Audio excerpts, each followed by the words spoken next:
Cultivation online audiobook by Kevin, Chapter 1641, Human from Back Then, Chapter 1641, Human from Back Then. I'll do whatever it takes to acquire the treasure. Just don't do anything reckless and foolish before I return. Yuan shook his head at the primordial phoenix's eagerness to go to war with the dragons. Who the hell are you to tell me what to do? The primordial phoenix sneered. She continued, 10 years. If you haven't returned with the treasure by then, we will go there and get it ourselves. 10 years? Yuan smiled inwardly after hearing this generous number. I only plan to stay in this world for another year at most, as if I need 10 years. All right, 10 years, he agreed to her terms. Anyway, I will need some time to prepare before I head to the Divine Dragon Sanctuary. If I go there in my current state with an incomplete chaotic heart, they will definitely suspect my identity. The primordial phoenix narrowed her gaze on him, seemingly pondering something. Since you brought my daughter back to us, we will assist you in that regard, she suddenly said. Eh? Really? Yuan wasn't expecting this at all and was pleasantly surprised. It's only a single chaotic heart, and it's your first, so it won't take much effort. Then I will take up on your offer, Yuan said. By the way, I have been meaning to ask you this. But how did Feng Feng, your daughter, end up in the human world? Are you seriously asking me that? Do you even know anything about the primal expanse? Are you really the primal monarch's son? The primordial phoenix suddenly bombarded him with questions. Now that you mentioned it, I don't really know much about the primal expanse. Yuan suddenly came to this realization. Free Webnonel. Calm, despite spending over 100 years in the primal expanse, Yuan hadn't taken the time to learn much about its intricacies. Instead, he had devoted nearly all his focus to training. I never anticipated that I would be leaving the primal expanse so soon back then, so I never really paid attention to the world, and that old booger never told me much about the world either. Yuan sighed inwardly. Did the primal monarch really not tell you anything about our world? How long have you been living in the primal expanse? The primordial phoenix asked. I came to the primal expanse by accident a little over a year ago, he said. Only a year ago, and you'd become the primal monarch's son in that little time? Something isn't adding up here. The primordial phoenix frowned. It's a little complicated, but this isn't my first time to the primal expanse. Elaborate, since she's Feng Feng's mother. I guess telling her the truth is fine. She'd find out eventually, anyway. With that in mind, Yuan explained his situation to her. I lived in the primal expanse for a little bit in my previous life, he calmly explained. The primordial phoenix's eyes widened after hearing this. Your previous life? Reincarnation? Wait a minute. The primordial phoenix suddenly began approaching him, her movements graceful yet deliberate. When she stood directly in front of him, she leaned in, bringing her face so close to his that their lips were just a breath apart, almost touching. Her gaze was fierce, searing into his face with such intensity that it felt as though her eyes alone could burn him. The heat of her presence was almost overwhelming, like a fire just beneath the surface. After a tense moment of silence, she abruptly stepped back, her eyes widening in shock as she cried out, You! No wonder you felt so familiar. You're that human from back then? The one who appeared out of nowhere and caused chaos in the primal expanse for 100 years before vanishing just as suddenly. Her voice was filled with both recognition and disbelief. You know me, Tianyi? Yuan asked, his brow furrowing as he tried to recall the primordial phoenix from Tianyi's memories. However, he had fought so many phoenixes during that time that it was impossible to pinpoint her for certain. Who in the primal expanse hasn't heard of you back then? The primordial phoenix sneered. Though I never met you personally, I heard all about your so-called feats, how you went from territory to territory, beating up the owners individually. Her voice was laced with a mixture of disbelief and frustration as she recalled the stories of his chaotic past. As a matter of fact, you also made a mess in the Eternal Phoenix domain back then. The primordial phoenix continued, her voice rising with frustration. Unfortunately, I was away when you invaded our territory. By the time I returned, you had already disappeared from the primal expanse, so I wasn't able to exact revenge. Her eyes burned with fury as she recalled the memory of returning home, only to find her people beaten to a pulp and their treasures plundered. The humiliation and rage she had felt at that moment resurfaced, igniting her anger once more. "Oh, that was just my training," Yuan said as he reminisced the past. "Then why did you take our treasures? It requires a lot of resources to form chaotic hearts, you know." "Anyway," Yuan continued calmly, "while I did take your treasures, I didn't kill any of the phoenixes. Besides, you guys were the aggressors. I was simply passing through your territory when your people attacked me first, so you can't really blame me for defending myself." The primordial phoenix trembled, but she eventually stopped. "That explains why the primal monarch never showed up to stop you." "Whatever?" the primordial phoenix suddenly scoffed, waving her hand dismissively. "That's all in the past, and I'm not petty enough to hold a grudge over something that happened millions of years ago." Her tone softened slightly, though the tension in the air lingered. "Thanks. Now, can you tell me about your daughter's situation?" Yuan returned to the topic. "Before that, you should learn more about the primal expanse," she said. "In that case, allow me to explain." A third voice suddenly resounded. "I knew you hadn't left yet." The primordial phoenix sneered, her voice dripping with disdain. "But to snoop around in my private world, I didn't realize you were this shameless primal monarch." Sure enough, a moment later, the primal monarch appeared before them. Stepping through an entrance, he had created himself with a faint smile on his face. Chapter 1642. The Connection Between Two Worlds. "Shameless. I am just trying to ensure my son's safety. That's all. I have no interest in you or your world." The primal monarch shrugged. Do you think I am the type to go back on my words? I am nowhere as shameless as you, primal monarch. Anyway, you had plenty of chances to explain to him before, so why didn't you do so? Good question. The primal monarch began pondering with a serious face. A few moments later, he had a look of realization and said, "I remember now, I forgot to tell him." "Are you serious?" The primordial phoenix frowned. He shrugged. "My mind was occupied with other things back then, and teaching him about our world wasn't a priority, so I never gave it any thought."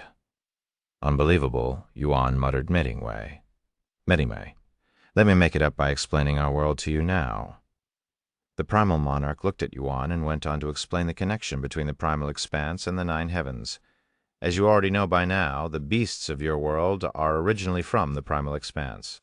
Of course, not all of them came from the primal expanse, but a good portion of them are. Now the question is, how does that work? How did they enter your world? freeweebnonal.com. But before I answer that question, I have one for you. What happens when a human dies in your world?" The primal monarch faced Yuan with a profound smile. "Well, as long as their soul isn't destroyed, they will eventually be reincarnated. Without the memories of their past lives, obviously." The primal monarch nodded and continued asking, "Then what do you think happens to beasts after their death?" Yuan pondered for a moment before responding. Unlike humans, beasts don't reincarnate unless they have a unique bloodline. They simply return to nature, being part of the world as spiritual energy. You're partially correct, and you're missing a few pieces. The primal monarch spoke. "Just like humans, beasts also reincarnate," he proceeded to explain. "However, their process is vastly different.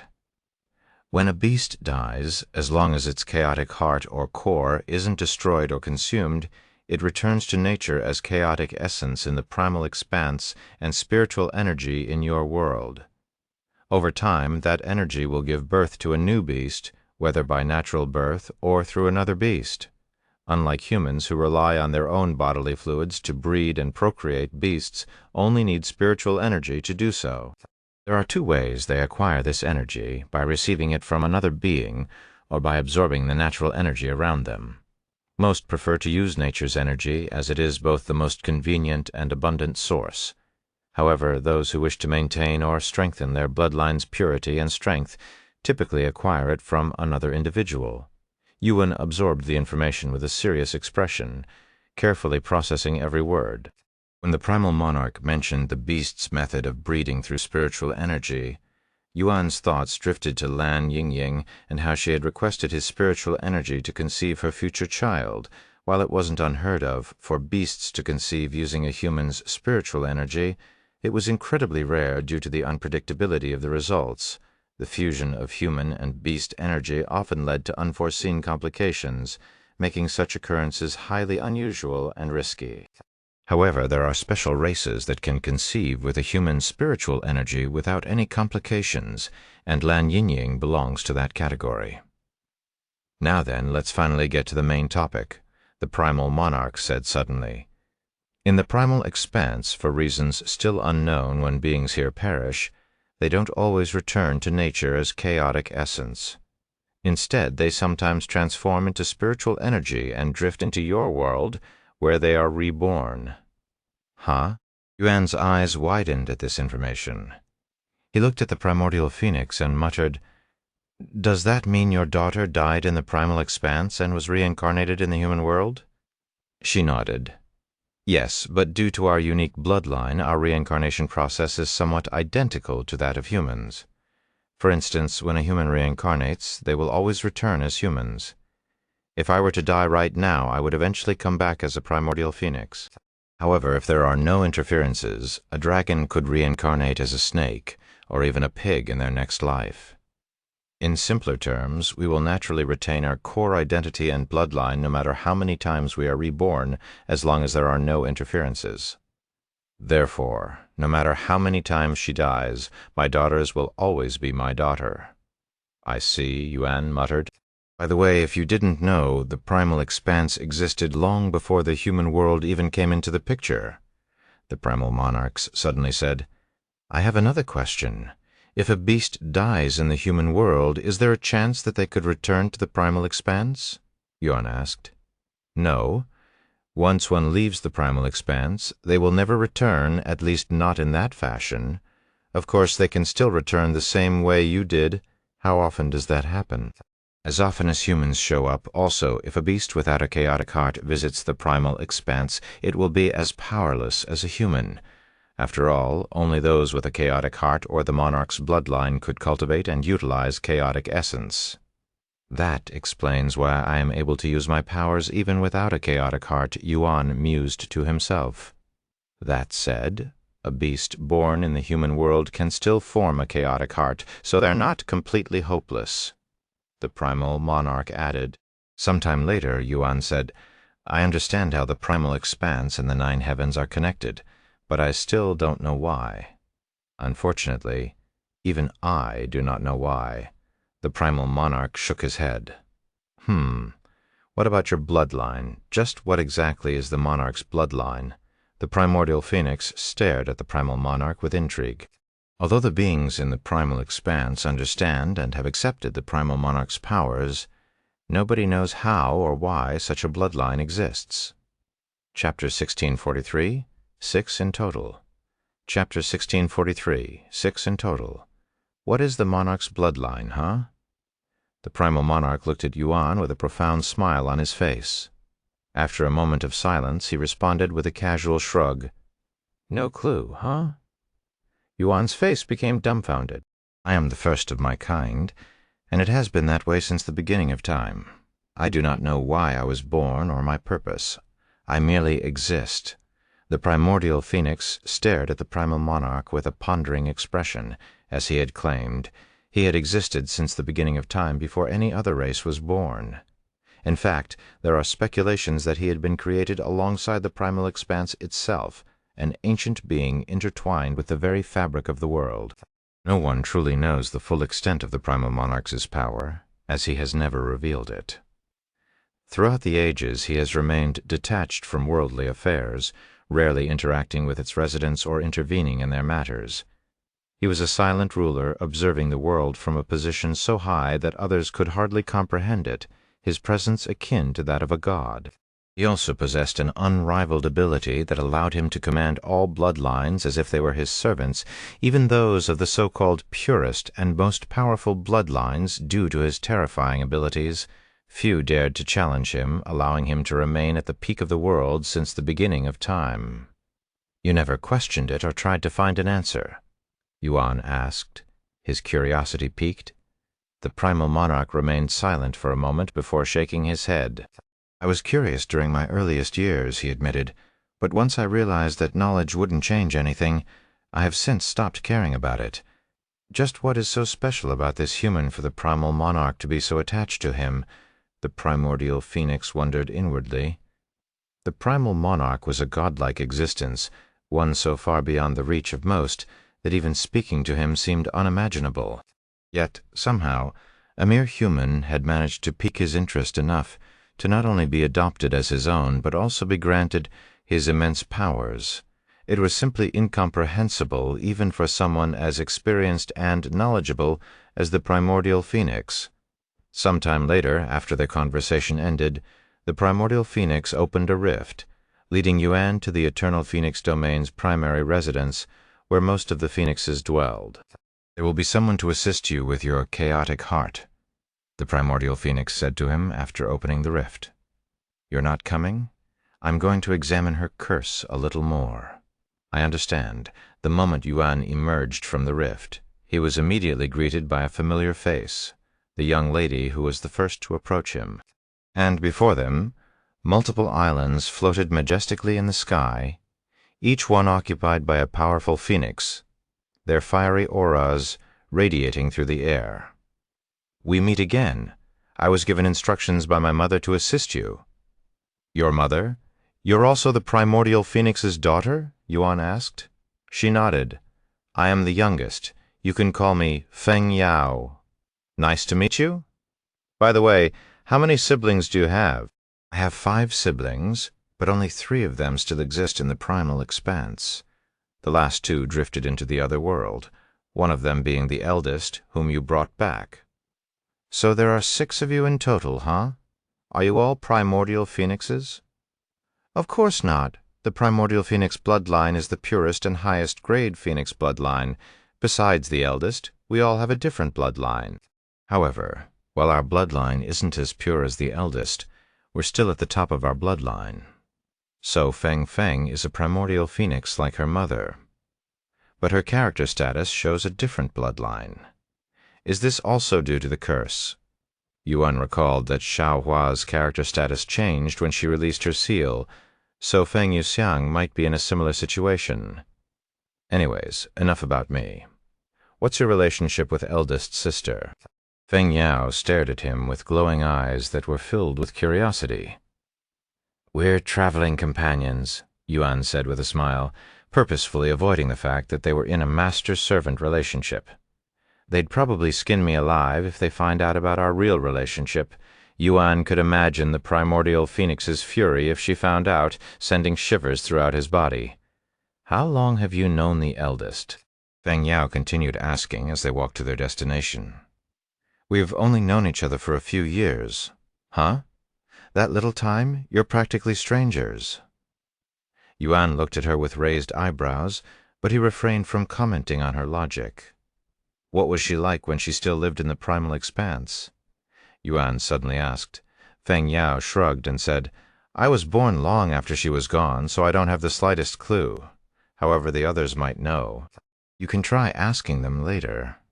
"I'll just ask the primordial phoenix later," he said. "You're really something, you know." Feng Yao suddenly sighed. "What do you mean, despite being her daughter? I rarely see my mother, let alone speak with her," Feng Yao remarked with a hint of bitterness.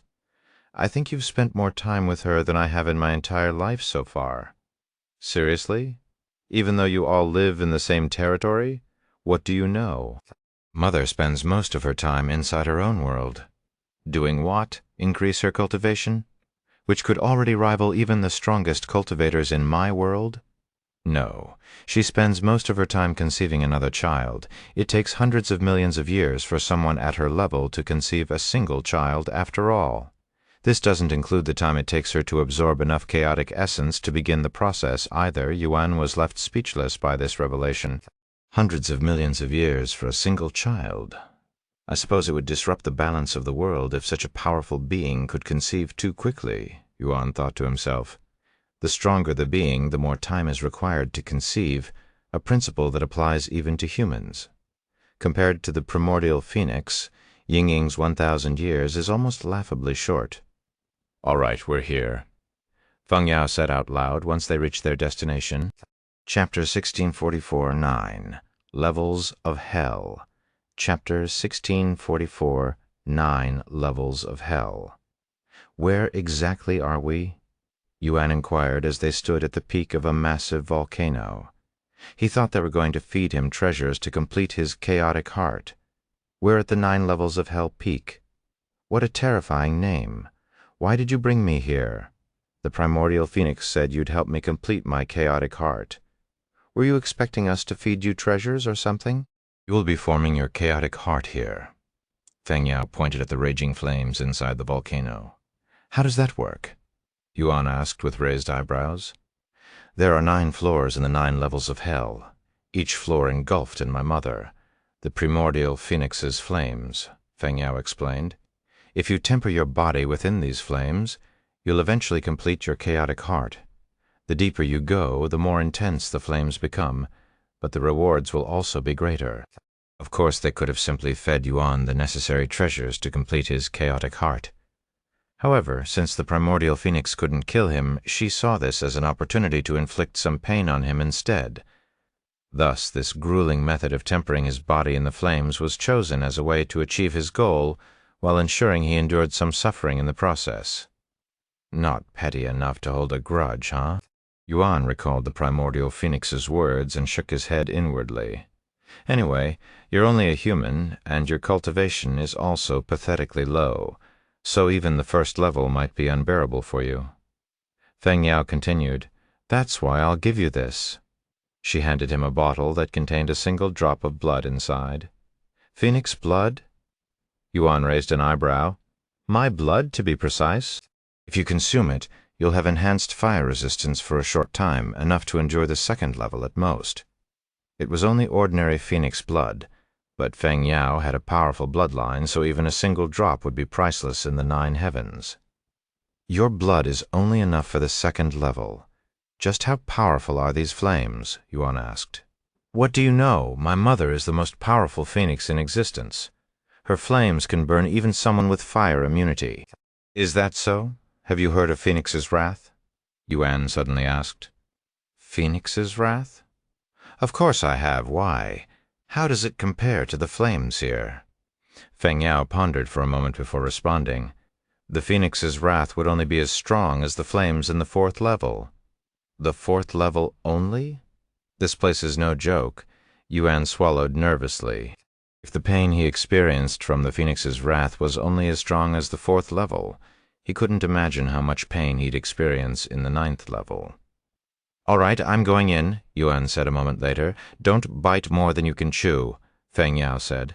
Yuan didn't say anything and jumped inside the entrance, diving straight toward the 2nd floor.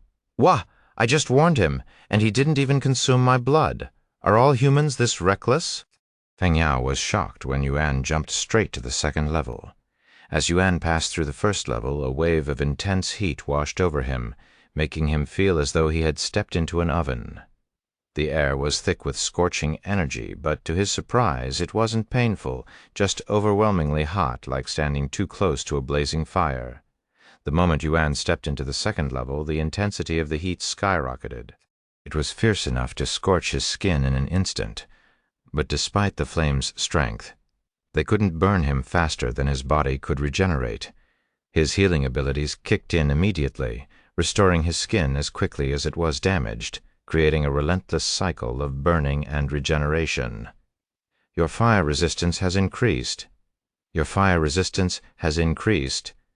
This is a great place to temper my body and increase my fire resistance, Yuan thought, his excitement growing as the flames continued their relentless assault.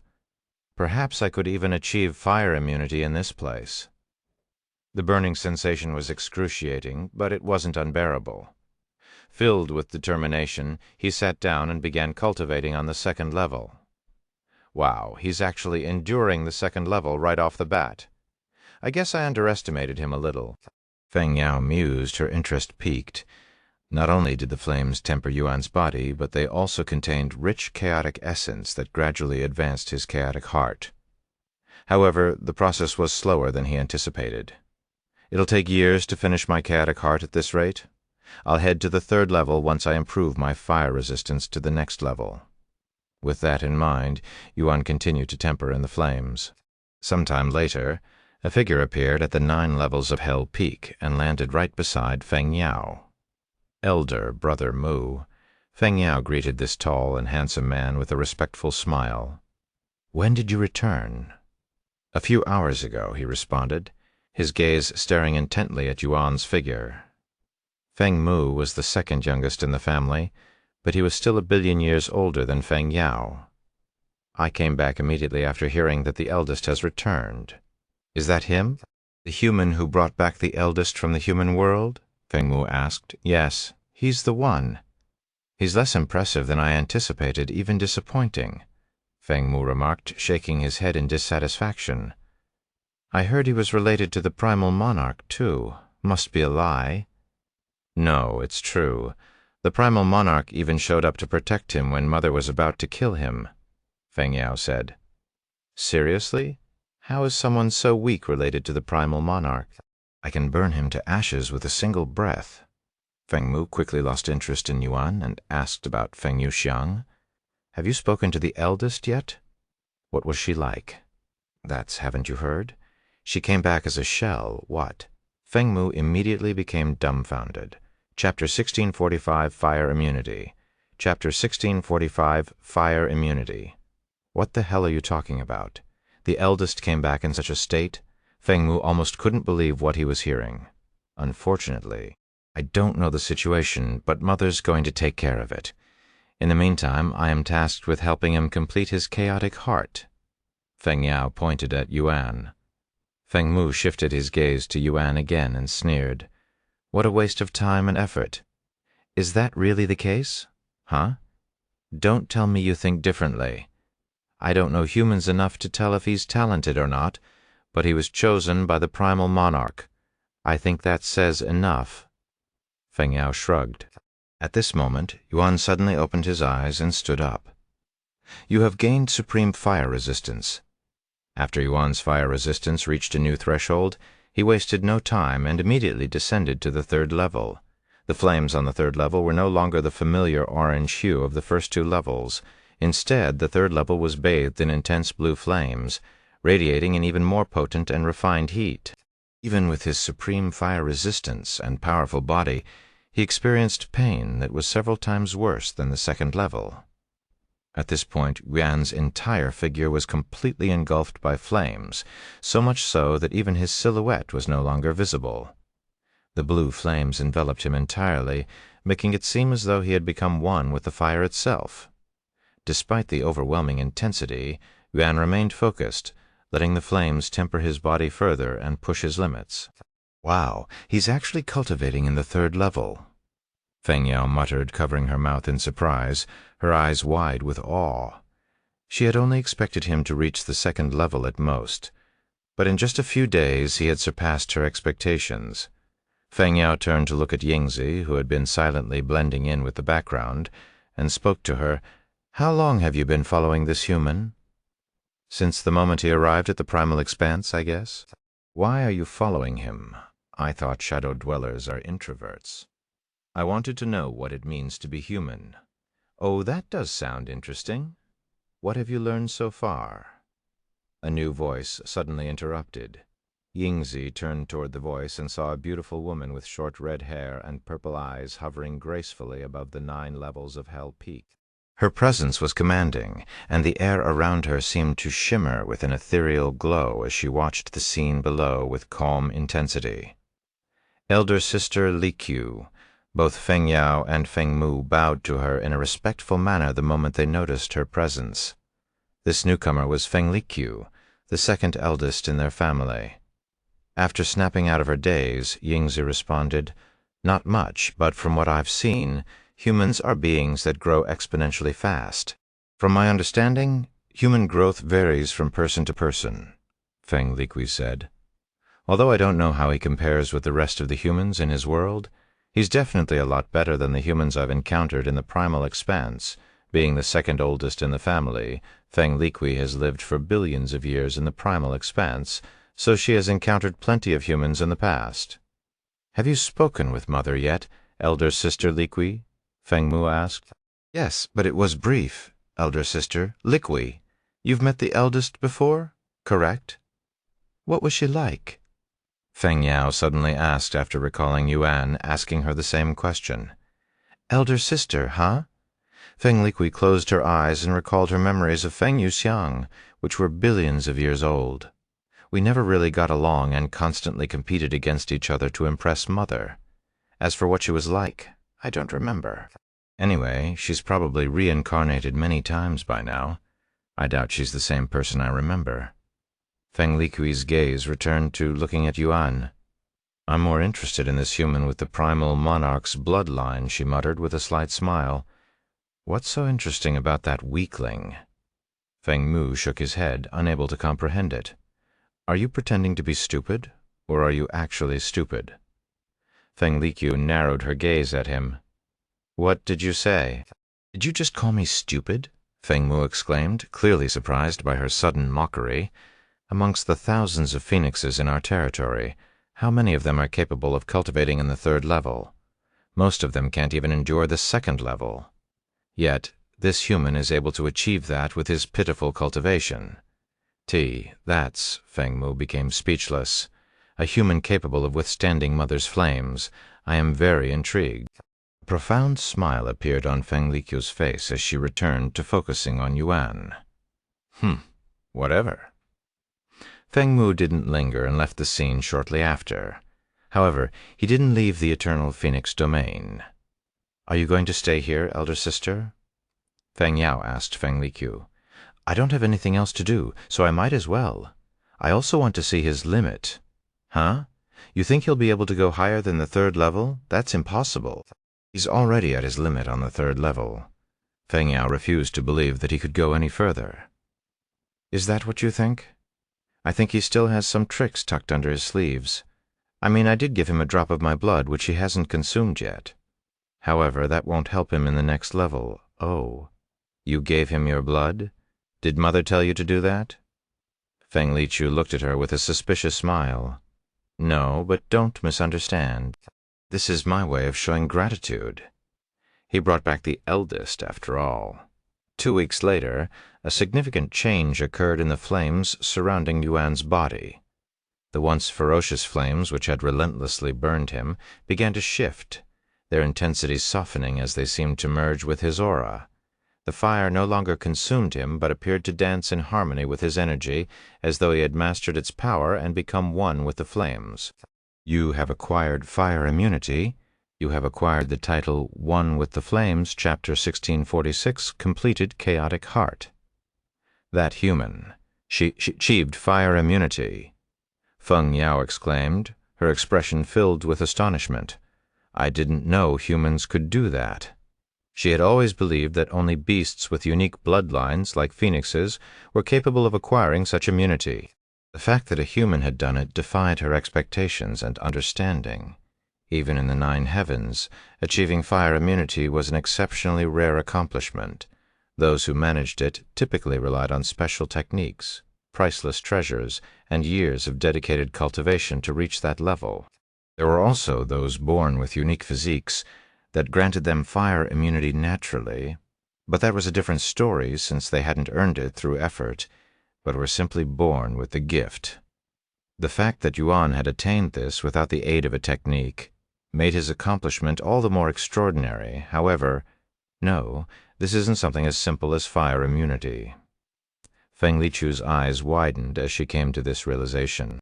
Fire immunity rank, Divine Mastery, Level 1 description, grants the user immunity to most fire heaven refining immortal physique has begun fusing with fire immunity. Progress, 1%. What? It's fusing with my fire immunity? Yuan raised an eyebrow at this notification. Is this similar to how my 2 physiques fused with each other? Progress, 5%. Progress, 9%. Unlike fusing 2 physiques together, the progress this time was much quicker. He's absorbing the flames, Feng Yao exclaimed when she noticed this. Fire immunity only makes one impervious to most fire, but it doesn't have the ability to absorb flames. Feng Liqiu narrowed her eyes and spoke, her voice calm but filled with passion. Fire immunity may be the end of the journey for most, but for us phoenixes, that is just the beginning. Above fire immunity lies true fire immunity, where one becomes truly immune to all flames, Feng Liqiu continued, and beyond that is the realm of fire harmony.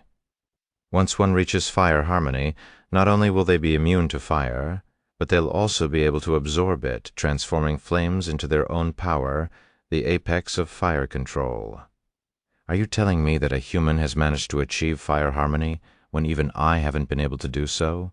Feng Yao exclaimed, her voice filled with disbelief and frustration. The idea that a mere human could reach a level of mastery that had eluded her was almost inconceivable. Feng Liqiu shook her head and said, "No, that can't be possible. He's just achieved fire immunity, so it doesn't make sense for him to achieve fire harmony so quickly. There must be something else going on inside that weird body of his." Suddenly, Yuan stood up and jumped even deeper into the 9 levels of hell, reaching the 4th level. The 4th level's flames were as powerful as the phoenix's wrath, a force Yuan couldn't withstand for more than a few seconds before. However, after achieving fire immunity, the once unbearable flames became barely endurable. Progress 51%.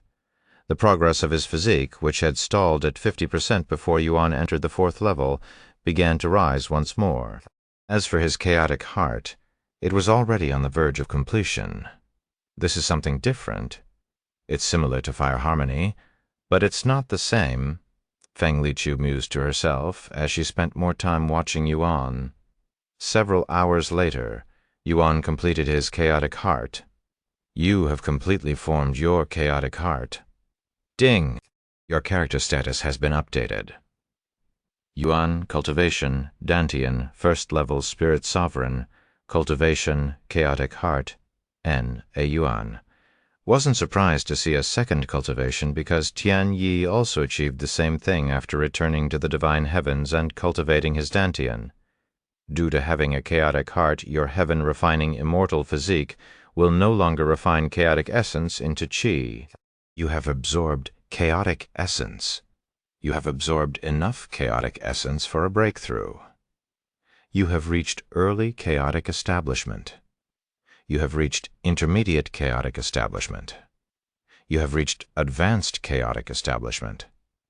You have reached perfect chaotic establishment. You have absorbed enough chaotic essence for a breakthrough. Free Wom Novel. Kuming, you have reached early chaotic adept. You have reached perfect chaotic adept. You have reached early chaotic master. Yuan's 2nd cultivation soared rapidly, experiencing breakthroughs every few minutes. In just a few short hours, Yuan's 2nd cultivation reached early chaotic master akin to a 9th level spirit enlightenment in human cultivation, surpassing his original cultivation. What am I seeing right now? I can sense 2 distinct energies coming from him. Is this what happens when a human forms a chaotic heart? I've never seen or heard of anything like this before, Feng Yao exclaimed. Feng Liqiu narrowed her eyes at Yuan and said, "This isn't my first time seeing a human with a fully formed chaotic heart. Do you recall the human who made a mess in our territory several million years ago? However, he didn't have the other energy at that time, so this is also my first time seeing someone with both at once. I wonder how it affects him. I have heard about him, but that happened before I was born." Feng Yao nodded. Now that he's formed his chaotic heart, he should be leaving soon. However, Feng Yao would soon realize that Yuan had no intention of leaving so soon. He may have formed his chaotic heart, but he still had something else to complete. Chaotic essence is essentially the same as spiritual energy, but it's more chaotic, giving it far greater destructive power, Yuan thought, recalling Tianyi's experience. Unfortunately, it can't be used with human techniques. However, I can fuse it with my spiritual energy to enhance my techniques and make them more powerful, or I can directly enhance my body with it. When the fusing progress halted at 70%, Yuan looked to the 5th level. After a moment of stillness, his body suddenly surged with chaotic essence. Once he'd strengthened his entire body with chaotic essence, Yuan jumped straight to the 5th level, where the flames were bright green and 5 times more powerful than the 4th level. Chapter 1647, 5th Level of Hell. The instant Yuan entered the 5th level of 9 levels of hell, his progress shot up from 70% to 80%. However, the pain he was experiencing was excruciating and would break the minds of even the toughest cultivators out there. The 9 levels of hell weren't created for humans, but for phoenixes, beasts with a natural affinity for fire. Even a newly born phoenix with the lowest bloodline would have supreme fire resistance, and it wouldn't take long for them to achieve fire immunity. In fact, even a golden immortal would perish inside the 5th level, much less a spirit sovereign like Yuan. How much more is this human going to surprise me? Even I, who has almost achieved true fire immunity, can barely endure the 5th level's flames. Feng Yao exclaimed. Feng Liqiu didn't make any comments and merely watched him in silence. Yuan remained in the 5th level for a week straight, and his progress reached 89%. Once he realized he wouldn't advance any further. Yuan looked at the 6th level, where purple-colored flames raged. After a moment of silence, he released a resolute roar before transforming into his dragon form. That's... Feng Yao and Feng Liqiu were startled by Yuan's transformation. While they took a moment to comprehend the situation, Yuan dove into the 6th level. This scent, does he have dragon blood flowing through his veins? Feng Yao cried out loud. Does Mother know about this? Feng Liqiu looked at her with a slight frown. Dragons were forbidden from entering the eternal phoenix domain. It didn't matter if they were real dragons or only had a single drop of dragon blood in their whole body. Rules were rules, and not a single dragon managed to remain in their territory for more than a day, much less cultivate inside the 9 levels of Hell Peak, a sacred place for phoenixes. I don't know. Feng Yao vigorously shook her head. I was only told to bring him to this place. Once the nearby phoenixes noticed Yuan's scent, they immediately rushed over to the 9 levels of Hell Peak, thinking that a dragon had invaded their sanctuary. A dragon in the center of the eternal phoenix domain? Impossible. How did a dragon manage to invade so deeply inside our territory without revealing its presence until now? This dragon has a weak presence, but it still doesn't explain how it evaded us until now. The scent is coming from the 9 levels of Hell Peak. Don't tell me they're trying to sabotage our sacred place. Hundreds of phoenixes gathered at the 9 levels of Hell Peak within minutes, surrounding the place. Not a single one of them wasn't baffled at the moment of their arrival when they saw the situation. What the fuck is going on? What the fuck am I looking at? Are my eyes deceiving me, or is there a dragon inside the 9 levels of hell? At the 6th level, no less. None of the newcomers dared to believe their eyes. Sometime later, they snapped out of their daze and began shouting at each other. Hey, someone go fish that dragon bastard out! Why don't you do it? Although nobody there wanted to admit it, none of them could enter the 6th level, much less drag Yuan out. Lady Liqiu, you're the only one here who can endure the flames on the 6th level. Eventually, they all turned to the only individual there who had any hopes of surviving the 6th level. Feng Liqiu remained silent for a moment before responding to their hopeful gazes. Huh? Why should I? Her words instantly shattered their hopes and left them dumbfounded. What do you mean, why? There's a dragon in our territory inside the 9 levels of hell. She shrugged. I'm exhausted right now. Exhausted from what? From rushing back home, she explained. An awkward silence filled the atmosphere. Suddenly, a loud and authoritative voice resounded. What the hell is going on here? Master Mu. These phoenixes became hopeful again after seeing Feng Mu's appearance. These phoenixes pointed to the 6th level of the 9 levels of hell without uttering a word. When Feng Mu followed their gesture and saw Yuan cultivating in the 6th level, his eyes widened with shock and disbelief. The 6th level? Impossible. He immediately looked at Feng Liqiu and questioned her. What did you do to him? He assumed Feng Liqiu was responsible for Yuan's achievements, since she was the only one there capable of entering the 6th level. And why the hell does he smell like a dragon? Is Mother aware of this? No clue what you're talking about. Feng Liqiu casually responded. Feng Mu looked at Yuan and frowned. Whatever. If you're not going to take him out, I will do it myself. I won't allow him to dirty this place with his presence any longer. Halt. Right as Feng Mu prepared to dive into the volcano, a calm and clear voice rippled through the air, halting everyone's movement. The second the phoenixes recognized this voice, they lowered their heads and loudly greeted her.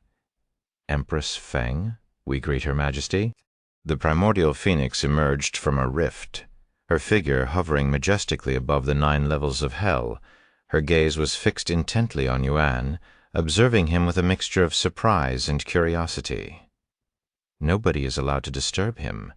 Leave. The phoenixes bowed to her and left the scene without uttering a single word. The only ones who remained were her children. Once most of the spectators were gone, the primordial phoenix created a barrier around the peak that prevented Yuan's scent from spreading. Mother, did you let him enter knowing that he has dragon blood flowing through his veins? Feng Mu asked. Yes, I am aware. Once the primordial phoenix confirmed this fact, Feng Mu no longer had any say in this matter. He gave Yuan one final glance before disappearing from the scene. I know you're watching this, primal monarch. The primordial phoenix suddenly spoke out loud.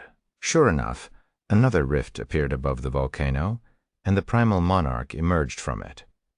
I don't remember the last time I made so many public appearances in such a short time.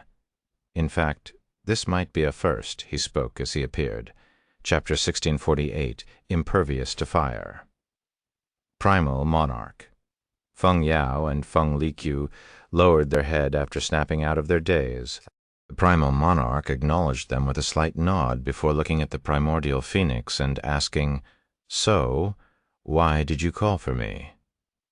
The primordial phoenix looked at Yuan and spoke, You know, I have secretly been to the human world before, and I'd even spent a few thousand years there. What? When did you do such a thing? And why? Feng Liqiu expressed shock after learning this information for the first time, despite being the second eldest. After giving birth to my 4th child, I suddenly had the urge to see how my first child was doing, so I traveled to the human world to satisfy my curiosity. Just going there took several million years of traveling non-stop. I was only able to achieve this because she had the same bloodline as me, and I could sense someone of the same bloodline no matter the distance. If it weren't for that, I wouldn't have been able to find the human world, much less see my child. After arriving at the human world and confirming with my eyes that my first child was there, I spent several thousand years exploring the world. During my time there, I studied the humans, learning their customs and whatnot. Unfortunately, what stood out the most about humans was their insignificant strength.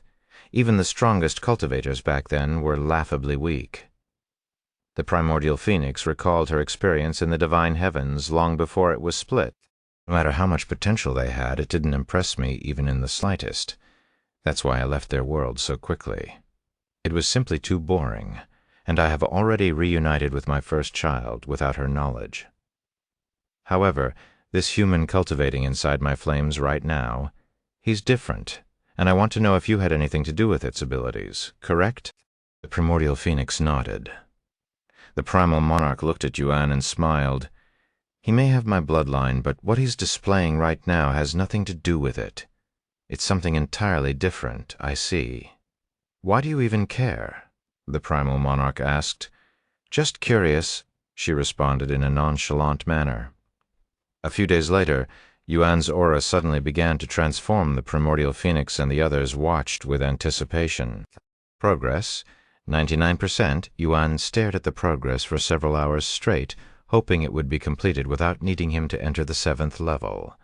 Realizing he needed stronger flames to complete his progress, Yuan turned his gaze toward the 7th level, where black flames roared ominously. These flames exuded a dangerous and oppressive energy, far more intense than anything he had encountered before. I will only be able to last a few seconds in the 7th level. Even with his godlike physique, fire immunity, and incredible regeneration. Yuan knew he would perish in the 7th level if he stayed longer than a few seconds.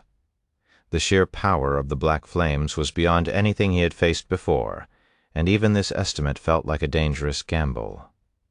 But despite the risk, Yuan was determined to finish the progress. He's looking toward the 7th level. Don't tell me he plans on going deeper. Does he have a death wish? Feng Yao swallowed nervously. Feng Liqiu narrowed her eyes, recalling her first time entering the 7th level. When she first attempted the 7th level, she just achieved fire harmony, but even that was not enough to withstand the black flames, and she nearly lost her life just entering it. If Mother didn't save me at the last second, I would have perished on that day. Feng Liqiu sighed inwardly. After preparing himself, Yuan took one last deep breath before jumping into the black flames. The flames are much more powerful than I anticipated. I won't last more than a second in this place.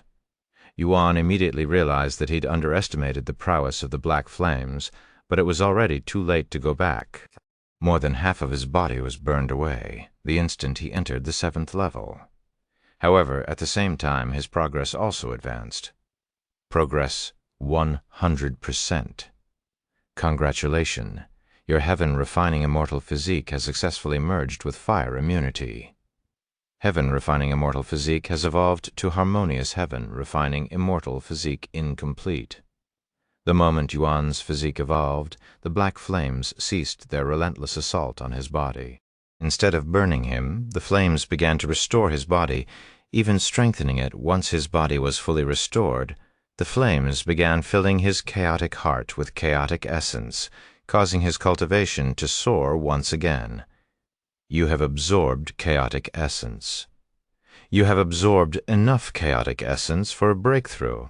You have reached intermediate chaotic master. You have reached advanced chaotic master. You have reached advanced chaotic master. You have reached perfect chaotic master. His cultivation halted at perfect chaotic master, rivaling someone at the peak of divine master. Yuan inspected his body, marveling at the transformation. The black flames, which had once pushed him to the brink of collapse with unbearable pain, now felt soothing and comforting, as if he were basking in the perfect sunlight. Am I completely impervious to fire now? Yuan wondered inwardly. He turned his gaze toward the 8th level, where beautiful white flames raged with an ethereal intensity.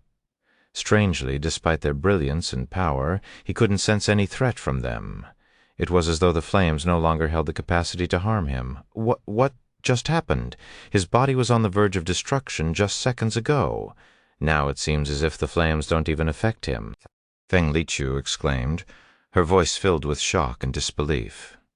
Not only is he unaffected by it, he's absorbing the flames and turning them into his own strength. The primordial phoenix muttered, her eyes narrowing as she observed Yuan with a thoughtful expression. Chapter 1649. Harmonious Heaven, Refining Immortal Physique. Turning the flames into his own strength, that is a realm above fire harmony, Feng Liqiu muttered in a dazed voice. While the phoenixes remained stunned by Yuan's remarkable achievements, he decided to push the boundaries of his newfound power. Without hesitation, he leaped straight into the 8th level, where the brilliant white flames roared fiercely. Sure enough, I don't feel any difference. No, this is even more comfortable than the black flames, Yuan thought, closing his eyes as the white flames enveloped him. This is outrageous, Feng Liqiu muttered, her body trembling as she stared at Yuan's figure. The white flames, powerful enough to seriously injure even her, despite having pushed her fire harmony to its limits, seemed to have no effect on him. Just days ago he had struggled on the 2nd level, yet now this mere human was enduring the flames of the 8th level with ease. The sight left her speechless and shaken. I don't get it. The primordial phoenix suddenly muttered out loud. Even if he has the ability to absorb my flames, there should be a limit to how much he could absorb without blowing up. His cultivation isn't increasing, and I refuse to believe that his single chaotic heart could contain so much chaotic essence. Where are all of the chaotic essence going? The primordial phoenix's question was a valid one. Just like a cup, no vessel, no matter how powerful, could hold an infinite amount. If one kept pouring water into a cup, it would eventually overflow. Similarly, there had to be a limit to how much power Yuan could absorb before reaching a breaking point. Yet this breaking point was nowhere to be seen with Yuan. Sure enough, Yuan's chaotic heart could not contain an infinite amount of chaotic essence, and once it was completely filled to the brim, the chaotic essence was sent elsewhere. Harmonious heaven refining immortal physique has activated. You have learned primordial fire rank. Celestial mastery level, 1 description, the highest level of fire mastery, attainable only by a few bloodlines.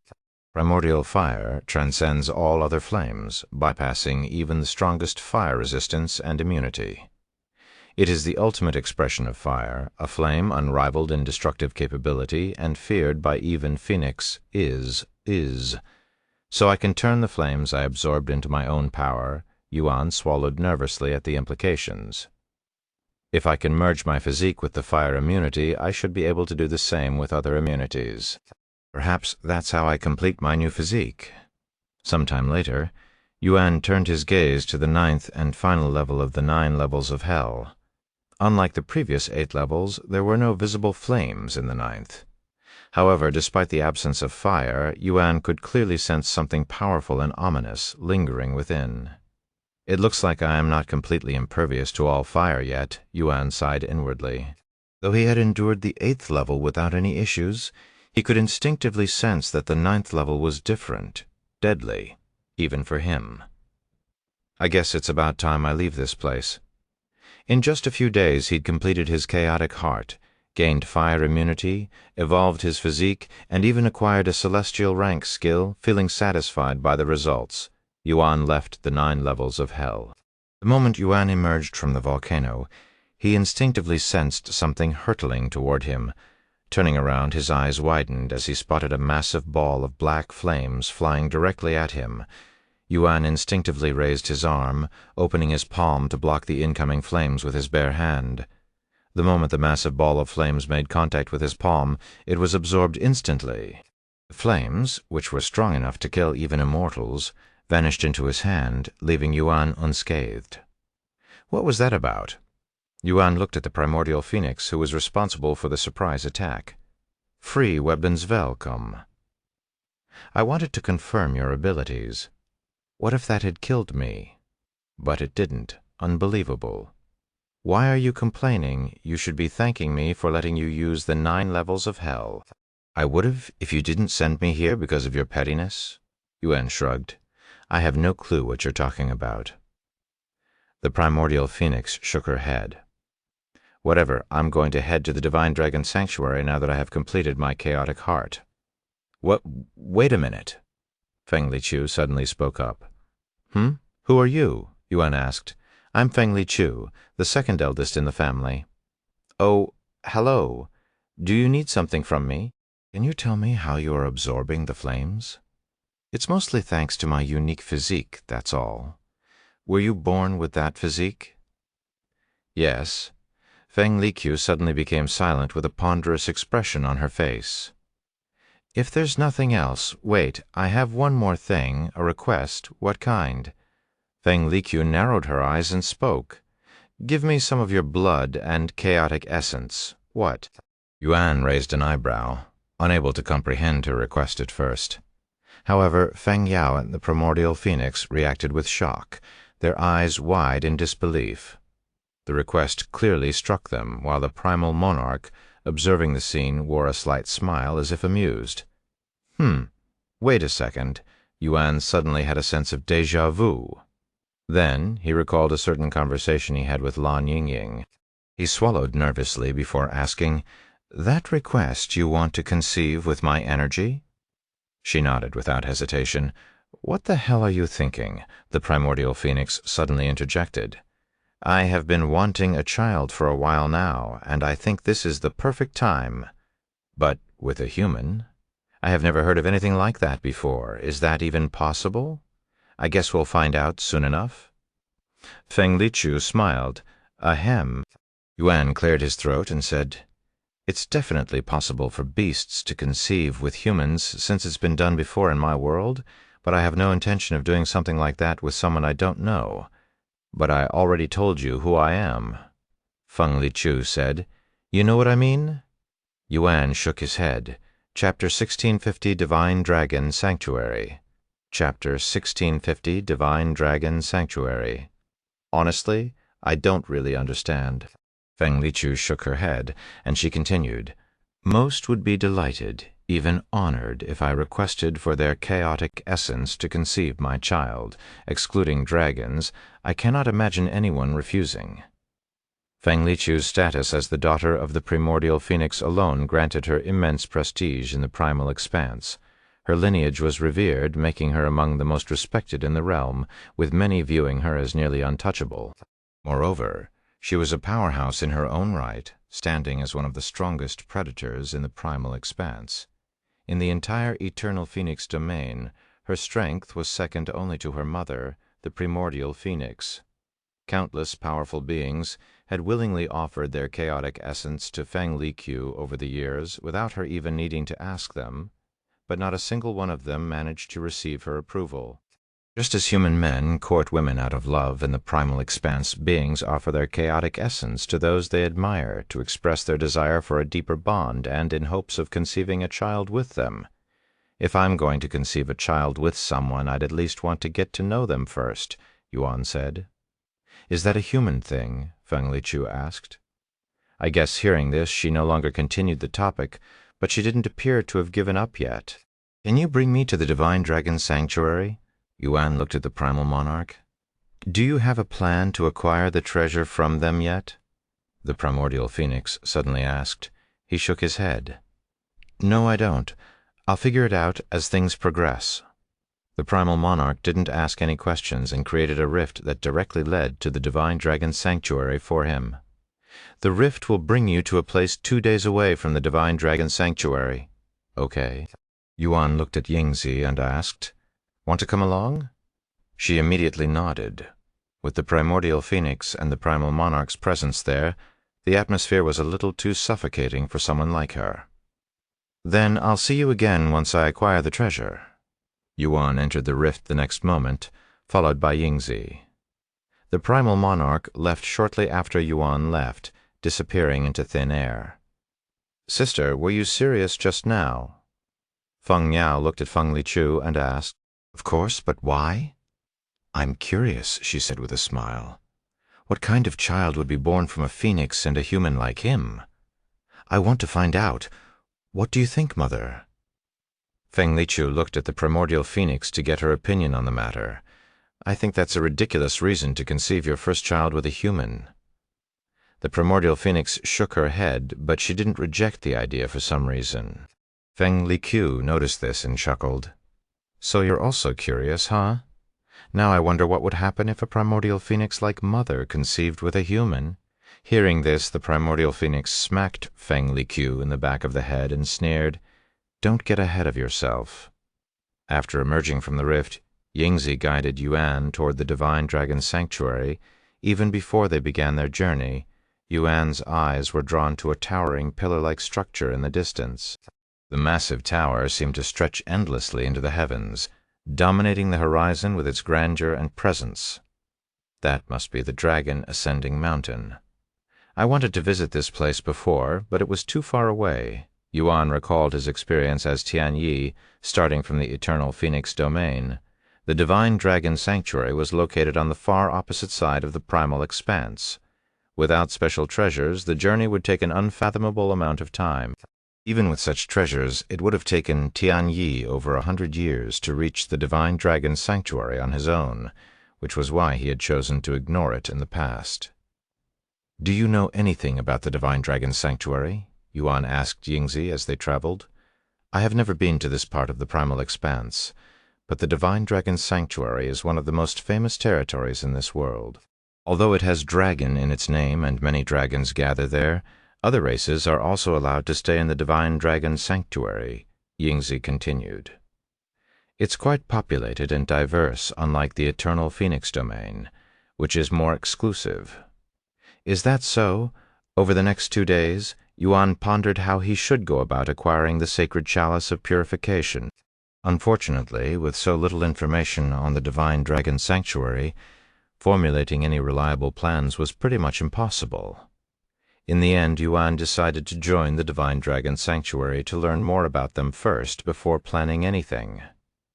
2 days later, Yuan and Yingzi arrived at the Divine Dragon Sanctuary. Unlike the Eternal Phoenix Domain, where entry was closely guarded, no one approached or attempted to stop them from entering the territory. In fact, Yuan noticed a constant flow of other presences arriving at the territory at the same time, giving the place a more open and welcoming atmosphere. However, Yuan didn't know where to start. In order to become affiliated with a territory, one typically required the approval of the territory's master. However, the Divine Dragon Sanctuary, being one of the largest and most powerful territories in the primal expanse, operated differently. It was impractical for one of the strongest beings in the world to handle such insignificant matters, so a dedicated group of individuals was appointed specifically for this purpose. "Yingzi, can you sense any dragons nearby?" Yuan asked her. "I sense a few, but none of them have the scent of a true dragon. They probably belong to an inferior bloodline. Can you bring us to the one who seems to be the most reliable? How can I tell if they're reliable?" "Oh, forget it. Just bring us to the closest one. Okay." Sometime later, Yuan and Yingzi approached a tall man with striking blue hair.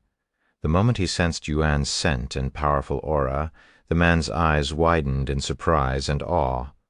"Wu, who are you?" Chapter 1651, Dragon God Festival. Chapter 1651, Dragon God Festival. "I am Yuan, and I traveled half the world just to come to the Divine Dragon Sanctuary." Yuan introduced himself. The blue-haired man swallowed nervously. He could tell just from Yuan's scent alone that he was in the presence of a true dragon with a powerful bloodline. "I cannot imagine the effort and time it took you to come here, but I would like to welcome you on behalf of the Divine Dragon Council," the man said. "It wasn't too bad."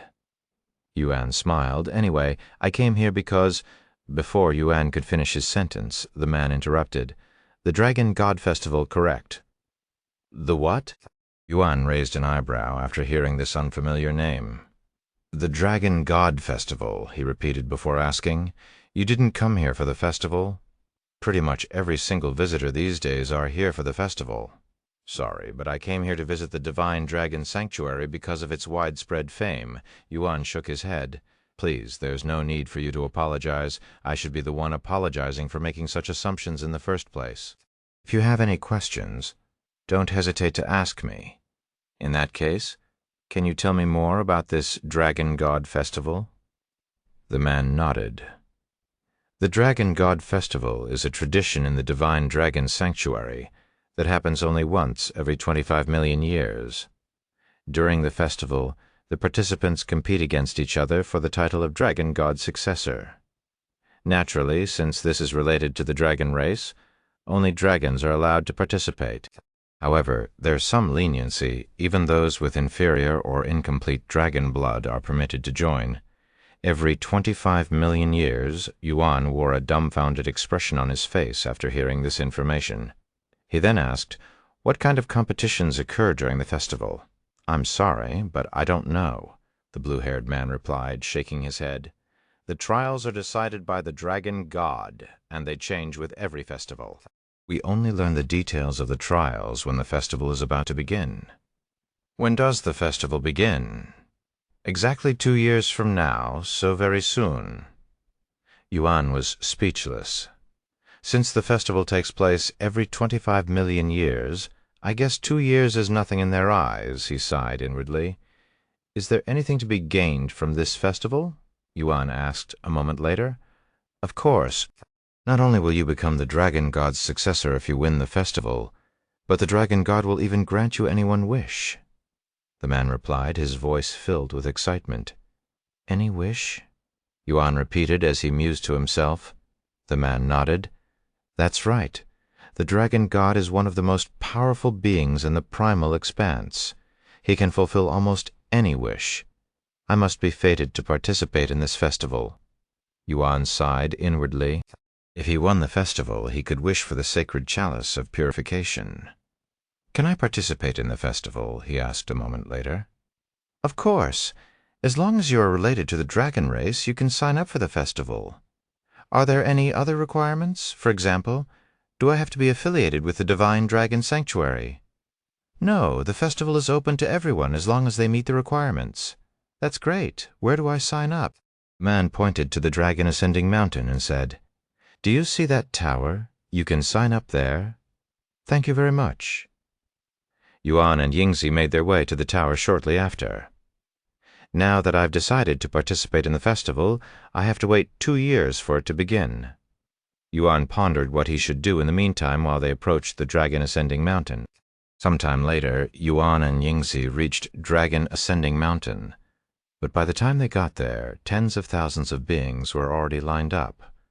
Once they joined the queue, Yuan took a moment to inspect the towering structure ahead. The Dragon Ascending Mountain was, in reality, just an incredibly tall pillar stretching into the sky. There was an entrance at the base of the tower, but Yuan couldn't quite imagine what lay inside or what purpose it served. He tried looking inside, using his divine sense, but an invisible force prevented him from peeking inside. Hey! Amid his thoughts, Yuan suddenly felt someone tugging at his clothes. He turned to look at Yingzi, who was staring at him. I want to eat the rest of my meat skewers, she said. All right. Yuan pulled out a handful of meat skewers and handed them to Yingzi. The rich, savory scent of the skewers immediately filled the air, catching the attention of everyone in line, and even those nearby heads turned, and whispers spread as the aroma quickly became the center of attention. What is that smell? My mouth became watery after a single whiff. It's coming from the back of the queue. Look at those meat on sticks in that little girl's hands. What kind of meat is that? I've never smelled anything so delicious before. Someone exclaimed, their voice filled with astonishment. The crowd murmured in agreement, their eyes fixed on the food in Yingzi's grasp. Hey, what the fuck are you trying to pull here? An irritated voice suddenly roared, cutting through the chatter. Yuan shifted his gaze to the man standing directly in front of them in the queue. The man's expression was tense, clearly agitated by something, and his eyes flicked toward Yuan and Yingzi with clear frustration. What do you mean? Yuan calmly inquired. You know what I mean. Why would you pull out something like that without considering your place and situation?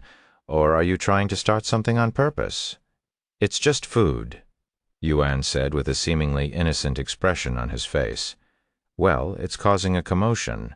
Unless you share it with the rest of us, get it out of our faces. What kind of logic is that? I don't see why we need to share it with you. Yuan shook his head and said, You're the one causing a commotion here anyway. If it bothers you that much, feel free to take the meat skewers away from her. I won't stop you. Chapter 1652, Dragon Princess Mai Hui. The man glanced at Yingzi, only to be met with a fierce, piercing glare that sent chills through his entire body. Instinctively, he knew that if he dared to make a move for the meat skewers in her hands, it would lead to a swift and terrible demise. Her lack of presence, is she a shadow dweller? The onlookers pondered Yingzi's identity. After chewing and swallowing the meat in her mouth, Yingzi spoke out loud. I'm willing to exchange my food. Really? The man was pleasantly surprised, and his opinions of shadow dwellers slightly improved.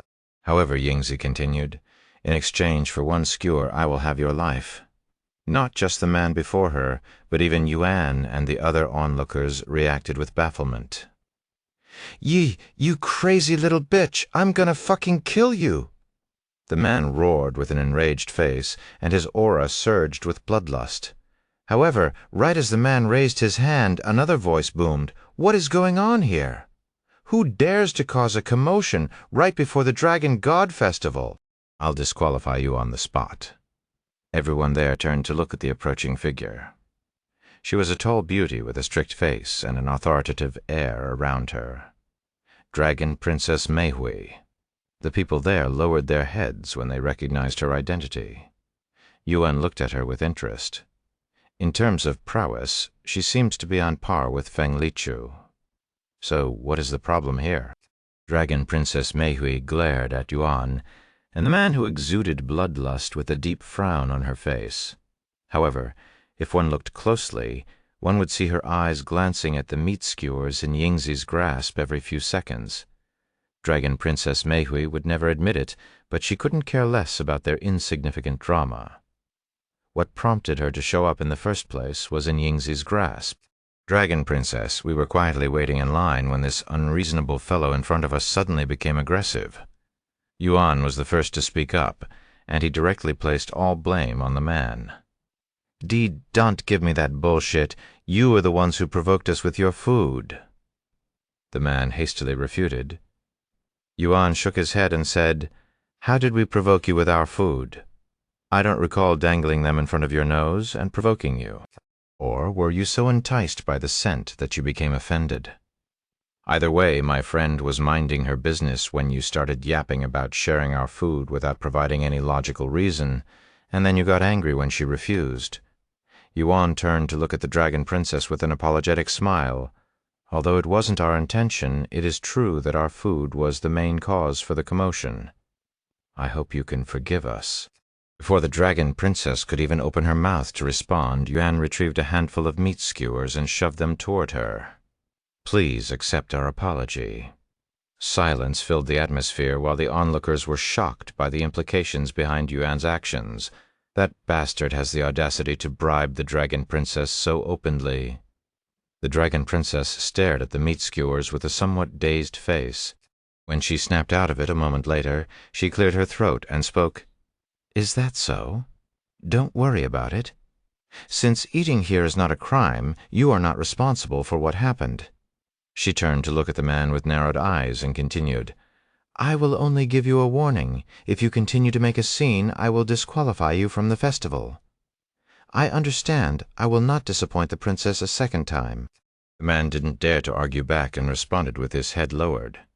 "Then I will take my leave." Just as the Dragon Princess turned to leave, Yuan spoke again, his tone calm but firm. "You haven't accepted my apology yet, Princess?" He was referring to the meat skewers that were still in his grasp. The Dragon Princess instantly halted her movements, but her eyebrows were twitching. "If you really don't want it, I'll take them back." As Yuan began pulling his arms back, she turned back to Yuan and swiftly accepted the meat skewers. "If you insist, I will accept it," she said in a somewhat bashful voice. After accepting the skewers, the Dragon Princess wasted no time and immediately took a bite. The moment the flavors hit her tongue, her eyes widened in surprise and delight, clearly caught off guard by how delicious the food was. "Oh my, this is so delicious. What kind of meat is this?" the Dragon Princess inquired after swallowing. "Chicken. What is that?" The Dragon Princess raised an eyebrow in puzzlement as she moved on to the next skewer. "It's a kind of bird, like phoenixes." "No, but I guess they're pretty similar. I have eaten phoenixes before, but they don't taste anything like this." The Dragon Princess shook her head. Before she realized it, the Dragon Princess had finished all the meat skewers, and a wave of disappointment washed over her. She hadn't expected to enjoy them so much, and now that they were gone, she found herself wishing for more. Her expression softened slightly, though she tried to maintain her composure. She turned to look at Yingzi, who was slowly enjoying the skewers, and sighed inwardly. "I should have slowly savored every bite, but alas." Then she shifted her gaze to Yuan's handsome face. After a moment of silence, she cleared her throat and said, "Thank you for the food. It was amazing. Can I get your name?" "I am Yuan, then." "Yuan, I'll give you this as a thank you." She suddenly gestured toward the people working at the front of the line. Noticing her signal, one of them quickly rushed over, holding a small token in his hands. "This token verifies that you are a participant in the Dragon God Festival." Dragon Princess Meihui grabbed the token and handed it to Yuan. "With this, you won't need to wait in line anymore." Yuan gladly accepted the token. "Thank you." Chapter 1653, Divine Dragon Council. Chapter 1653, Divine Dragon Council. "Then I'll be on my way now." After Yuan had been given the token, Dragon Princess Meihui quickly left the scene. There were two major reasons why Dragon Princess Meihui gave Yuan the token, allowing him to skip the assessment entirely. The first reason was simple.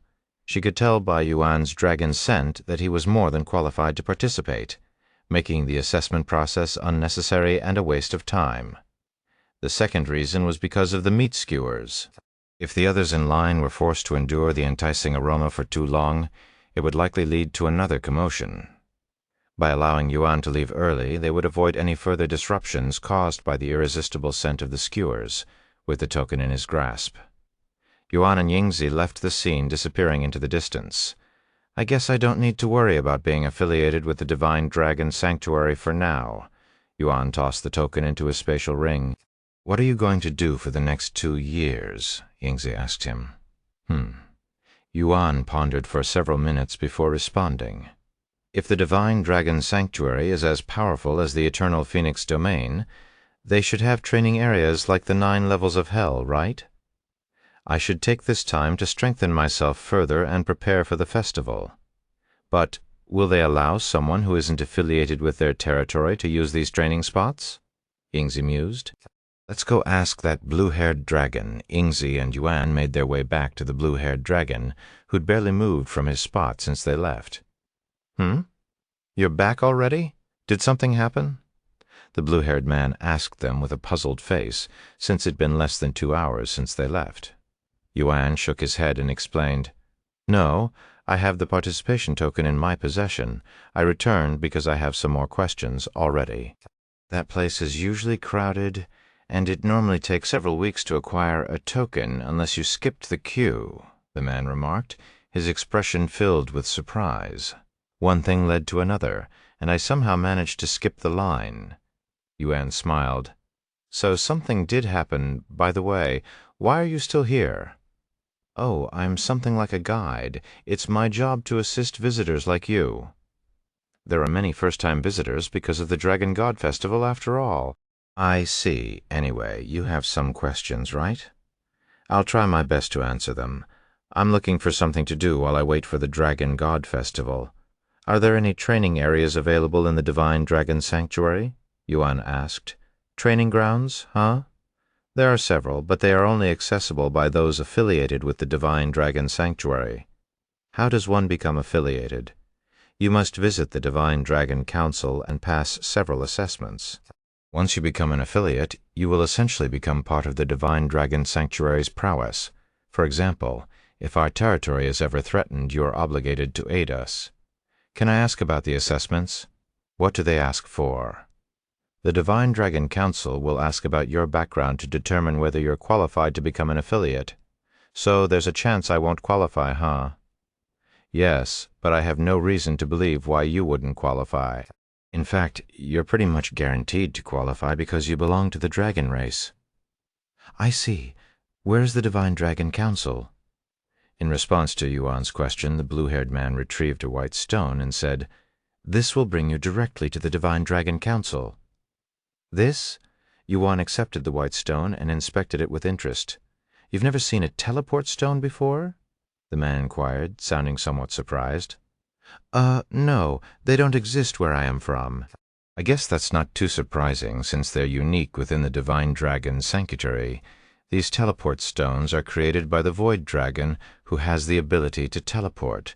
If you shatter that stone, you will create a rift that will directly bring you to the Divine Dragon Council. Some time later, Yuan shattered the teleport stone, releasing the energy stored within. The energy surged out, swirling in the air before forming a rift in front of him. The rift will disappear after 10 seconds. The man quickly warned him. Thanks for your help again, Yuan said to him before jumping into the rift, followed by Yingzi. Upon emerging from the rift, Yuan found himself standing before a majestic pagoda, its intricate design far surpassing the one he had seen at Phoenix Ascendancy Plateau. The towering structure was adorned with elaborate carvings and shimmering details, exuding an air of ancient power and significance. Its grandeur made it clear that this was a place of great importance. Just like the Dragon Ascending Mountain, there was a huge line waiting to go inside the pagoda. Fortunately, the line isn't as long. Moreover, it's moving much faster, Yuan thought to himself as he entered the back of the line. As they waited in line, Yuan listened to the conversations around them. Hopefully I qualify as a divine dragon warrior. That would make life much easier in the divine dragon sanctuary. Unless you are a dragon or have a master-level bloodline, it's near impossible to become a divine dragon warrior. rewebnovel.com. I'll be satisfied with just being affiliated with the Divine Dragon Sanctuary, since having a higher rank also means having more responsibility. So what if I have more responsibility? Only Divine Dragon warriors are allowed to use their training grounds, and that is my sole reason for coming here. After overhearing the nearby conversation, Yuan began to wonder if being affiliated with the Divine Dragon Sanctuary was similar to joining a faction in the Nine Heavens, since there appeared to be ranks amongst those affiliated. I need to become at least a Divine Dragon warrior to use their training grounds. Huh? Yuan mused inwardly. Sometime later, he looked at Yingzi and asked, "Are you also going to become an affiliate?" Chapter 1654, Divine Dragon Council. 2. I don't really have a reason to join the Divine Dragon Sanctuary. Yingzi shook her head. Most people join the Divine Dragon Sanctuary for one of two reasons. Some sought access to the powerful training grounds available within the territory, hoping to grow stronger. Others joined to use the Divine Dragon Sanctuary's prestigious name as a shield, gaining protection and influence under its banner. I do not care about their training grounds, and I don't need their protection, so I don't really benefit from joining them. However, if you were to remain in the primal expanse forever, I wouldn't mind joining them with you. Yuan smiled at her words and said, "Unfortunately, I must return to my home soon." "I know. That's why I won't join them also. I am what most consider free-spirited. I don't wish to be constrained by their rules. It won't matter to you who will be leaving soon, but it's a big deal for those living in the primal expanse, I see." After a moment of silence, Yuan spoke again. "This just crossed my mind, but do shadow dwellers also have their own territory?" She nodded. "We do. It's a small and remote territory somewhere in the hollowed expanse where sunlight doesn't exist." Yuan's eyes widened at this information, and he said, "I know of the hollowed expanse, but I never got the chance to see it for myself, for the same reasons I didn't visit the Divine Dragon Sanctuary." The primal expanse was composed of many smaller regions, each with its own distinct environment, power structures, and unique inhabitants. These regions varied greatly from fiery domains to shadowy realms. One such region was the hollowed expanse, a world shrouded in eternal darkness, where no sunlight ever touched the land. The creatures and powers that thrived there were adapted to the shadows, such as the shadow dwellers. Since shadow dwellers are born from shadows, most of them originated from the hollowed expanse. In this realm of eternal darkness, the lack of sunlight and the pervasive gloom created the perfect conditions for these beings to come into existence. "What kind of place is the hallowed expanse?" Yuan asked a moment later. "Free removal." Yingzi recalled her memories of the hollowed expanse and said, "It's a gloomy place, with hardly any living trees and plants. The land is mostly sand and dirt, and not many primals venture there. If we want food, we have to leave the region." Based on Yingzi's description, Yuan imagined the hollowed expanse as a vast desert, barren and desolate, where it was always nighttime. "That's why I left the hallowed expanse in the first place, even if it means weakening myself," Yingzi continued. Since shadow and darkness were the sources of shadow dwellers' power, they preferred to stay in the darkest places, where their abilities were at their peak. For Yingzi, leaving the hollowed expanse, the darkest place in the primal expanse, significantly weakened her. The line moved quickly as they chatted, and before Yuan realized it, they had reached the front, now standing directly in front of the towering pagoda. Whenever someone exited the pagoda, it was immediately clear whether they had succeeded or not. Those who had a badge pinned to their chest wore expressions of pride or relief, while those without a badge left empty-handed, often looking disappointed or frustrated. Eventually, it was Yuan's turn. Noticing the woman standing by the entrance beckoning toward him, Yuan stepped forward and approached the pagoda. "You can wait for me out here," Yuan said to Yingzi as he left. Sometime later, Yuan entered the first floor of the pagoda. The interior was modestly decorated with minimal furnishings. At the far end of the room, a young man sat behind a desk, his posture relaxed. When the young man noticed Yuan's scent, he raised an eyebrow and asked in a surprised tone, "What dragon bloodline do you have?" My dragon bloodline? Yuan swallowed nervously. Fortunately, he'd prepared for this question. "I'm an azure dragon." When Yuan considered his identity as a dragon, his first thought was to claim he hailed from the Shi family's heritage. However, he quickly realized that he had never actually learned the name of their bloodline. In the end, he used the azure dragon's name. "An azure dragon? That can't be right," the young man replied, his brow furrowing in doubt. "I can tell by your scent alone that you come from a much more prestigious bloodline. Are you trying to hide your identity? Why? If you want to become affiliated with our divine dragon sanctuary, you must tell us the truth. We don't accept those with ulterior motives." "I didn't think you would see through me so easily," Yuan sighed inwardly. He responded a moment later, "Actually, I don't know my race. I was abandoned when I was young, and the ones who accepted and raised me were azure dragons." The young man narrowed his gaze at Yuan. "Where are you from?" "I'm from a remote and insignificant territory located on the other side of the primal expanse," Yuan revealed, his tone calm and sincere. "What is your reason for wanting to join our divine dragon sanctuary?" "My parents have always spoken highly of the divine dragon sanctuary, even though they've never been here," Yuan swiftly responded. "They also recommended that I come here once they are no longer in this world." "What a load of bullshit." The young man sneered inwardly at Yuan's excuses, however. Even though he knew that Yuan wasn't being truthful, he couldn't ignore Yuan's powerful bloodline. "I don't know what he's planning, but we can figure out his true identity through the assessment." Some time later, the young man smiled at Yuan and said, "All right, you pass. Moreover, I believe you have the potential to become someone greater than a divine dragon warrior, so I'm going to give you a chance. Head to the second floor and take the assessment there. If you pass, you'll become a divine dragon commander instead of a mere divine dragon warrior. Be proud. You're only the fourth to be sent to the second floor in the last 1,000 years. Join Privilege for VIP Chaps Chapter 1655 Divine Dragon Council 3. Chapter 1655 Divine Dragon Council 3. Huh? That's it? Yuan thought, surprised by how easy the process had been. He had expected the assessment to be much more difficult and strict, but in reality it had turned out to be far simpler than he had anticipated. "Then I'll head to the second floor now." Yuan gave the young man a slight bow before approaching the spiraling staircase by the wall. Several moments later, Yuan stepped onto the second floor. The layout and decorations were almost identical to those on the first floor. At the other end of the room, a middle-aged man was slumped over a desk, seemingly asleep. His posture was relaxed, and his soft, rhythmic breathing filled the otherwise quiet room.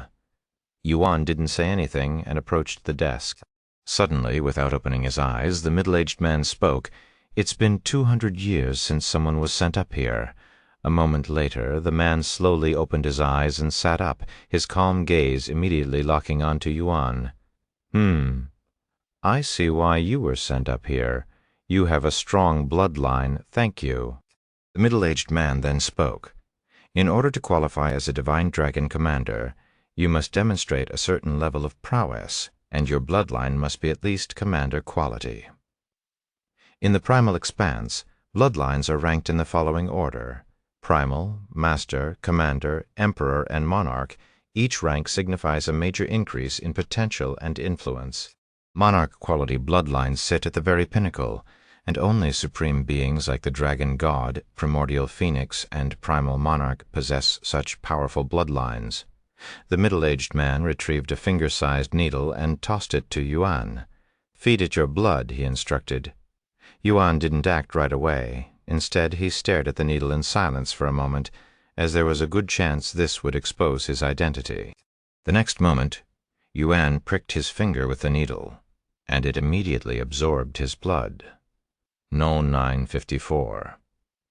"What are you thinking so deeply about?" the middle-aged man suddenly inquired when he noticed Yuan's hesitancy. "Nothing important.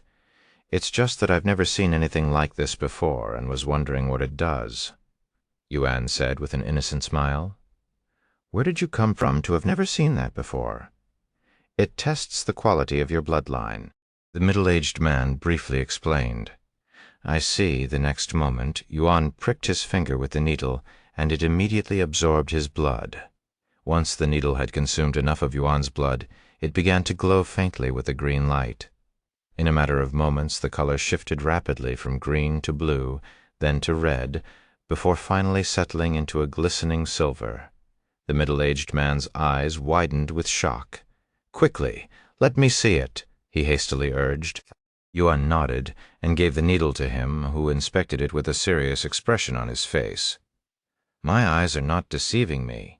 You actually have an emperor-quality bloodline."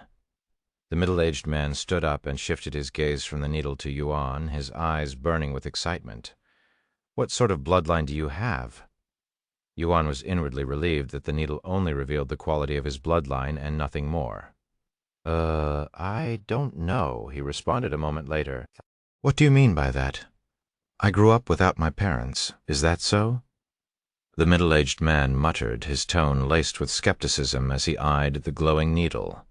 While he clearly doubted Yuan's background, he didn't outright deny it either. After all, given how chaotic the primal expanse was, Yuan's claim was entirely possible, even common. In a realm where powerful bloodlines often mingled and mysterious origins were not unheard of, the idea of someone like Yuan emerging from obscurity wasn't out of the question. "All right.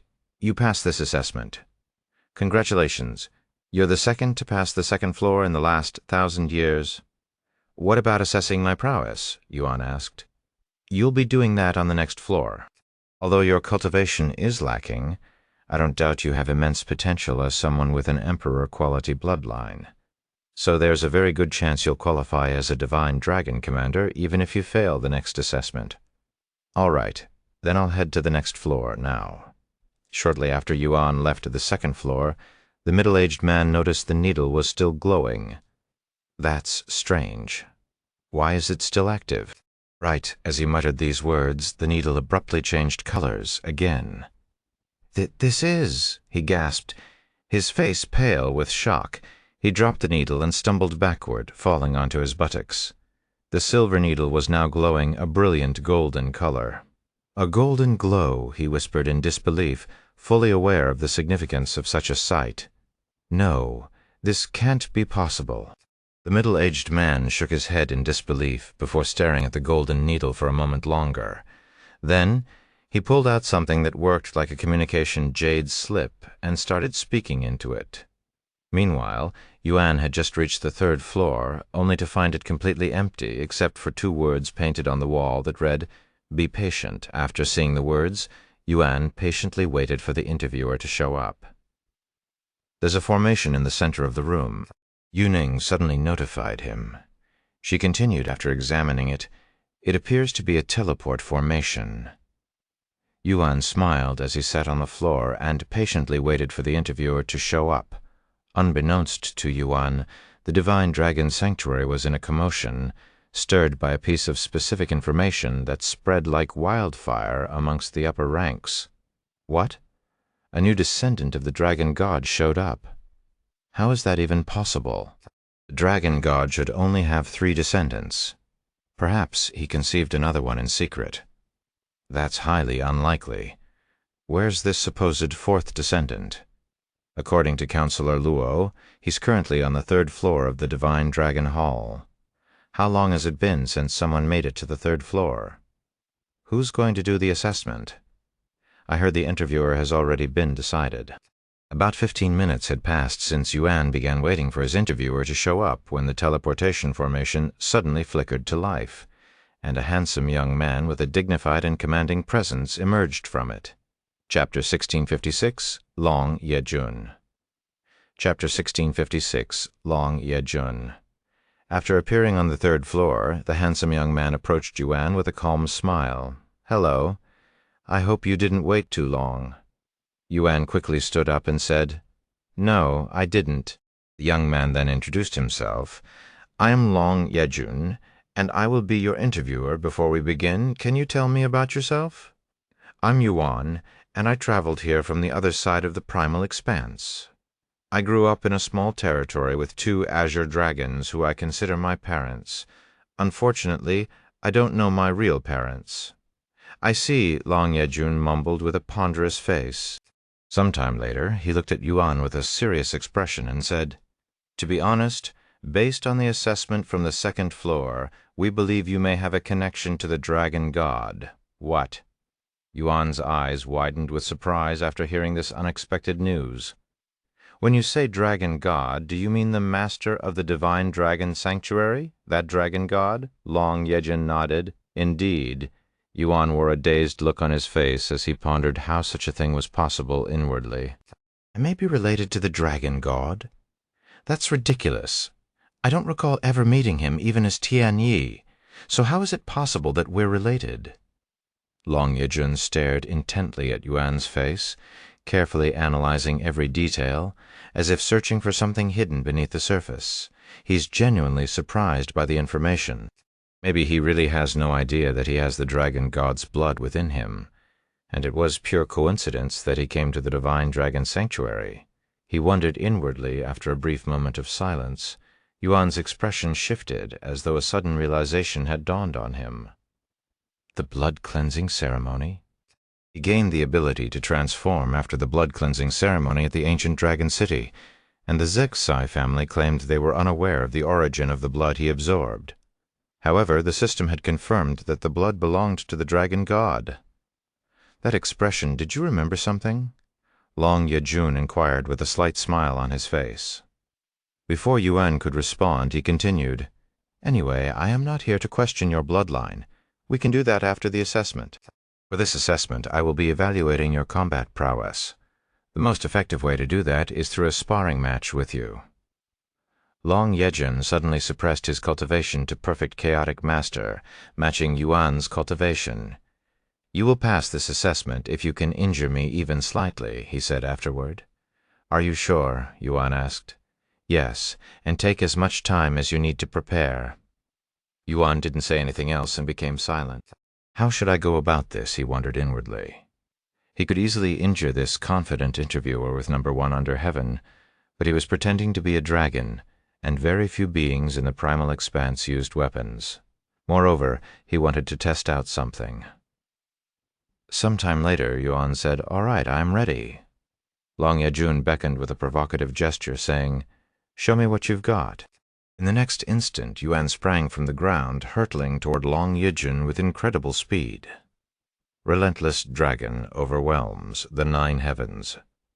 As Yuan activated his fist technique, he channeled his chaotic essence into it, amplifying its power several times over. Long Yejun's eyes widened as Yuan's aura suddenly erupted with overwhelming force. Instinctively, he leaped back, attempting to dodge the oncoming strike. However, Yuan suddenly activated Dragon's Gaze, catching Long Yejun completely off guard. The technique paralyzed him for a split second, leaving him vulnerable. F. Long Yejun couldn't even utter a word before Yuan's fist, engulfed in a black aura that resembled flames, slammed into his gut, launching him across the room. His body crashed into the wall with such force that the entire building trembled. If not for the defensive formations reinforcing the structure, his impact would have shattered through the wall entirely. Despite the brutal blow, Long Yejun somehow managed to land on his feet, his expression grim but composed as he steadied himself. He took a deep breath, then forcefully blew his nose, expelling a fair amount of blood. Long Yejun stared at his own blood on the ground, then chuckled with excitement. "When was the last time I saw my own blood? Ha ha ha." He laughed, a wild glint in his eyes. "Does this mean I passed the assessment?" Yuan asked. Long Yejun stopped laughing to look at him with a solemn gaze. "No," he responded. "But you? That wasn't enough to injure me." Yuan didn't say anything, and merely looked at the blood on the floor. "Ahem." Long Yejun awkwardly cleared his throat and explained. "I was training before I came here, and that blood was accumulated then."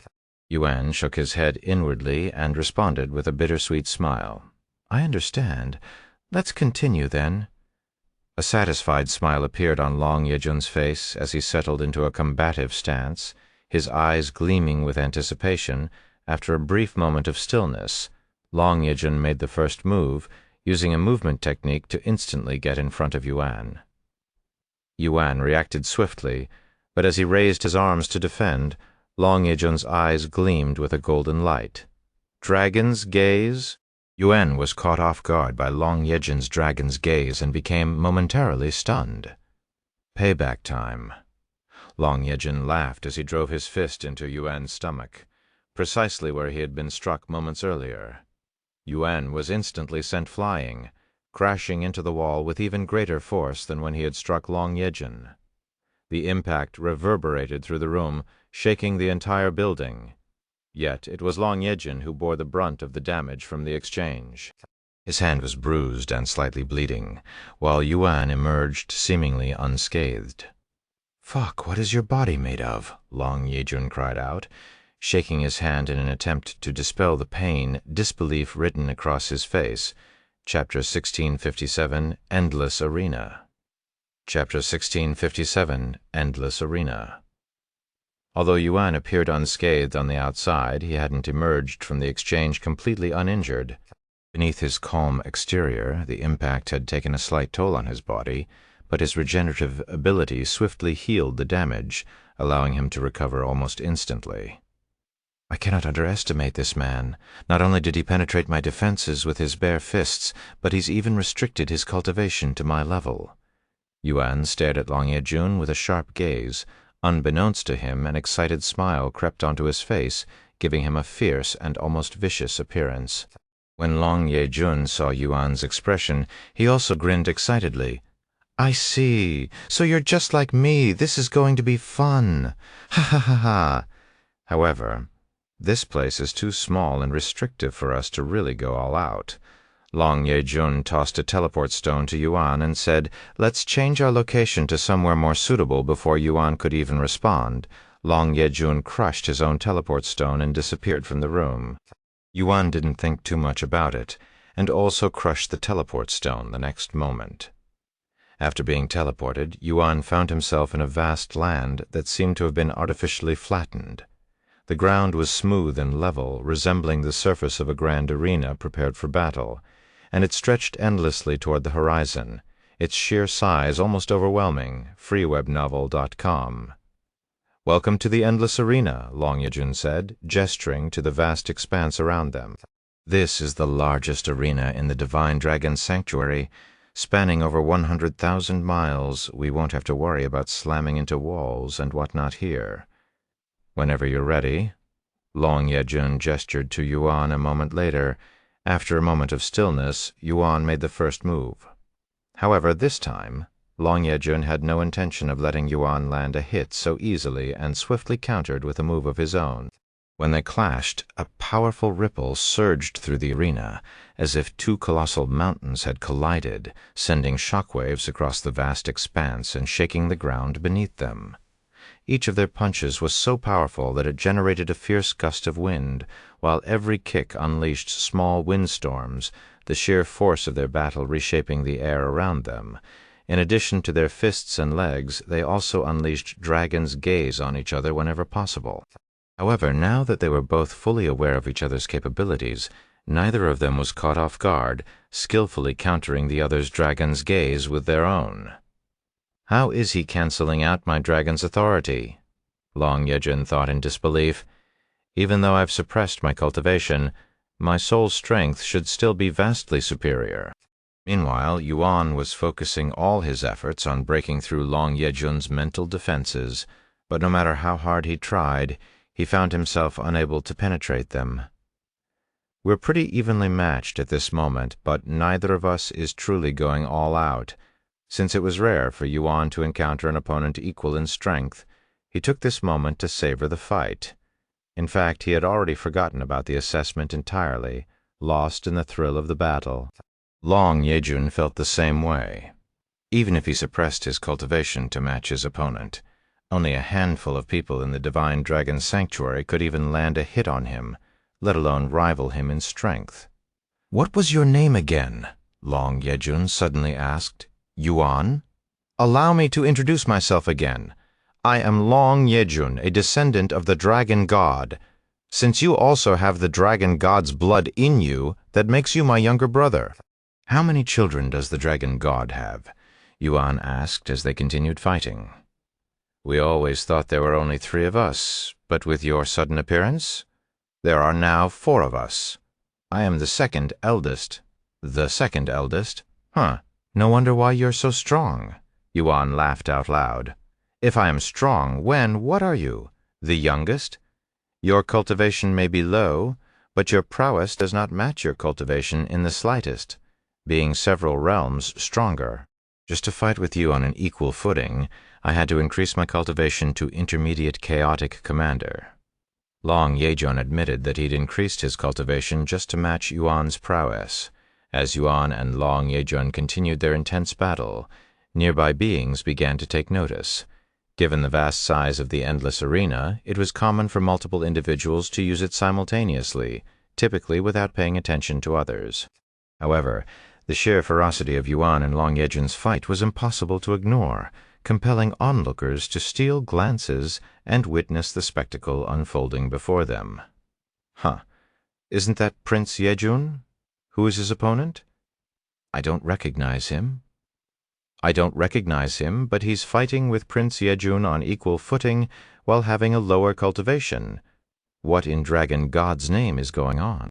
One of the onlookers exclaimed in disbelief, unable to comprehend how someone could rival Long Yejun, a descendant of the Dragon God. "Wait a second. I heard rumors about a 4th descendant showing up very recently. Is that him?" "The Dragon God's 4th descendant looks extremely promising. He might even rival the eldest, that tyrant." "Impossible. Nobody can rival that tyrant, who is the closest to reaching the Dragon God's prowess. Anyway, Prince Yejun is obviously holding back. If he became serious, the 4th won't be able to fight back." "I wouldn't be so sure about that. It seems to me the 4th is also holding back. Time will tell."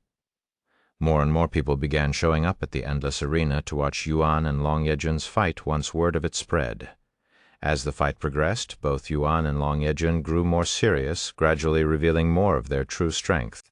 "That should be enough for a warm-up. Let's get serious now." Long Yejun suddenly stopped fighting and said, "Fine by me." Yuan nodded, agreeing with him. Chapter 1658, Dragon God's Descendant. Chapter 1658, Dragon God's Descendant. Yuan and Long Yejun silently stared at each other, seeming waiting for the other to act first. "If you're not going to move first, then allow me to." Long Yejun suddenly began transforming. His aura erupted like a volcano, and scales began appearing all over his body. Furthermore, a golden mask that was shaped like a dragon's face materialized on Long Yejun's face, giving him a fearsome presence. Seeing this, Yuan used God of War's astral arts, but he restricted the avatar's size to be only slightly larger than his own body. "What is that?"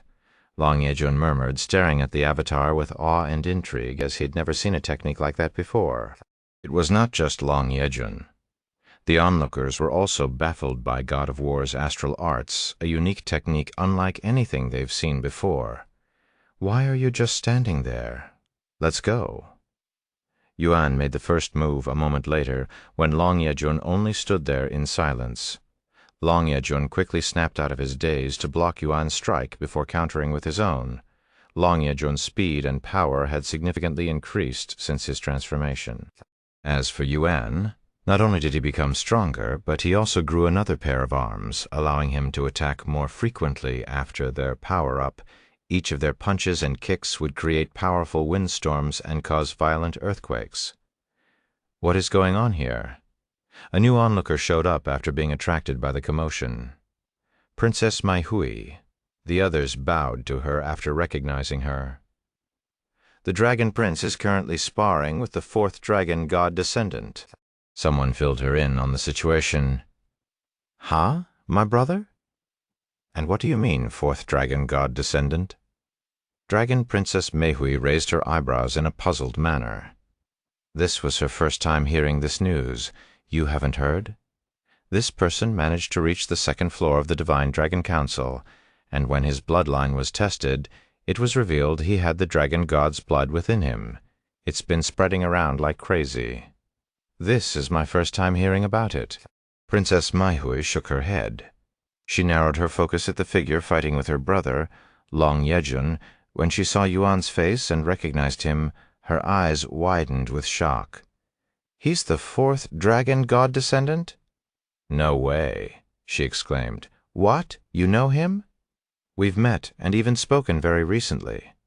However, I can't say that I know him to think he'd have Dragon God's blood in him. What kind of coincidence is this?" Princess Maihui sighed out loud.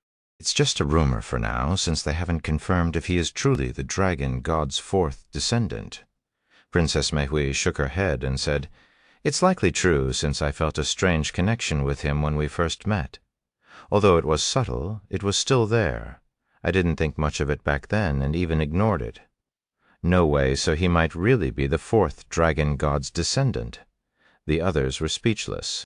In the Divine Dragon Sanctuary, those who were affiliated followed a strict ranking structure. This hierarchy determined not only status, but also privileges and responsibilities, with higher-ranked individuals holding greater authority and access to powerful resources, while the lower ranks strove to prove themselves worthy of advancement. The majority of affiliates within the Divine Dragon Sanctuary do not possess a rank, making even the lowest rank a position of immense authority. The lowest rank within the Divine Dragon Sanctuary was the Divine Dragon Warrior, entrusted with maintaining order within the territory. They also served as the first line of defense and enforcers of the territory's peace. Above them were the Divine Dragon Commanders responsible for leading and directing the Divine Dragon Warriors. They were akin to generals in the military. Only 100 Divine Dragon Commanders existed in the Divine Dragon Sanctuary, while hundreds of thousands of Divine Dragon Warriors exist. The next and highest attainable rank was the Divine Dragon Council, comprised of fewer than a dozen individuals. The members of the council wielded the greatest authority within the Divine Dragon Sanctuary, second only to the Dragon God and his descendants. They were entrusted with making crucial decisions and overseeing the sanctuary's most important matters. Although the Divine Dragon Council was the highest rank, there was a rank even higher than them, reserved only for the Dragon God's offspring, the Dragon God's descendants. "Has the Dragon God commented on the situation?" Princess Maihui asked the ones around her. "No, but the Dragon God should have been notified already." Maihui looked toward the sky and mumbled, "Father, Yuan and Long Yejun continued their battle for 2 days straight without a moment of rest. Both had long forgotten about the assessment, fully absorbed in the thrill of the fight, pushing each other to their limits as they exchanged relentless blows. Neither seemed willing to back down, their stamina and determination seemingly boundless. You're really something, Yuan. I haven't been entertained to this extent in a very long time. However, I can tell that you're still holding back. Show me everything you've got." "Are you sure? Don't complain if you get hurt." "Of course, I won't complain even if you kill me by accident."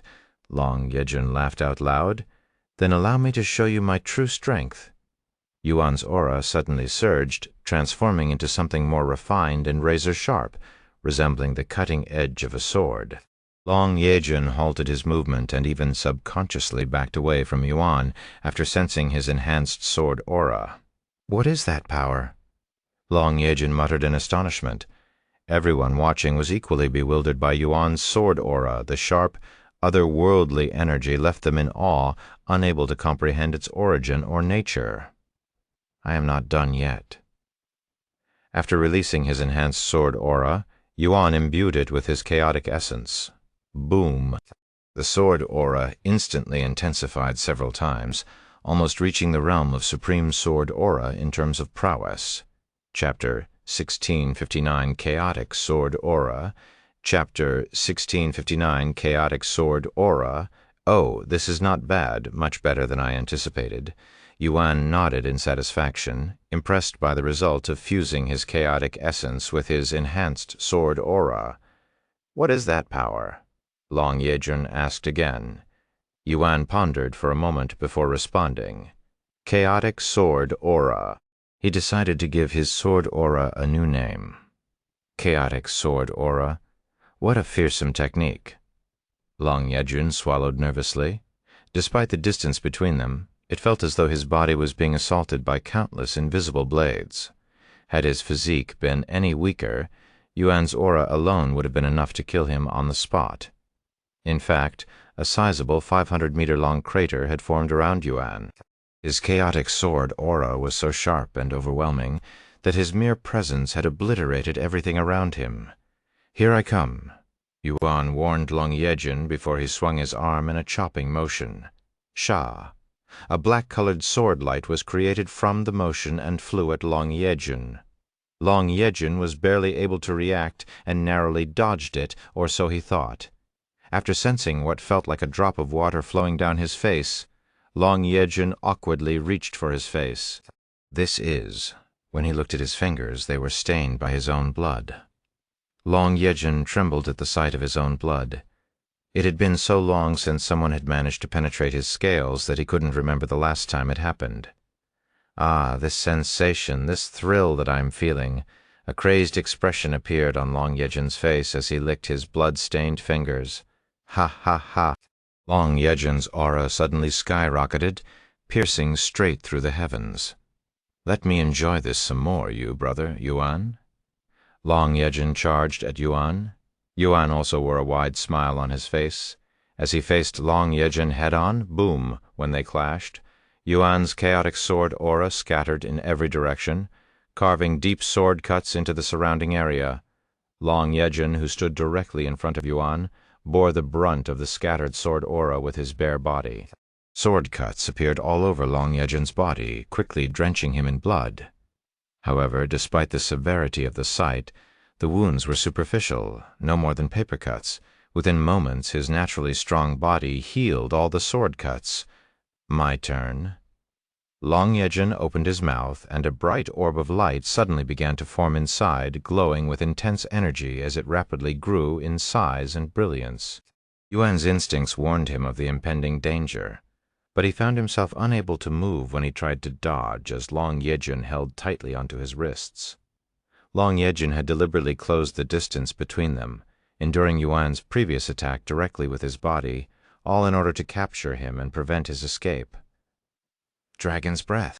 Once he gathered enough energy, Long Yejun unleashed it from his mouth, shooting a beam of light resembling heaven-splitting sword strike, even rivaling its destructiveness. Yuan's entire body was swallowed by the massive beam of light, his silhouette disappearing completely within its blinding brilliance. Long Yejun kept his mouth open, continuously releasing the dragon's breath until every last ounce of energy had been expended. It took several long seconds before Long Yejun finally closed his mouth.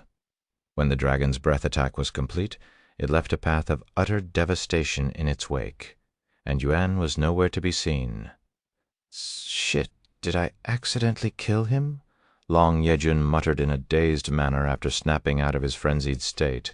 A tsunami of worry and guilt washed over Long Yejun as he realized what he'd just done. He frantically scanned the devastated area, his heart pounding anxiously, dreading the worst outcome. Wow, that was scary. "I almost died there." A familiar voice suddenly resounded, prompting Long Yejun to turn around.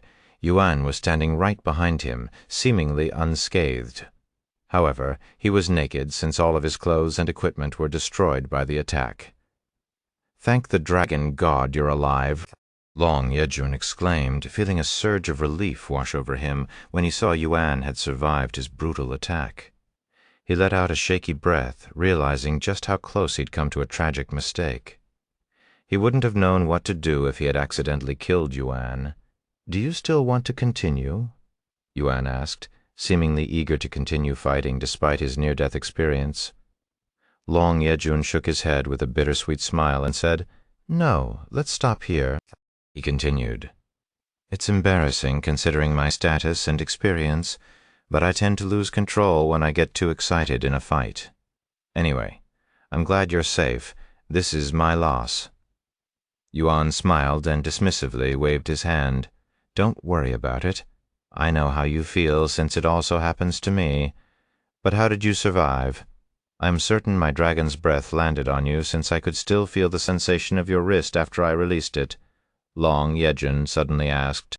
It did hit me, and it even destroyed most of my body. What? But you look perfectly fine. I'm quite confident in my regenerative abilities. Yuan smiled, although Long Yejun was too preoccupied to see it. The onlookers had witnessed Yuan reconstructing his entire body from a single cell, which left them all astonished, even terrified. Sometime later, Yuan retrieved the golden dragon robe and wore it. Thank the heavens I didn't wear this during the battle, or it would have been destroyed. Yuan sighed inwardly. Unfortunately, the rest of Yuan's equipment had been utterly obliterated by Long Yejun's dragon's breath. Among the losses were the treasured armor and boots that had once belonged to the evil god, which he had only recently acquired. These two treasures had endured thousands of years of abuse and even survived one of the biggest wars in the divine heaven. Yet they were somehow destroyed so soon after returning to Yuan's possession. Stygian vest and Stygian boots. What a pity, Yuan muttered in a gloomy tone. Realizing that he'd destroyed Yuan's treasures, Long Yejun said, Sorry, I also destroyed your valuables.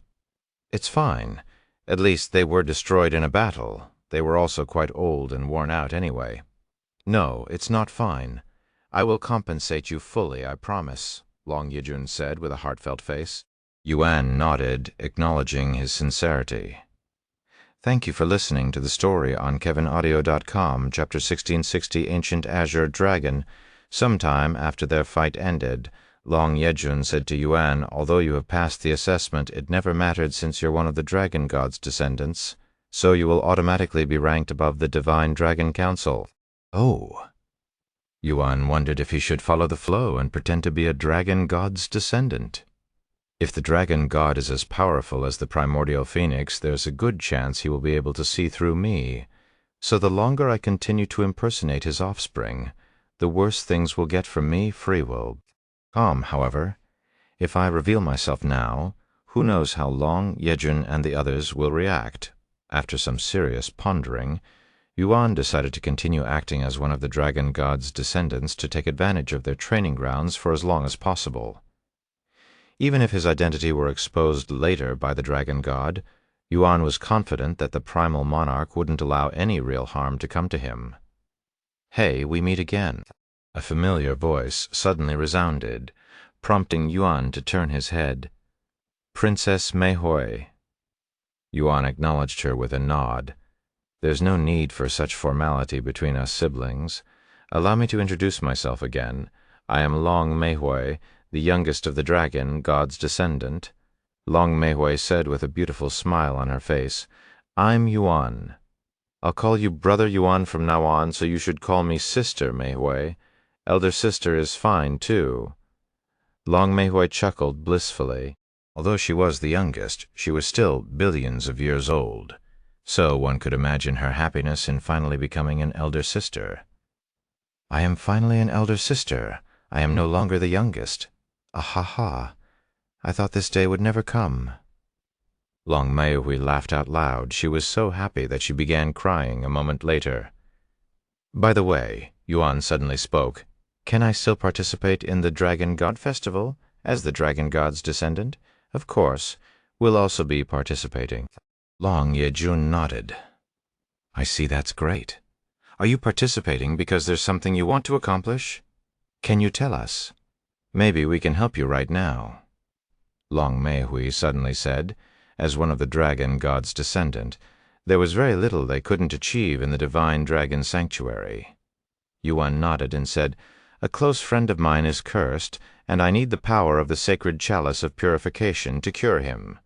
The sacred chalice of purification, huh? If you can bring your friend to the divine dragon sanctuary, we can help him, Long Yejun said. Yuan shook his head and sighed. Unfortunately, my friend cannot leave his territory, so I have to bring the treasure to him. That would be difficult to do, since the sacred chalice of purification hasn't left the divine dragon sanctuary since it was brought here, Long Meihui said. But if you win the Dragon God Festival, you can make that request to the dragon god. Long Yejun continued. That's what I plan on doing, Yuan said. Good luck, Brother Yuan. Although we've participated in nearly every dragon god festival since its creation many billion years ago, we've only won a few times, Long Mei Hui said. What kind of trials are in the festival? Yuan asked. All kinds, from trials that test your talent to nonsensical ones like racing each other across the primal expanse, Long Yejun said. Racing across the primal expanse. How long did that take to finish? Yuan asked nervously. A few hundred years. Oh, Yuan immediately became worried after hearing that the festival may potentially last for hundreds of years.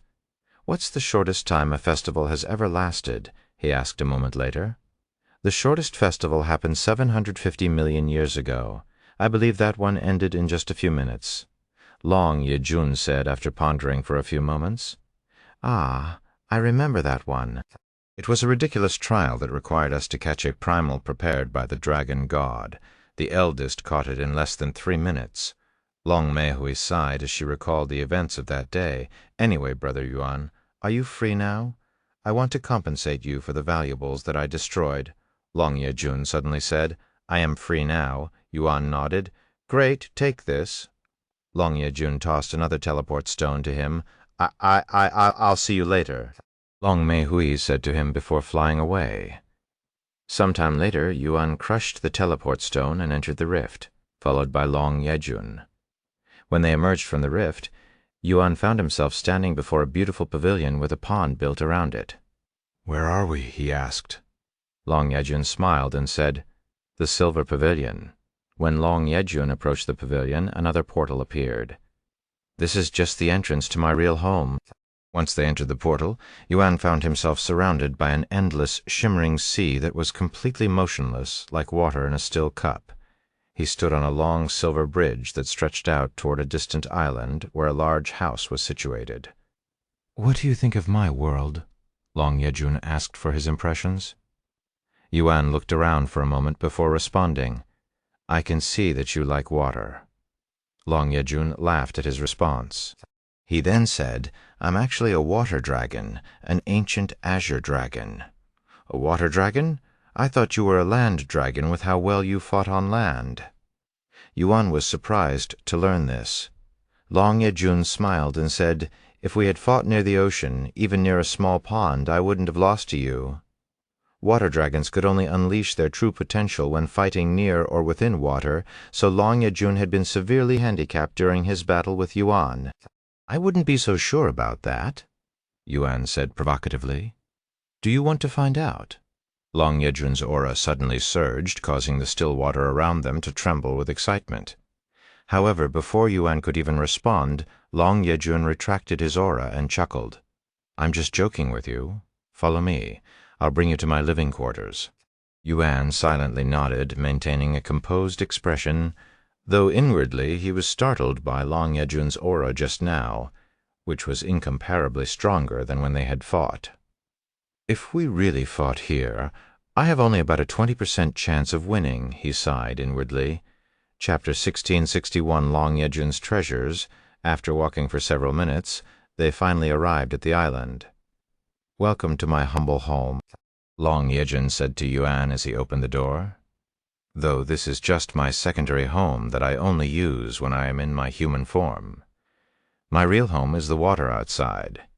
The interior of the house was incredibly simple. There was only one large room with a couch, a square table, 4 chairs, and some wall decorations. What do you typically do here? Yuan asked out of curiosity. This... Long Yejun suddenly sprawled out on the couch, his entire body stretched across it with one foot casually hanging off the edge. What am I looking at? Yuan didn't want to make any assumptions and asked, You can't tell? I'm relaxing. Yuan was speechless. Although the human form is very restricting and weak, it has its advantages. The biggest one is their ease of movement and small size. I wouldn't be able to do this if I were in my true form, Long Yejun said. I see. Speaking of human form, Long Yejun sat up and stared at Yuan with a serious face. Your appearance is top-notch. Did you acquire it from the human face artisan? Human face artisan? Yuan wore a puzzled look on his face. You don't know the human face artisan. He's one of the top appearance makers in this world. Although his products are extremely expensive, they're all top quality. In fact, most of the top quality appearances are created by him, mine included. Is that so anyway, to answer your question? I didn't acquire my face from him. I made it myself. What? You made such a high-quality appearance by yourself? You should start a business with that talent. The human face artisan will finally have some real competition. I'll think about it, Yuan said with a stiff smile.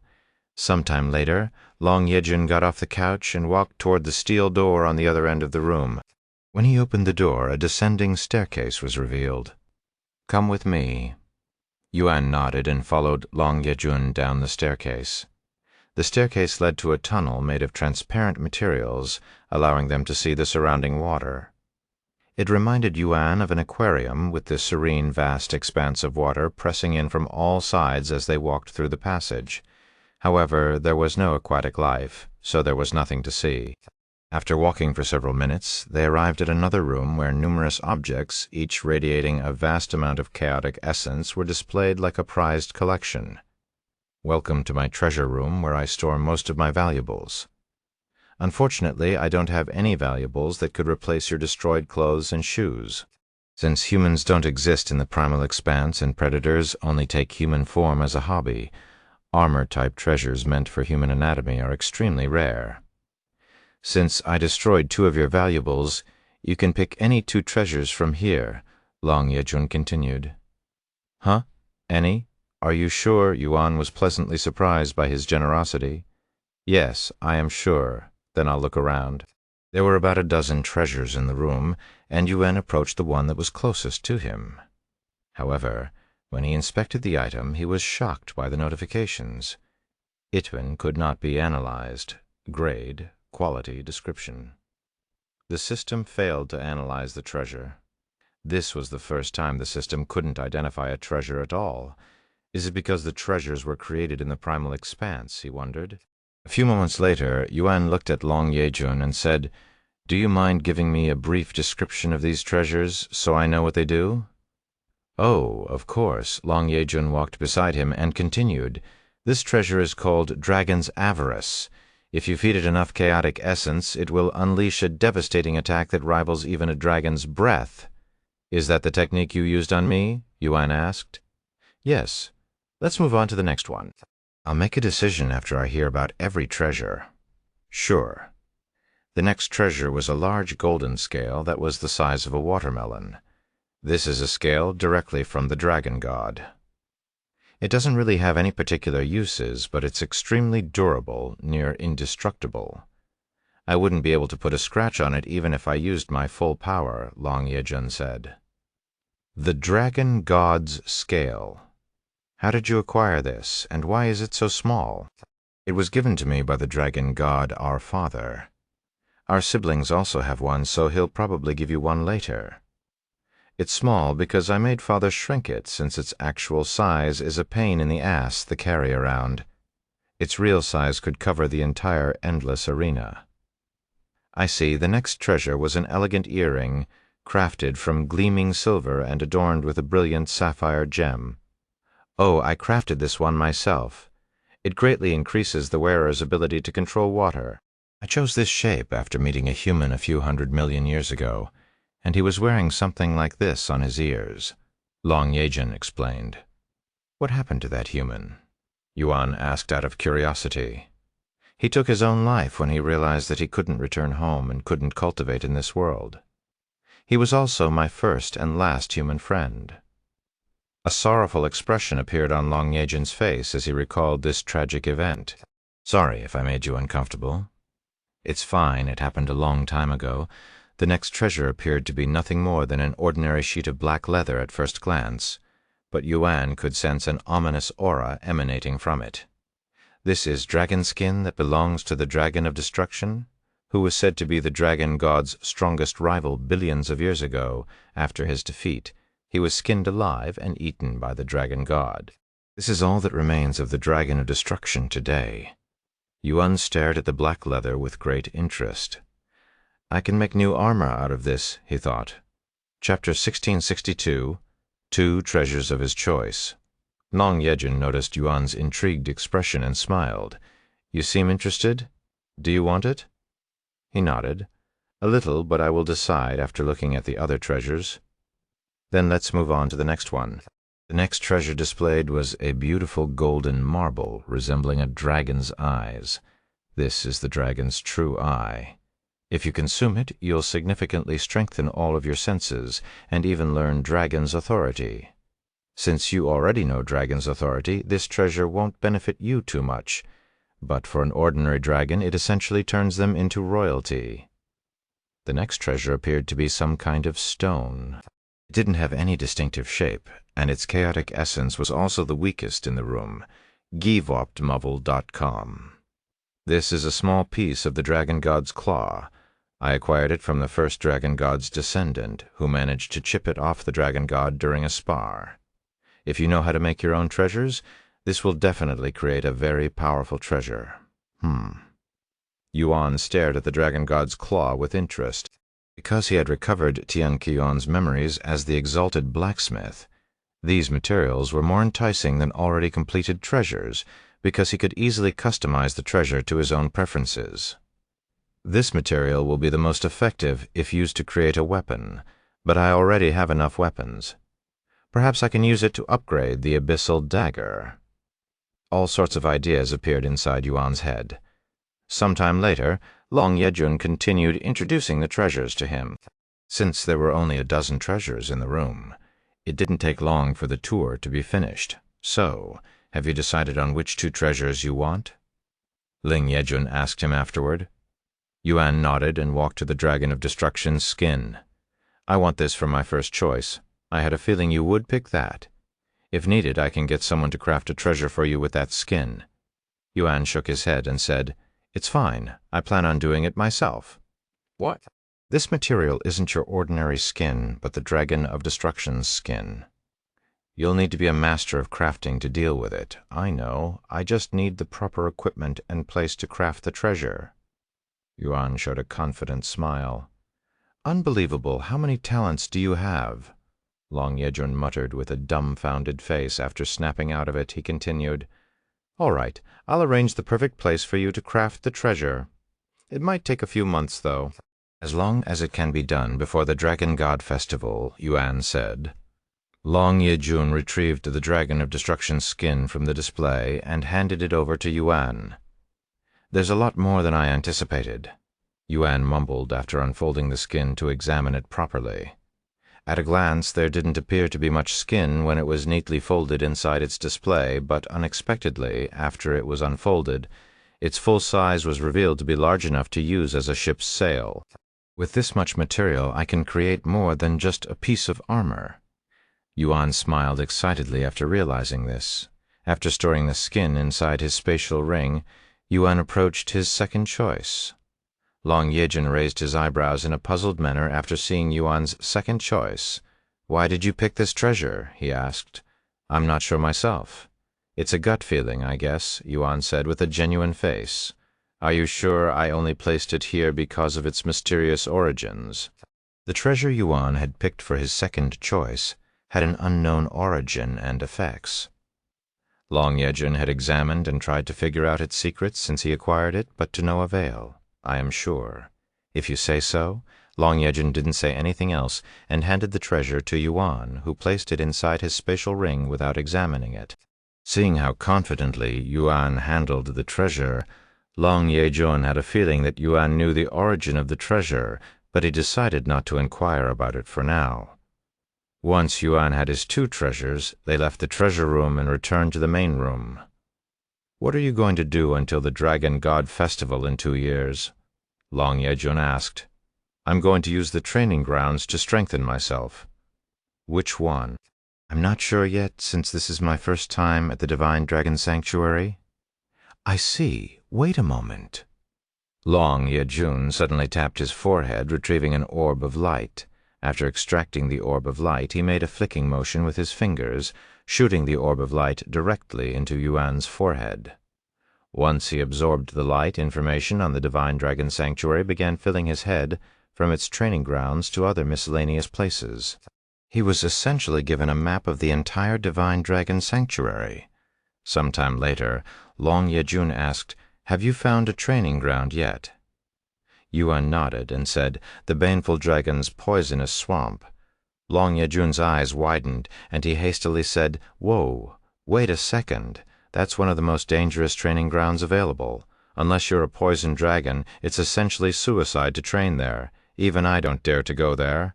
I'll be fine. My poison resistance is quite strong." Yuan said, "I never asked. But what kind of dragon are you? I'll keep it a secret for now. If you can guess it, I'll do you a favor." "All right, I'll accept your challenge before I head to the baneful dragon's poisonous swamp. Can you take me back to the Divine Dragon Hall? I came to the Divine Dragon Sanctuary with a friend." "Sure thing." Long Yejun shattered a teleport stone to the Divine Dragon Hall a moment later. "Sorry for making you wait so long." Yuan approached Yingzi, who was waiting beside the entrance. Where did you come from?" Yingzi was puzzled, since she hadn't noticed him leaving the Divine Dragon Hall, even though she had been watching it without looking away the entire time. Yuan immediately explained the situation to her. Chapter 1663, Baneful Dragon's Poisonous Swamp. Chapter 1663, Baneful Dragon's Poisonous Swamp. "I see." Despite Yuan explaining the situation to her, Yingzi only became more puzzled afterward. She couldn't fathom how Yuan, who was obviously human, became the dragon god's descendant. Moreover, he should have the primal monarch's bloodline. However, she quickly stopped thinking about it, realizing it was pointless to overthink something she wasn't meant to understand. "Your friend is a shadow dweller, huh? It's been over 1,000,000 years since I last encountered their race," Long Yejun commented as he stared at Yingzi, as it was incredibly rare for a shadow dweller to be so far away from their natural habitat, the hollowed expanse. "Oh, let me introduce myself. I am the second dragon god's descendant, Long Yejun, Yingzi. Let's head to the baneful dragon's poisonous swamp now, shall we?" Yuan said a moment later. "Sure." Since their destination was only 3 days away from the Divine Dragon Hall, they decided to fly there instead of wasting a teleport stone. While they traveled, Long Yejun gave an introduction to the baneful dragon's poisonous swamp. Baneful dragons are the strongest poison dragons and some of the most feared creatures in the primal expanse due to their dreadful poisons. Their poisons are so deadly that even entities with poison immunities could perish from them. They are also so incredibly annoying to deal with that even the dragon god avoids fighting them as much as possible. "How are they annoying to deal with?" Yuan asked curiously. "Their bodies are essentially made of poison, so they release poison from any wounds inflicted upon them. The only way to fight them is from a safe distance, and you must defeat them swiftly, or else their poison will spread. Unfortunately, that is easier said than done because baneful dragons are annoyingly durable. There's a reason poison dragons are considered one of the most powerful and dangerous dragon bloodlines." "What bloodline does the dragon god have?" Yuan asked. "I would love to tell you, but unfortunately even I do not have the answer." "What? Even though you're his offspring?" Long Yejun nodded and sighed. "We've asked him many times, but he said he'd only tell us if we can defeat him, which is essentially impossible. Even the eldest, who is recognized as the most talented dragon since the dragon god, the unrivaled tyrant, hasn't defeated him after many billions of years. I've heard about the first dragon god's descendant multiple times now, but I still don't have a clue what they're like," Yuan suddenly said. "There's only one thing you need to be aware of about the eldest." Long Yejun paused to look around nervously. Once he was sure nobody was eavesdropping on them, he continued speaking through divine sense. "That bitch is fucking crazy no matter what. Don't speak with her. As a matter of fact, don't even approach her. If you ever see her, run the other direction." "The eldest is a woman, huh?" Yuan thought to himself. "What does she look like, so I know it's her?" Yuan then asked. "She has multiple appearances and changes quite often, so it's impossible to recognize her from appearance alone. However, you'll still recognize her at a glance. I don't get it. You'll understand when you meet her, not even a hint." "Nope." Long Yejun refused with a smile. "Forget it then." 3 days later, they arrived at the baneful dragon's poisonous swamp, Just as its name implied, the place was literally a swamp, but with poisonous water and plants everywhere. There are 3 different zones in the baneful dragon's poisonous swamp: outer, inner, and center. Every zone has many layers of poisonous water, each containing a unique poison. We're currently in the first zone on the very outskirts of the place. Long Yejun explained. As you go deeper and approach the center of the swamp, the poison will become stronger. Do not underestimate this place, or you'll die. I have the antidote for all poisons up to the inner zone, so you don't have to worry about dying. However, once you enter the inner zone, I cannot save you, and only the baneful dragon could save you. Yuan nodded. Thank you for the warning. Freeweb and Velk. After taking a deep breath, Yuan entered the swamp. The swamp is much shallower than I anticipated. Yuan thought to himself as the water in the swamp only reached his knees. You have been poisoned by phantom poison. 10,000 poison immunity has nullified the effects of phantom poison. Once he confirmed that his poison immunity was working, Yuan began walking deeper. Several steps later, he was poisoned by a different type of poison. You have been poisoned by whispering death. 10,000 poison immunity has nullified the effects of whispering death. He continued walking deeper into the swamp. You have been poisoned by blood corruption poison. 10,000 poison immunity has nullified the effects of blood corruption poison. You have been poisoned by death's extract. 10,000 poison immunity has nullified the effects of death's extract. After walking 300 steps and being exposed to over 20 different types of deadly poison, Yuan had only managed to complete a little under 10% of the first zone, meaning he was still over 2,000 steps away from reaching the second zone. My poison resistance isn't increasing. I guess I have to be poisoned by something that my 10,000 poison immunity cannot handle. With that in mind, Yuan continued walking to the next zone. Sometime later, Yuan finished 90% of the first zone after experiencing over 200 different types of poison. When he was poisoned for the 207th time, a change occurred in his notifications. You have been poisoned by eternal agony. 10,000 poison immunity has failed to nullify eternal agony. Ding! Harmonious Heaven. Refining Immortal Physique has activated.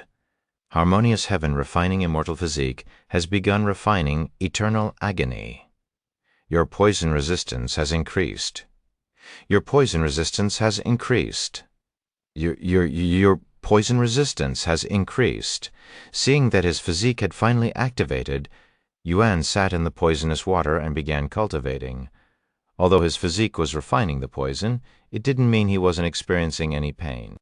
In fact, Yuan was currently experiencing excruciating pain from every inch of his body. Chapter 1664, 100,000 Poison Immunity. Wow, he's doing much better than I expected. Long Yejun muttered with a surprised look after seeing how far Yuan had progressed in the baneful dragon's poisonous swamp. He turned to look at Yingzi, who was standing beside him, and asked, "How long have you been traveling with him?" "A little over 2 years, so only recently, huh?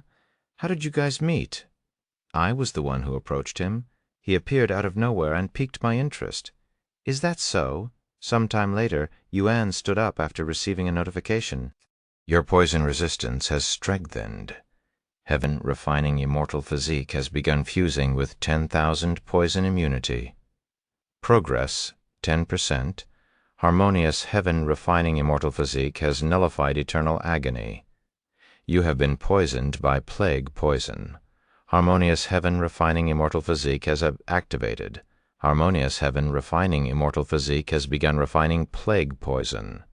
Your poison resistance has increased." Yuan stopped to cultivate again. A few minutes later, Yuan walked to the next layer. He continued this until he reached the last layer of the first zone. Your skill 10,000 poison immunity has developed into 100,000 poison immunity. Progress 25%. It was only when his poison immunity advanced to the next realm that he noticed an increase in his progress. This realization led Yuan to believe that he would need to continue elevating his poison immunity to even higher levels in order to complete his progress. Sometime later, Yuan walked forward. stepping into the second zone of the swamp. Long Yejun swallowed nervously when he saw this. The second zone was incomparably more challenging than the first, and even poison dragons had trouble adapting to the poison there. "He's only been here for a few hours, and he's already entering the second zone," Long Yejun sighed out loud as he recalled taking several 100 million years to reach that point. His insane speed of adapting to poison, he's definitely a poison dragon. Long Yejun was already convinced that Yuan was a poison dragon. Otherwise, it would make no sense. Long Yejun suddenly noticed a powerful presence behind him, prompting him to turn around. A tall and handsome man with purple, blue, and green hair was walking toward them with a slight smile on his face. "It's been a while since I've seen you at my playground, Prince Yejun." This man greeted Long Yejun with respect. "Baneful dragon, are you here to watch my little brother too?" Sure enough, this newcomer was the baneful dragon, the creator of the poisonous swamp. "Your little brother?" The baneful dragon looked at Yuan and smiled. "So that's the rumored fourth dragon god's descendant. And I came here because I noticed something odd was happening at my playground." "Something odd?" Long Yejun raised his eyebrows in a questioning manner. "My poisonous swamp started losing its strength rapidly a few hours ago, almost as if someone was purposefully detoxifying the poison." The baneful dragon narrowed his gaze at Yuan and continued, "Turns out he has been absorbing my poison and using it to enhance his own body, and at an incredible rate at that." "What, isn't that something only someone who has attained poison harmony could achieve?" Long Yejun's eyes widened with shock. Although Brother Yuan has poison immunity, he definitely hasn't reached the level of poison harmony yet. Yingzi looked at Yuan with a weird expression on her face. "Isn't this exactly what happened at the Eternal Phoenix domain? So he can do more than just absorb fire, huh?" Yingzi, who had witnessed Yuan's feats at the 9 levels of hell, immediately realized what was happening. However, she said nothing to Long Yejun and the baneful dragon since it would reveal Yuan's true identity, leaving them to figure everything out themselves. When Yuan entered the second zone and was poisoned, his 100,000 poison immunity immediately nullified the poison effects. So he continued walking deeper until he could no longer continue at the 20% mark. If he's stopping there, then his poison immunity should have only reached the level of 100,000 poison immunity, the baneful dragon remarked. "That's where I am now, and that took me hundreds of millions of years to achieve." Long Yejun sighed. The baneful dragon looked at him and sneered. "You make it sound like you've been training for hundreds of millions of years straight, when in reality you've only really trained for a few thousand years." It took Yuan a little longer to adapt to the poison in the second zone and a little over a week to advance his poison immunity to the next stage. "Your skill, 100,000 poison immunity, has developed into myriad poison immunity. Progress 75% myriad poison immunity description grants the user immunity to over 1,000,000 poisons, including immortal-grade poisons." When Yuan attained myriad of poison immunity, he'd just traversed a little over 75% of the second zone. However, even with his improved poison immunity, he was only able to continue all the way up to 90% before needing to halt again. "I have never seen anyone adapt to poison so quickly." The baneful dragon spoke with a shocked expression on his face. "That's my little brother for you, ha ha ha." Long Yejun laughed with prideful expression, as if he was the one who was being praised. "By the way, can you tell what kind of poison dragon he is?" The baneful dragon shook his head and said, "Everything about him tells me that he's a poison dragon, but for some reason I cannot see him being a poison dragon. My gut tells me he isn't one." "What? He isn't a poison dragon? How is that possible? There's no way anything other than a poison dragon could adapt to poison so quickly." "I am well aware of that. If I have to be honest, even I cannot compare to him in that category. No way. You have the strongest bloodline and highest poison affinity as a poison dragon. How could you lose to someone who isn't even a poison dragon? That doesn't make any sense," Long Yejun exclaimed. The baneful dragon remained silent, almost as if he had no response to such remarks. Chapter 1665, Heaven's Bane. Chapter 1065, Heaven's Bane. Another 2 weeks have passed since Yuan attained myriad poison immunity. Your skill, myriad poison immunity, has developed into true poison immunity. True poison immunity description. Grants the user immunity to most poisons. Progress, 90%. Looks like I will have to advance my poison immunity by one more stage if I want to complete the fusion, Yuan thought to himself as he took his first step into the third zone, where the poisons are strong enough to kill even immortals within seconds. I would have stopped him from advancing further if you weren't here, baneful dragon, Long Yejun said. Freeweb Nonal. Calm, however, the baneful dragon shook his head and said, Even with me here, there's nothing I can do to save him in the third zone because the poison there are strong enough to kill him before I can even attempt to save him. My poisonous swamp isn't the most dangerous training ground in the Divine Dragon Sanctuary without reason. It has the most casualties, and even other baneful dragons have perished here because they underestimated my poison. What? Then I need to stop him immediately before it's too late, Long Yejun hastily said. He'll be fine. Yingzi suddenly spoke for the first time since the baneful dragon's appearance. Where is your confidence coming from? The baneful dragon inquired, his gaze filled with intrigue. From experience, I guess. I have seen what he's capable of. But you've only been with him for around 2 years, Long Yejun exclaimed. And in those 2 years, I have witnessed enough to be confident of him. Yingzi shrugged. Long Yejun shifted his focus to Yuan again and swallowed nervously. Even that unrivaled tyrant hasn't stepped foot inside the third zone. He mumbled in a dazed voice. The third zone of the baneful dragon's poisonous swamp was much smaller than the previous 2, requiring only 100 steps to reach its very center. However, each step introduced a new, more potent layer of poison. These toxins were so deadly that even those at the God Ascension would succumb to them within minutes. Even with true poison immunity, Yuan couldn't take more than 10 steps before he had to sit down to cultivate. The pain he experienced was excruciating, and if it weren't for his regeneration ability that constantly created healthy blood cells and restored his organs, the poison would have melted his body within seconds. Oh God, what is his body made of? The baneful dragon was shocked by what he was witnessing, and he even began to doubt the effectiveness of his poison, something he had been immensely proud of for countless years, that regenerative ability. If he's not a poison dragon, he's a dragon with extremely high recovery rates. Long Yejun immediately started thinking of the possibilities.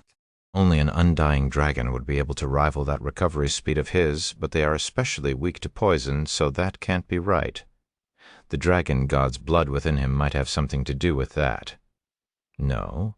The dragon god's blood only enhances our existing abilities to extreme lengths. None of the dragon god's descendants have abilities beyond what they're capable of, not even the unrivaled tyrant. For example, Long Yejun's ability to control water reached levels other ancient azure dragons could never hope to achieve because of the dragon god's blood within him. However, he would not suddenly acquire the ability to control the void or fire. 4 hours later, Yuan stood up and took another step before sitting back down again to cultivate. He would continue to spend 4 hours for each step until he reached the 69th step. Ding. Your skill, true poison immunity, has developed into perfect poison immunity. Progress, 100%. Congratulations. Your heaven-refining immortal physique has successfully merged with perfect poison immunity. Harmonious heaven-refining immortal physique incomplete has improved. You have acquired the title Harmonious Poison Body. The baneful dragon narrowed his eyes, sensing a drastic change in Yuan's body and aura as his physique merged properly. What a ridiculous monster! Even the unrivaled tyrant is nothing in front of his poison affinity. The baneful dragon praised loudly. Don't let her hear that, or she'll kill you, Long Yejun said as he nervously looked around to make sure nobody there heard it. Relax, this place is usually empty. The baneful dragon laughed. I wonder why, Long Yejun shook his head. Meanwhile, Yuan continued his march toward the very center of the poisonous swamp. Unlike before, when each step took him hours to complete, this time he moved forward without pause. Not stopping for even a second in the blink of an eye, he reached the very center of the baneful dragon's poisonous swamp. Harmonious heaven-refining immortal physique has activated. You have learned Heaven's Bane. Heaven's Bane. Rank, Celestial Mastery Level. 1 description: the strongest poison, the bane of all existence. A single drop of Heaven's Bane could poison even heaven itself. Despite the powerful new technique he'd just acquired, Yuan was paying attention to something else, something inside the baneful dragon's poisonous swamp. He crouched down and reached into the water, carefully retrieving a purple crystal as large as his entire head. The crystal gleamed with an otherworldly glow and exuded a deadly presence. "What is this?" he muttered. "Congratulations, fourth dragon, God's descendant." The baneful dragon suddenly appeared before Yuan with a wide smile on his face. "Huh? Who are you?"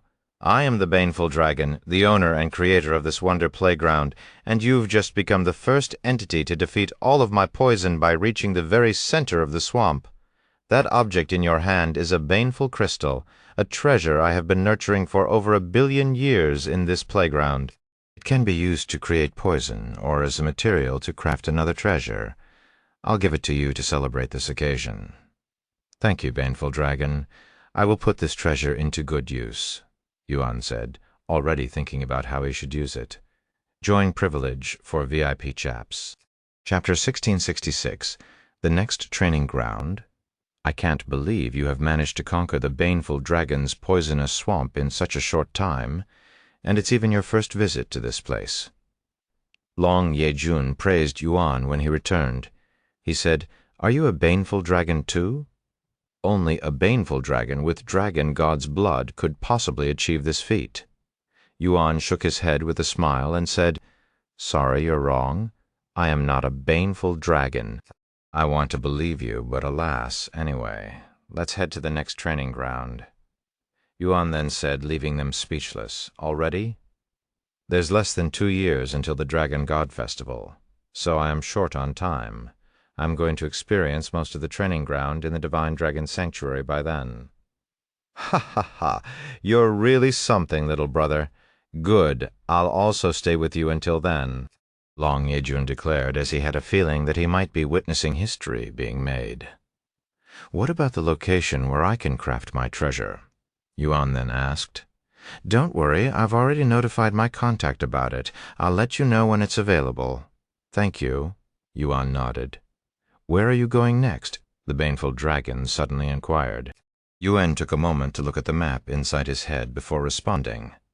"The nearest training ground from here is the sky-splitting dragon's tribulation, so I'll train there next." "The sky-splitting dragon's tribulation, huh?" Long Ye-jun mumbled. "It's been a while since I went there, so I'm going to tag along. I also want to see how far you'll go in a different environment," the baneful dragon said. Long Ye-jun shattered a teleport stone that brought them near their destination shortly after. "If I can become immune to lightning, I'll no longer have to worry about heavenly tribulations back in the 9 heavens," Yuan thought to himself as they entered the rift. In the 9 heavens, when an individual attains immunity to a particular element, their unique physique is given a specific name. For instance, those immune to poison are known to possess the perfect poison body, while those immune to fire are referred to as one with the flames. For those who achieve immunity to lightning, they possess what is known as a heavenly physique, a physique that directly defies heavenly tribulations. This unique trait grants them the power to withstand the wrath of the heavens itself, making it one of the most coveted and sought-after physiques for cultivators. Most cultivators perish during heavenly tribulations when attempting to ascend to the next major realm. Thus, one can only imagine the immense value of the heavenly physique that enables its bearer to completely ignore these tribulations and ascend unchallenged. A few days later, Yuan and his group arrived at the sky-splitting dragon's tribulation. The training ground stretched across a vast, barren landscape where lightning strikes continuously poured down like raindrops in a storm, illuminating the area with their relentless fury.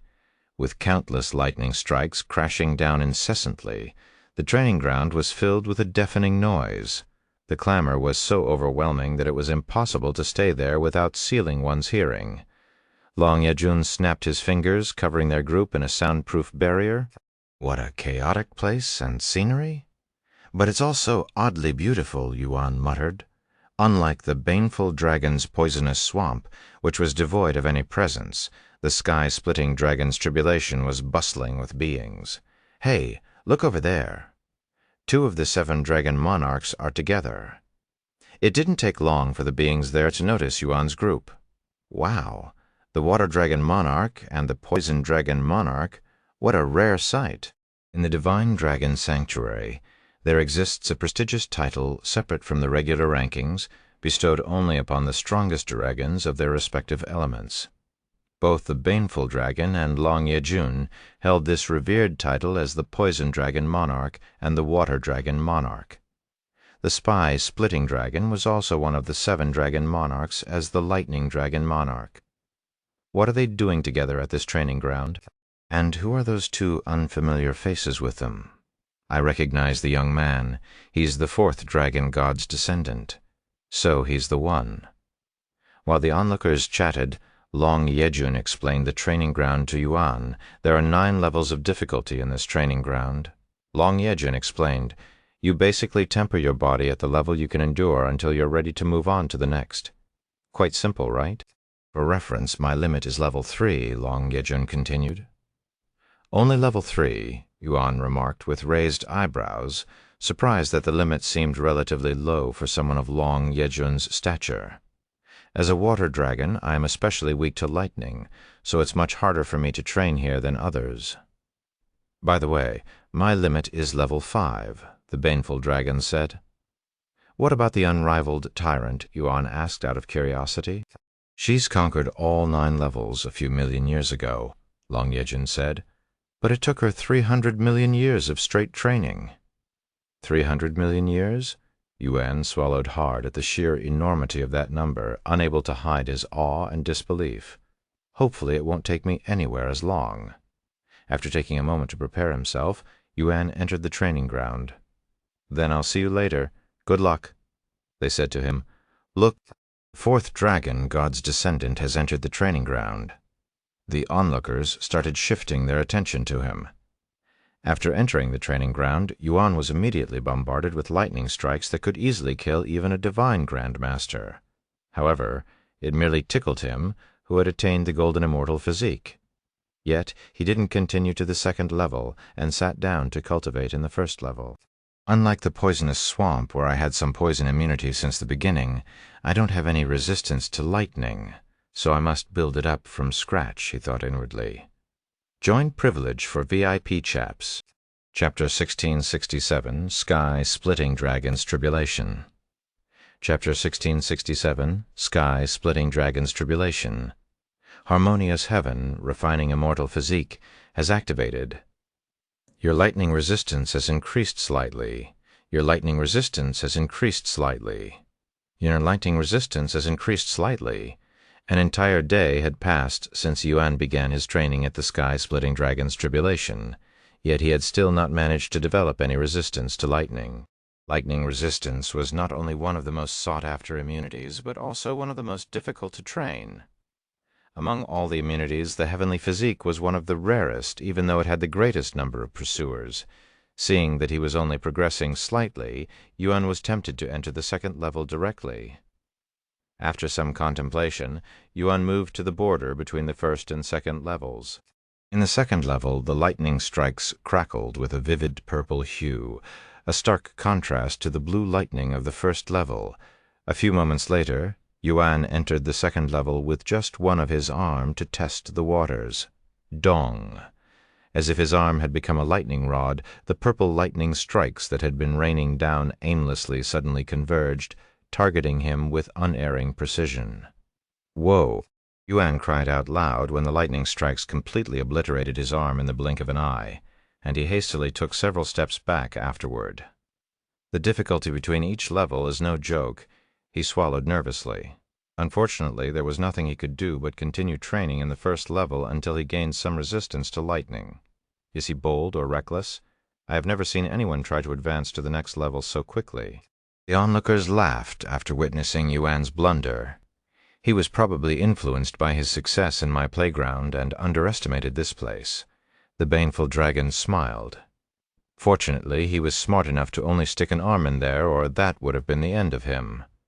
Unbeknownst to Yuan, the lightning strikes in the second level were several times more powerful than the heavenly tribulation Feng Yuxiang had faced, and nearly lost her life to... A few days later, Yuan finally acquired some lightning resistance. You have gained weak lightning resistance? Yuan immediately attempted to enter the second level once more. Yet, nothing had changed. His arm was still instantly obliterated by the purple lightning. However, not all hope was lost, as he was able to strengthen his lightning resistance this time, while his previous attempt did not give him any experience. Your lightning resistance has increased moderately. Your lightning resistance has increased moderately. Thus, Yuan began cultivating with only half of his body exposed to the second level, straddling the border and experiencing the effects of both levels simultaneously. This way, he could push his limits while still maintaining some degree of safety. What the hell am I looking at? The onlookers were in disbelief after seeing Yuan's ridiculous training method that took advantage of his insane regenerative ability. Does that really work? Only if you have his speed of recovery, free webnovel.com. Meanwhile, Long Yejun was laughing. Ha ha ha, what a brutal yet efficient method of training. Only someone like him could possibly do something like this. He did that with the poison at my playground, too. The baneful dragon shook his head with a defeated smile. Word of Yuan's training at the sky-splitting dragon's tribulation spread like wildfire, drawing an increasing number of onlookers. Some were captivated by the rumors of the fourth dragon god's descendant, eager to glimpse his identity, while others came to witness his potential firsthand. 2 weeks later, Yuan advanced his lightning resistance to the next level. Your skill, weak lightning resistance, has developed into powerful lightning resistance. After attaining powerful lightning resistance, the purple lightning in the second level no longer obliterated his arm. Instead, it merely tickled him, while the lightning from the first level had become so weak he could no longer feel it at all. Seeing this, Yuan confidently strolled into the second level. However, he didn't stop, and continued moving until he was right before the third level. Then, just like before, he tested the water with his arm. Boom! The red lightning strikes in the third level instantly obliterated his arm, and his lightning resistance didn't increase even slightly. Meanwhile, the purple lightning no longer increased his resistance moderately. Now it only increased his resistance slightly. Your lightning resistance has increased slightly. After seeing the results, Yuan no longer bothered with the third level and focused on cultivating in the second level. My God, he's managed to progress from the first level to the second level in just 3 weeks. What monstrous speed!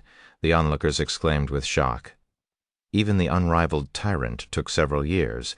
Does this mean the fourth dragon's god descendant is potentially even more talented than the unrivaled tyrant?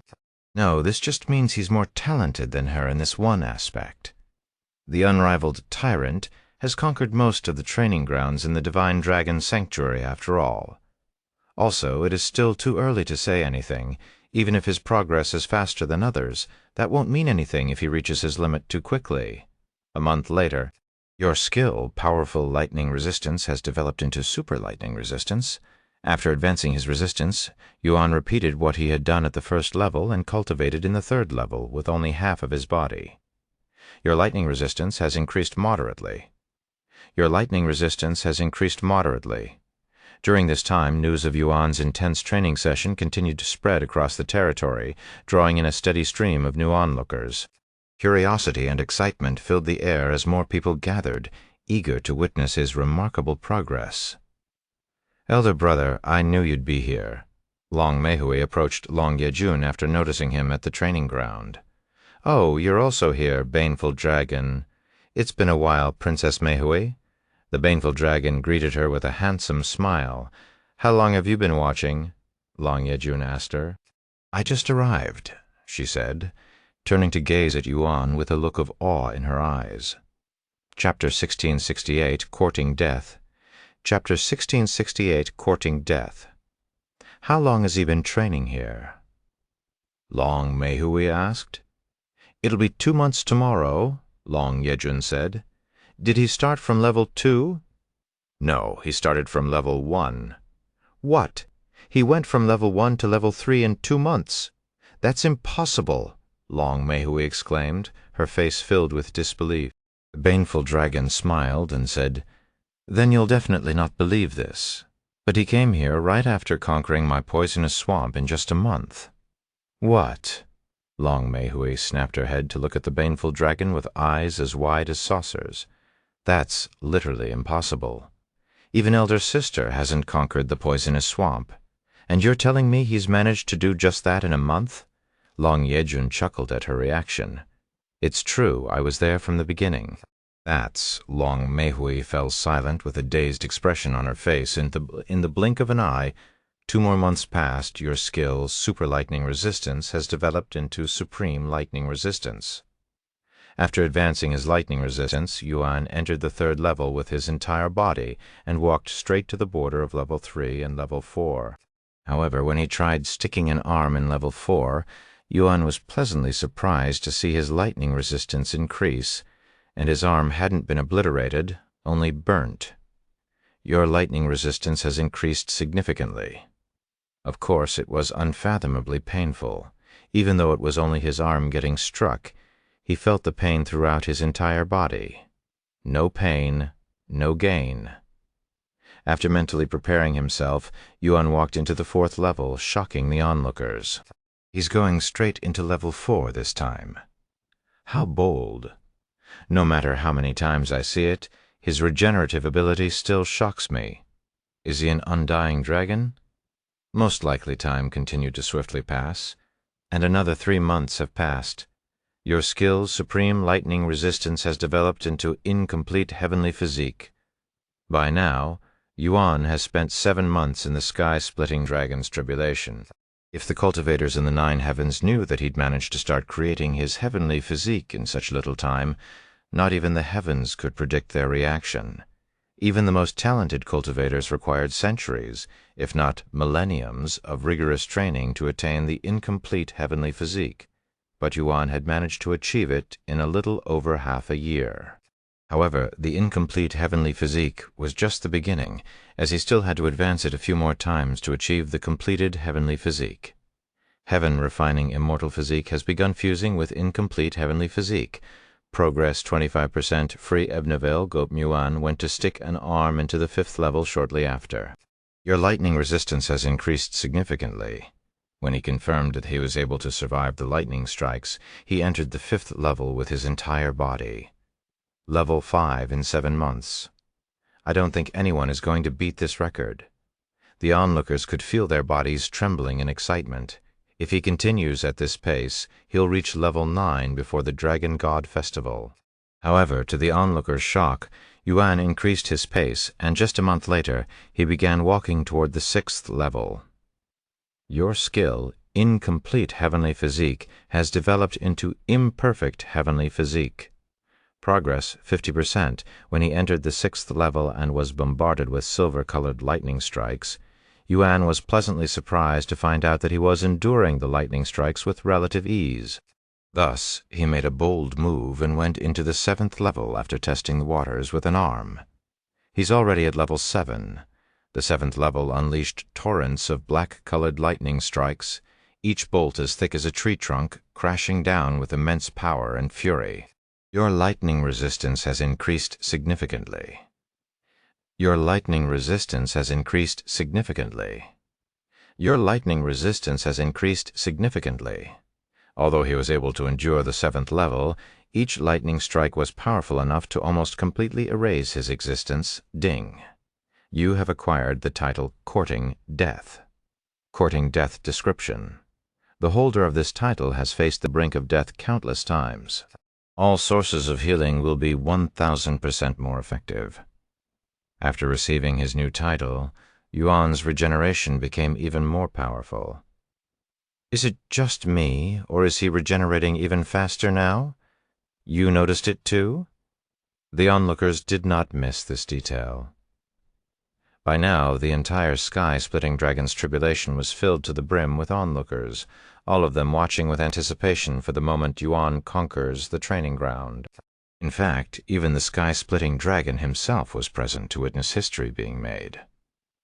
"Took you long enough to show up, lightning dragon monarch," Long Yejun said as he looked at the handsome, bulky man approaching their group.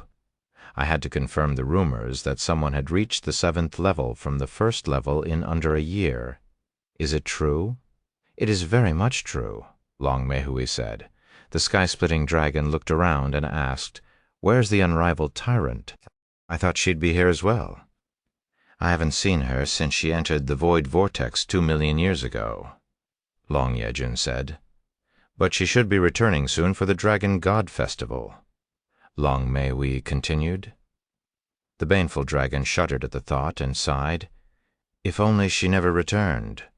Time continued to pass, and it has been 10 months since Yuan entered the sky-splitting dragon's tribulation. Your skill, imperfect heavenly physique, has developed into heavenly physique, ding. You have acquired the title heavenly physique. Yuan had finally acquired the heavenly physique after 10 gruesome months of training. However, even after acquiring the highly coveted heavenly physique, his progress only went up to 90%.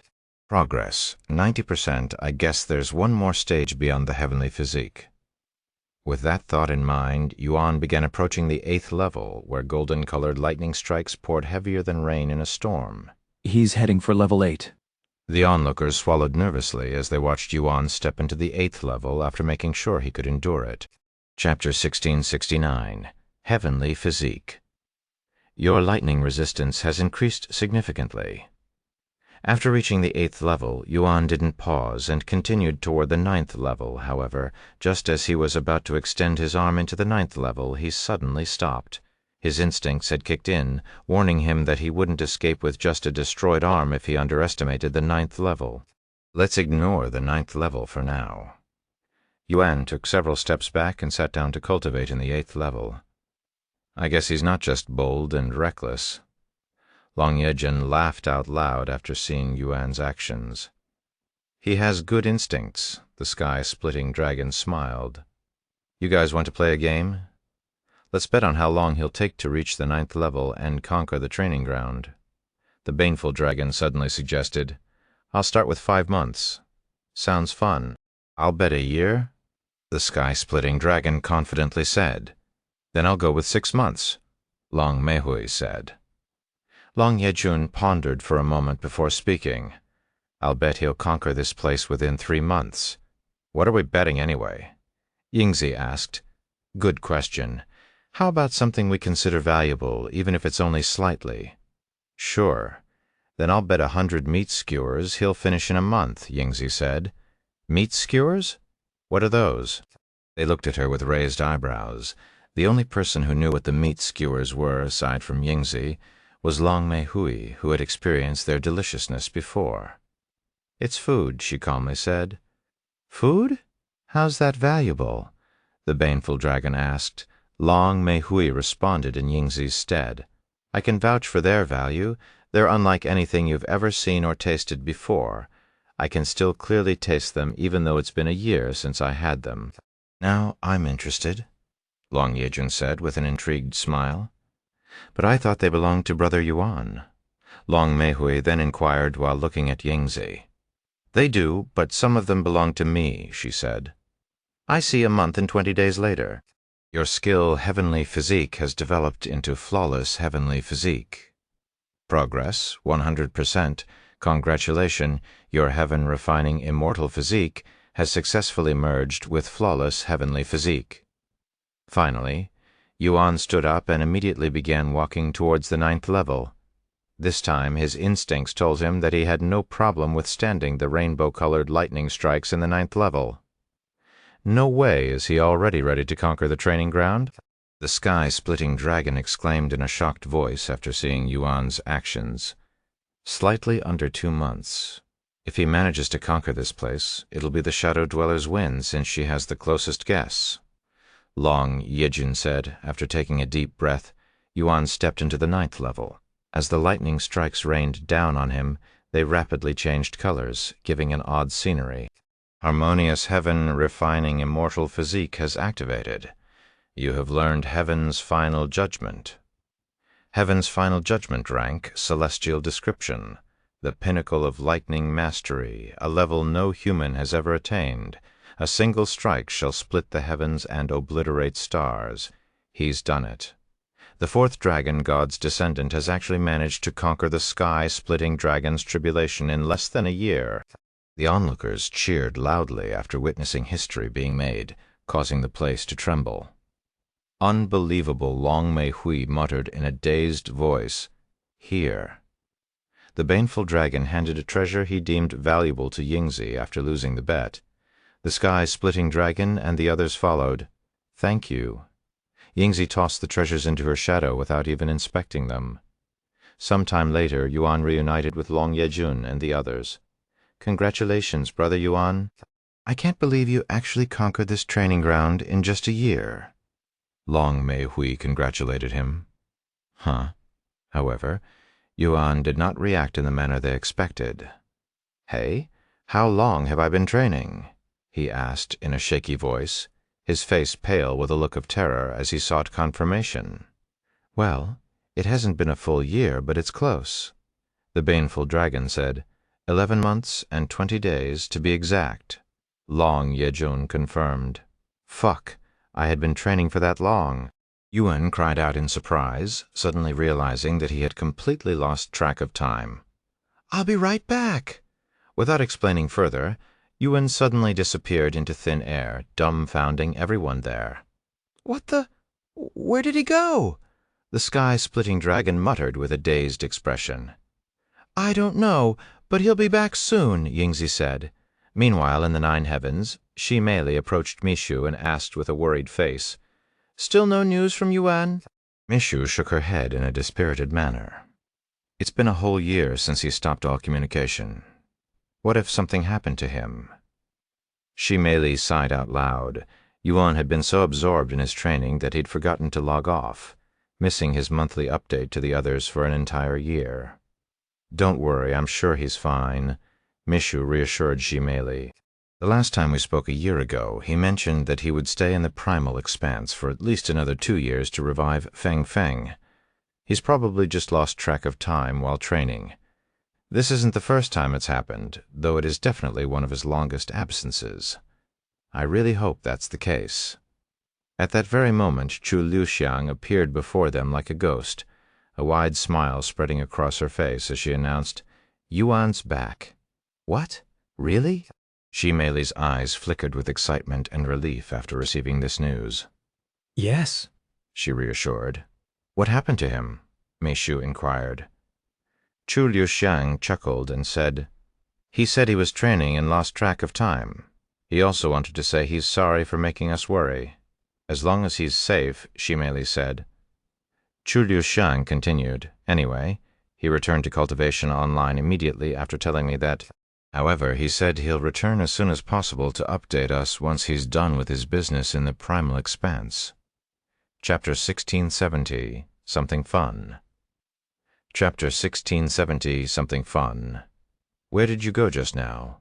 Long Yejun asked Yuan after he returned to the primal expanse a few minutes later. "That's a secret," Yuan said with a smile. It was common for powerful beings in the primal expanse to disappear and appear suddenly, so the others weren't too baffled by Yuan's sudden disappearance. Of course they were curious, but seeing how Yuan didn't want to talk about it, they didn't question it. "Are you going to the next training ground now?" the baneful dragon suddenly inquired. Yuan shook his head and said, "I'm going to take a short break. Is there any place where I can have some privacy for a few days? You can stay at my abode," Long Yejun said. "Thanks." Yuan nodded. "Wait, before you go, can I shamelessly ask for a few more of those skewers?" Long Mei Hui suddenly said. Yuan smiled, "Sure." He retrieved 10 meat skewers and handed them to her the next moment. Long Yejun and the others stared at meat skewers as they were being handed to her, their eyes wide with surprise. "What a unique aroma. Do you think I can get some too?" Long Yejun asked with a watery mouth. Of course. After giving a handful of skewers to Long Yejun, Yuan turned to look at the others and asked, "Do you also want some? Please." Baneful Dragon and the Sky-Splitting Dragon eagerly nodded. Thanks, by the way. I am the creator of this place, the Sky-Splitting Dragon. The Sky-Splitting Dragon introduced himself after receiving the skewers. Oh, it's nice to meet you. This is a great training ground, Yuan said. You have no idea how much it hurts my pride when you conquer it so quickly. Let us know when you head to the next training ground. I want to be there when you conquer another one. Long Maihui said a moment later. Sure. Yuan nodded. Sometime later, Long Yejun shattered a teleport stone, teleporting Yuan and Yingzi to his living quarters. You can go without me. I received the notification that your crafting room was prepared a month ago. I'll go verify it myself first. Don't worry, there's no rush. You can take your time, Long Yejun said to them. Thanks for everything so far. No, thank you for entertaining me. Long Yejun laughed before disappearing. Once they were inside Long Yejun's home, Yuan handed Yingzi the rest of her meat skewers and said, I'll be gone for about a week or two. Okay. Yuan logged off shortly after. When he returned to his real body, Chu, Liu Shang, and Mishu were already awake and waiting for him. Welcome back, Mishu said. I'm so sorry. Yuan wasted no time lowering his head and apologizing to her. I was caught up in training and lost track of the time. I know, Lulu already told me. Still, I wanted to apologize to you myself. It's fine, honestly, it didn't feel that long. I guess the higher our cultivation, the more we're prone to losing track of time. Mixu chuckled. Right? I have also been a victim of this. Chu Liuxiang said. Yuan then inquired about the Lord. Anyway, how's the Lord doing? I haven't replenished his energy in a year, after all. He's doing fine for now. I visited him last week. Chu Liuxiang said. That's good. I'll go replenish his energy right now. Yuan left from their balcony and flew straight to the peak of the mountain. The Lord emerged from his cave after sensing Yuan's presence approaching his place. It's been a while. Sorry, I lost track of time during my training. I hope you're doing okay. I have endured many centuries without any help. A single year won't kill me. The Lord laughed out loud. Still, anyway, I'll call Ji Ran now. Yuan summoned the starry abyss shortly after. However, after being summoned, Ji Ran said, Sorry, but I barely recovered any spiritual energy because the primal expanse lacks spiritual energy, so I won't be able to help. Now that you mention it. Yuan rubbed his eyes after realizing this blunder freewebnonel.com. I'm sorry, but you'll have to use my spiritual energy until I leave the primal expanse, he then said. I don't mind waiting until you leave the primal expanse. After all, even if you give me all your spiritual energy, it will only give me relief for a brief moment, the Lord said. He continued, Moreover, the amount of spiritual energy I have received so far is enough to last another decade. All right, then. I will return once I leave the primal expanse. It shouldn't take too long, probably another year or two at most. Yuan returned to his living quarters afterward. How's training with the eternal lotuses lately? It must have been rough without my spiritual bath, Yuan asked. Yes, it was definitely rough on the trainees at first, since they suddenly stopped recovering overnight. But they've adapted. Moreover, every single member of their faction is training with us now, Mixu said. That's good to hear. The Eternal Lotuses have also advanced their rank back to the top 10. Chu Liuxiang then said, What about us? Have you guys participated in any faction war since the last one? Unfortunately, they're still afraid to challenge us, and since we've been inactive for a whole year, we're back to being unranked. Chu Liuxiang sighed. The ranking doesn't have any meaning to us anyway. Yuan shrugged nonchalantly. He then asked, Any news on the government or the 10 great families? Well, we know they're watching us from outside the Dragon Spiral Mountain, but that's about it, Meixu said. That's good. By the way, when are you going to return to Cultivation Online? Chu Liuxiang suddenly asked. I intend to stay here for a week or two before I return. Do you have something to do on Earth? He shook his head and said, No, I just want to spend some time with you guys since I've been away for a whole year.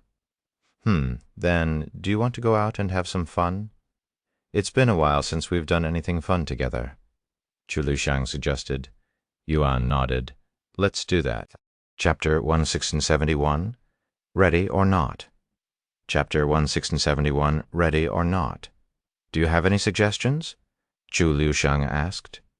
Yuan pondered for a good moment before responding. There is this place that I have always wanted to go to as a child, but never got the chance to for obvious reasons. 9 Flags Amusement Park. An amusement park, huh? I have also never been to one before. Let's go. Chu Liushang immediately agreed, even appearing quite excited about it. What about the others? Michio asked. We can invite everyone.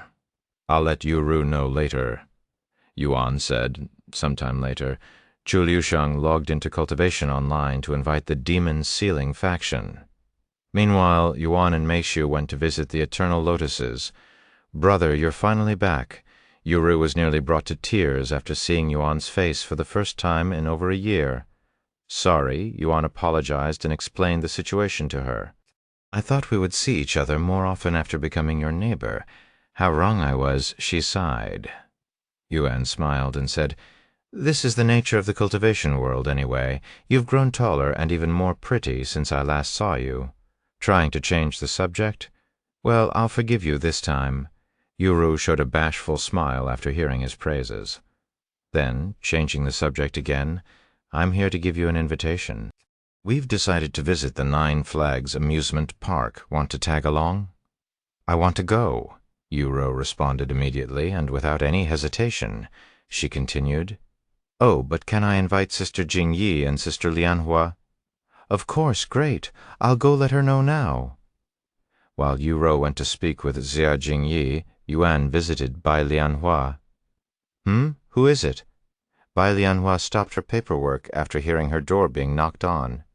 It's me, Yuan. Yuan? Surprised by his voice, Bai Lianhua swiftly stood up and rushed to open the door. It's really you. Are you okay? Yuan nodded and explained the situation. Thank God it's only that. I was worried that something bad might have happened to you. I'm glad that wasn't the case. Bai Lianhua sighed in relief after learning of the truth. Sorry for making you worry. It's fine. Anyway, did you need something from me? Yes, I'd like to invite you to the amusement park. Amusement park? Bai Lianhua took a step back with a bewildered expression on her face. Is he asking me out on a date? She cried inwardly, as her heart began racing like a sports car. If you're too busy, I understand, Yuan said, as his gaze shifted to the piles of paperwork on her desk. I'll come, Bai Lianhua hastily responded. I need a breath of fresh air once in a while. Great. I'll let you know once I receive the others' answers. Huh? The others? Bai Lianhua wore a dumbfounded look on her face. Yes, I also invited the rest of the Demon Sealing faction. Yuru and her friend will be coming as well. Is that so? I cannot wait. Bai Lianhua's face flushed with redness after she realized her blunder. Why did I think we'd be alone? She cried inwardly. Later that day, Yuan confirmed that everyone would be going to the amusement park. When do you want to go? I'll schedule it for everyone. Meifeng asked him during dinner. Since this is quite sudden, how does the day after tomorrow sound? Yuan asked the others, as everyone invited was present at the dining table. Once everyone agreed to go in 2 days, Meifeng went to schedule the event. An amusement park, huh? The closest thing we have to one at the Jaded Garden would be the playgrounds, Wang Ming mused. I cannot wait, Wang Bingbing said. After dinner, Li Jinxi approached Yuan to make an appointment. Let's have a spar tomorrow morning. I want to see how much stronger you've gotten in a year. Sure. I'll meet you at the training ground tomorrow. That night, Yuan went to the spare room with Mexiu, and the two of them embraced each other for the entire night. How's your training with Kelan? Yuan asked as they took a bath together. Even though we've trained with him for a year, his training sessions don't get any easier. No matter how much we improve, he always has something even more difficult prepared for us. Because of that, we're unable to relax. However, as a result, we improve consistently at a tremendous rate. What about you? What kind of training made you lose track of time? Yuan gave her a detailed description of the training grounds in the Divine Dragon's sanctuary and the training he'd done so far. Your training is at an entirely different level, but why am I not surprised? Meanwhile, we're still learning our basics and strengthening our foundations. Mixu sighed. The basics are just as important as whatever I am doing. Remember, I have experience from my past lives, so it's only natural for me to be significantly ahead.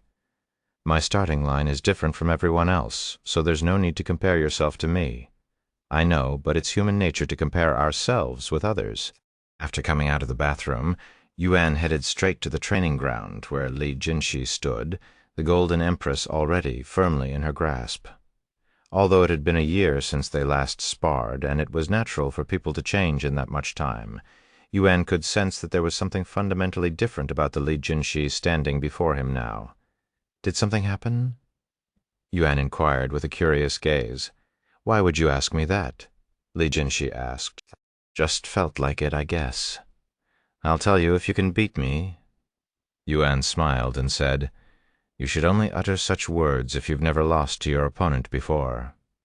Well, I haven't lost to the current you yet, Li Jinshi said in a weird tone. What? Yuan raised an eyebrow. Li Jinshi couldn't wait any longer and got into her fighting position. That stance, Yuan's eyes widened. Ready or not, here I come. Yuan, or should I call you Tianxin? A wide smile spread across Li Jinshi's face as she flew at Yuan, who looked stunned and was completely caught off guard by the way she addressed him. Jin Shi? He exclaimed. Chapter 1672, Amusement Park. Chapter 1672, Amusement Park, raywebnovel.com. Yuan hastily retrieved his abyssal dagger to block Li Jinshi's attack. So you finally remembered your past life? Yuan inquired as they clashed. I won't say anything until you beat me, Li Jinshi repeated. But you've already said a lot. Yuan smiled. However, instead of going all out to defeat her quickly, Yuan was curious to see how strong Li Jinshi had become after a year of training with Kellan and regaining Jinshi's memories. Their clashes were so intense that, if not for the formation surrounding the training ground, each strike would have caused the entire mountain to tremble violently. I know this is not all you've got, Li Jinshi said to him a few minutes later when neither of them were gaining an advantage. I can say the same to you. You seem weaker compared to our last spar a year ago. Yuan smiled. If I truly went all out, this mountain would perish in the blink of an eye. Only the mountain, this world, would perish if I went all out, Yuan shrugged. You will be returning to the 9 heavens soon, right? Let's postpone our match until then.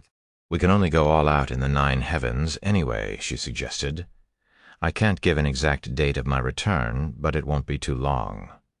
I also agree that we won't be able to fight seriously unless it's within the 9 heavens, so I don't mind postponing our match until I return.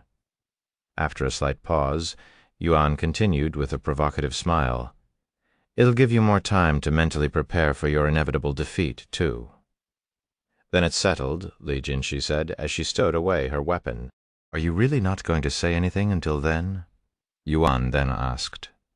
That's what I said. No. Without saying anything else, Li Jinshi left the training ground, leaving Yuan standing there with a dumbfounded face. After leaving, Li Jinshi returned to her room and stood before a mirror with a perplexed expression on her face. So it's real, she muttered in a dazed voice. Early in the morning, the following day, everyone from the Demon Sealing faction and 3 individuals from Eternal Lotuses gathered at the gates of the Dragon's Spiral Mountain, where a long limousine picked them up and drove them to the Dragon Spiral Mountain's private airport. It's Yuan and the rest of the Demon Sealing faction. They're finally leaving the Dragon Spiral Mountain.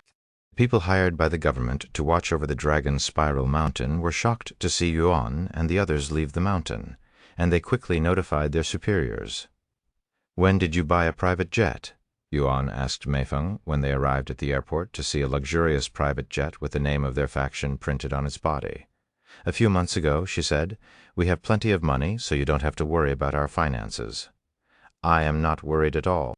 I was just curious, Yuan said with a smile. Even if they were completely out of money, he could easily sell some treasures and gain a fortune with the amount of treasures in his possession as well as what he could acquire. It wouldn't be an exaggeration to say the demon-sealing faction was one of the wealthiest in the entire world. Once they boarded the jet, Meifeng drove it herself. The flight was only an hour long. When they landed, the group entered another transport vehicle that brought them directly to the amusement park. "Huh? Why is it so empty? Is the amusement park closed?" Yuru muttered out loud after seeing the empty parking lot. Yuan used his divine sense to peer inside the amusement park and spotted several workers going about their tasks. However, not a single customer was present within the park's grounds. Meifeng then spoke.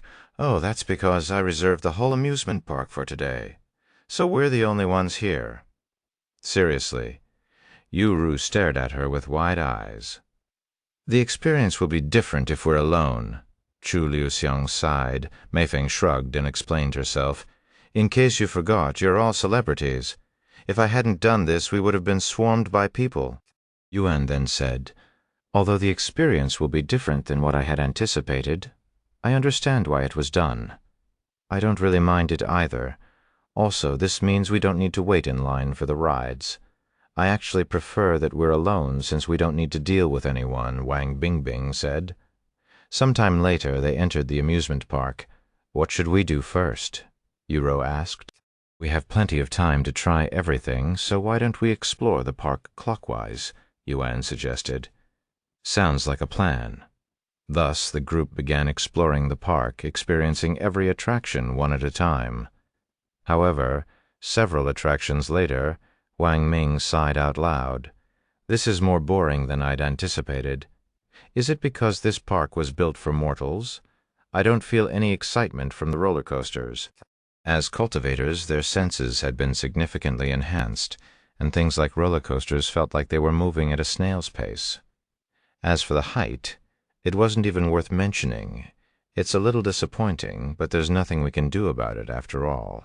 This place wasn't made for cultivators, Yuan said. They continued to explore the amusement park until they experienced all of the attractions. Wow, that turned out to be a chore. Shi Lang laughed out loud as they left the amusement park. "Although there wasn't any blood-pumping and heart-stopping excitement, I still had fun. It's like a walk in the park, one that is more elaborate, I guess," Yuru said. "I agree, it wasn't that bad," Chu Liuxiang said. After leaving the amusement park, they returned to the Dragon Spiral Mountain to have a feast. Since Meifeng's cooking was better than most restaurants out there, they decided to save a trip and dine at home. "Brother, do you have anything else planned?" Yuru asked Yuan as they feasted. Yuan shook his head and said, "Not really, but if there's anything you want to do, don't hesitate to let me know." "Okay, let me think about it," she nodded. Chapter 1673, Returning to the Primal Expanse.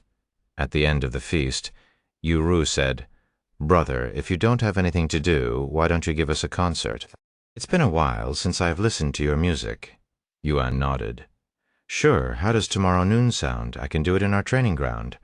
"Then it's decided. I'll let the rest of my faction know, so make sure you have enough seats," she eagerly said. Okay, later that night, Yuan cuddled with Mishu. He'd cuddled with Chu Liusheng yesterday after his short spar with Li Jinshi ended, and the two of them didn't leave the room until the very next day, until it was time for them to head to the amusement park.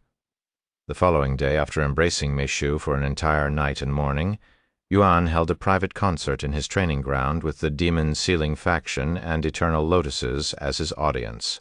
During the concert, Yuan played all sorts of instruments, from the zither to the piano to obscure instruments most of them had never seen before.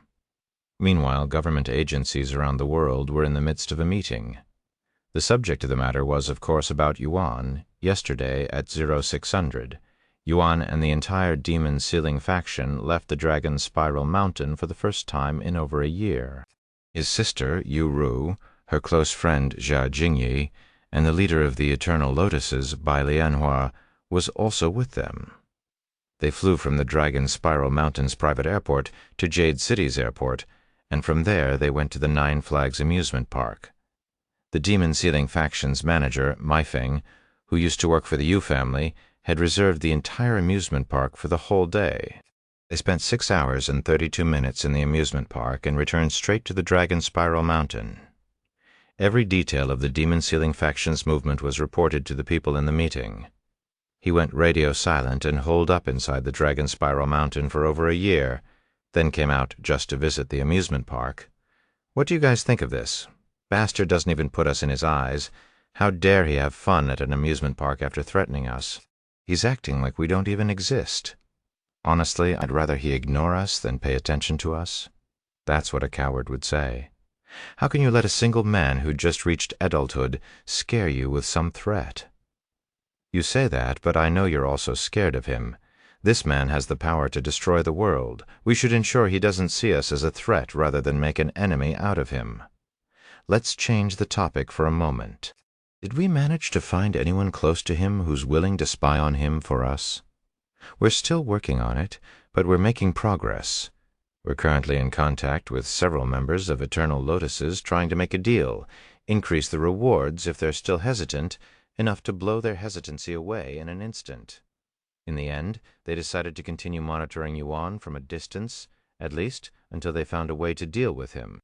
Meanwhile, Yuan ended the concert after 4 hours. Then, for the rest of the day, Yuan sparred with the members of Eternal Lotuses to see their growth. Since it's been a while, let's end today with a spiritual water bath, Yuan said, and the members cheered with excitement.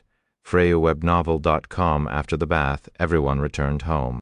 For the next week, Yuan devoted all his time to Mixu and Chu Liuxiang, making up for the past year he had been away, with most of that time spent making love.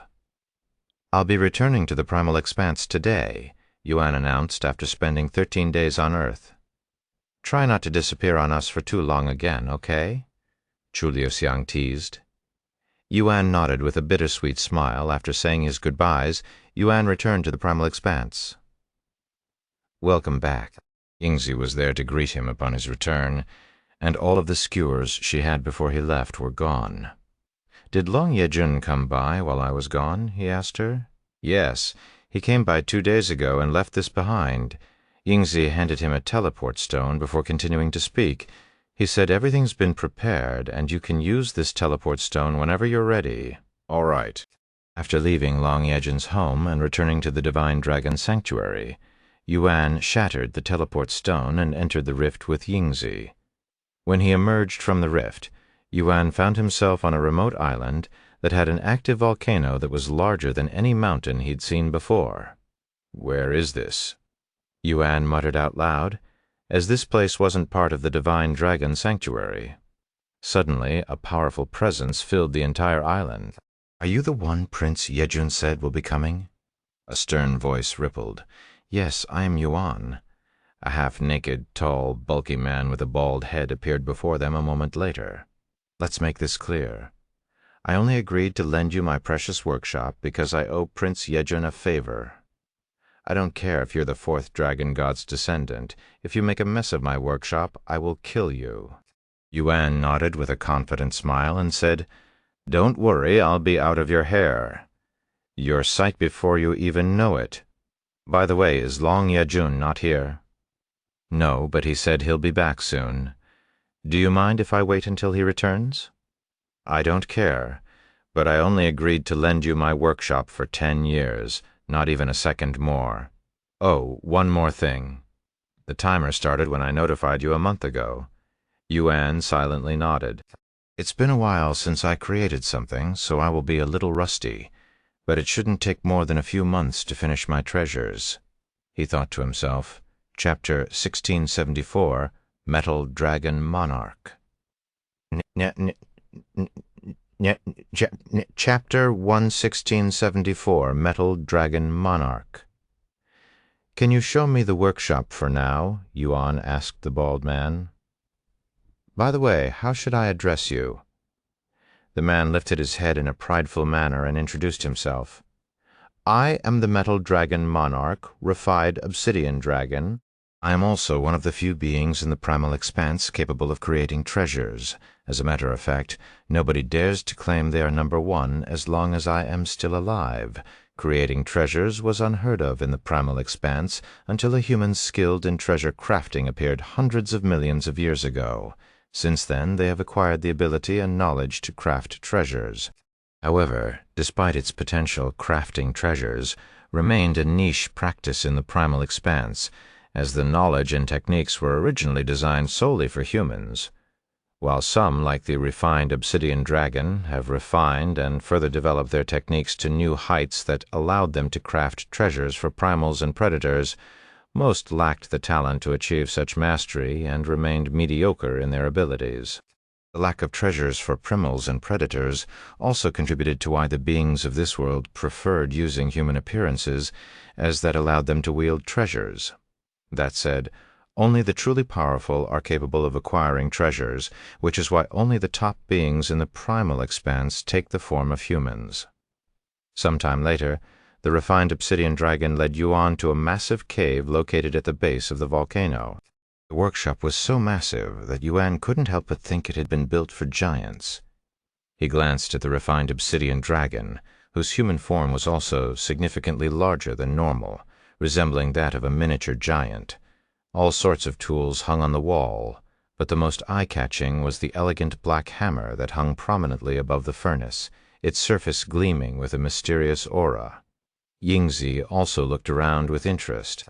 This was her first time being in this kind of environment, and it piqued her interest. The refined obsidian dragon took a seat near the entrance, his gaze fixed on Yuan and Yingzi. It was as if he were a vigilant guard, ensuring they wouldn't cause any trouble in his workshop. Yuan also sat down and closed his eyes to cultivate. 2 days later, Yuan opened his eyes when he sensed a familiar presence appearing on the remote island. Long Yejun showed up at the workshop shortly after. "Were you waiting for me?" he asked Yuan. "Yes, I figured you wanted to watch. I sure do. Also, this is for you." Long Yejun retrieved a fist-sized crystal that crackled with electric energy, tiny arcs of lightning dancing across its surface. "What is this?" Yuan asked. "The sky-splitting dragon wanted me to give you this as your reward for conquering his training ground in record time." Yuan accepted the crystal and inspected it with interest. "Tea, that is." The refined obsidian dragon's eyes widened with shock after seeing the crystal. He hastily rushed over to get a closer view of it. "What a wonderful material! I could craft something even better than my previous masterpiece if I had this." He glanced at Yuan and frowned. "I doubt you have the ability to handle this material yourself. Even if you can somehow handle it, you'll definitely waste its potential. Instead of wasting such a precious material, you should give it to me. In fact, I'm probably the only one in this world who is qualified enough to use it. Refined obsidian dragon. Even if Brother Yuan is willing to give you the material, the sky-splitting dragon won't approve of it since you didn't earn it." Long Yejun shook his head. Yuan smiled and said, "Sorry, but I have no intention of giving it to you." "You ignorant bastard. Do you even know what you're holding? Do you even know how to use it?" The refined obsidian dragon exclaimed angrily, "I have never seen this material before, but I will understand it once I spend some time with it. Also, who said that I wouldn't be able to use it properly? I certainly didn't say anything like that." Yuan shrugged. The refined obsidian dragon then spoke. "You seem confident in your abilities. In that case, let's put you to the test. If you can craft something that satisfies me and prove you can handle this material, I'll no longer attempt to take it from you. However," he continued, his eyes narrowing, "if you prove incapable of handling this type of material, you'll have to hand it over to me." "No, I'll take it from you." Yuan frowned and said, "I don't mind you wanting to test me, but why is there no benefit for me regardless of the outcome? If I prove my abilities, nothing changes, but if I fail, you'll take my material? Does that sound fair to you? As the one suggesting this test, you should at the very least put something on the line. How else will you atone for belittling me?" The refined obsidian dragon gritted his teeth, struggling to suppress his irritation. Yet he couldn't find any flaw in Yuan's logic. After all, even he had to admit that he was the aggressor in this situation. "Very well, if you can prove yourself, I will give you the most valuable material in my possession as an apology." Yuan nodded with a smile. "That's more like it. Give me a few hours to prepare the materials for your test," the refined obsidian dragon said before leaving the workshop. "I'm sorry about this, Brother Yuan," Long Yejun said, his tone apologetic. "The refined obsidian dragon may come off as an asshole, but it's only because he's incredibly passionate about his craft. In fact, even if you were the dragon god himself, he would still try to take the material from you if he deemed you unqualified." Yuan shook his head and said, "You don't need to tell me. I understand where he's coming from, nor do I blame him." "Thank you." Long Yejun smiled. Chapter 1675, Crafting His First Treasure. The refined obsidian dragon returned to the workshop several hours later with a leather pouch filled with materials. He tossed the bag before Yuan and said, "If you can craft a treasure while using half of the materials in there, I'll consider you worthy." Yuan grabbed the bag and poured all of the materials out. There were 21 materials in total, and he didn't recognize any of them. freewebnovel.com, however, instead of panicking, Yuan smiled and muttered, "Interesting. This will be fun." He suddenly sat before the materials, grabbed one of them, and started inspecting it in silence. The refined obsidian dragon's eyebrows twitched at Yuan's actions, and he sneered inwardly. At least he isn't completely incompetent. After spending several hours examining every single material there in great detail, Yuan closed his eyes and began doing mental simulations. "What's he doing?" Long Yejun asked the refined obsidian dragon. Despite being a blacksmith himself, he didn't understand Yuan's actions. The refined obsidian dragon narrowed his gaze at Yuan and pondered for a moment before responding, "I believe he's doing mental stimulations. He's basically crafting the treasure inside his head right now." "What? You can do something like that? I have never even heard of this until today." Long Yejun couldn't fathom crafting treasures inside his mind. "It's possible, but it's extremely difficult to achieve since you need to know the materials perfectly, and you also need to be incredibly knowledgeable and experienced in blacksmithing." The refined obsidian dragon clenched his fists in frustration as he spoke. "Mental simulations? Ha ha ha! Even I cannot do mental simulations. There's no way he's doing it properly. This is just a waste of time," he mocked inwardly. A few hours later, Yuan stood up and said, "Okay, I'm ready to craft the treasure. Do you have a hammer I can borrow?" The refined obsidian dragon grabbed an old hammer and tossed it to him.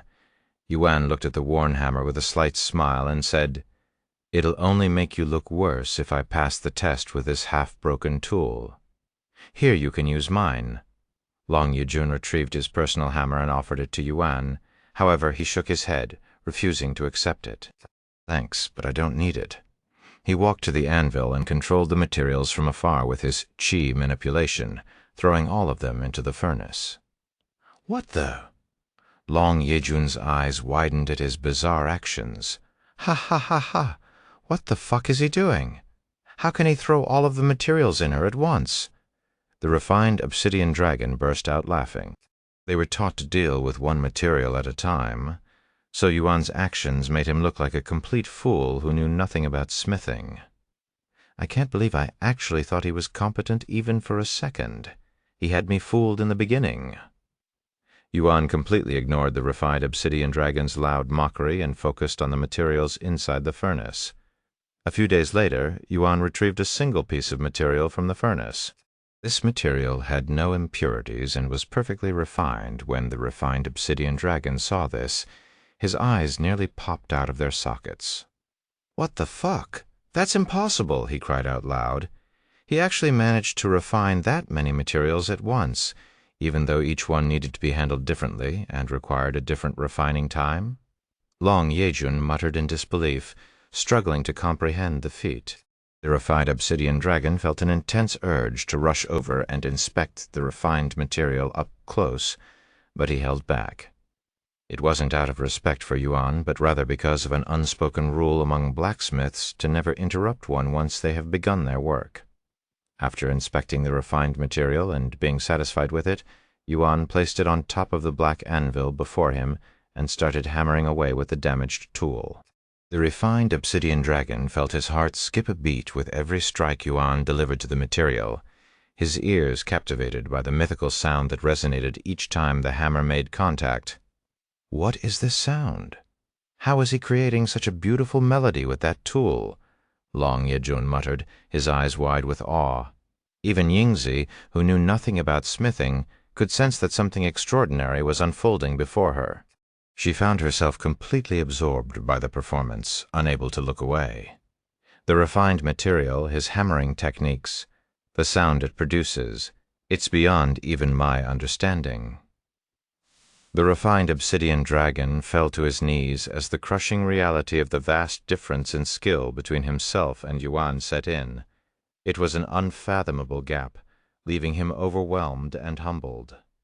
It turns out I was the ignorant one all along.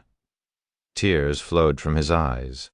After striking the anvil for several hours without pause, Yuan finally completed the treasure, which took the form of a sword. It radiated a powerful aura that would easily be graded as a peak-quality Empyrean-grade treasure in the 9 heavens. Congratulations, you have crafted your first treasure. Congratulations, you are the first player to ever craft an Empyrean-grade treasure. You have acquired the title Divine Blacksmith.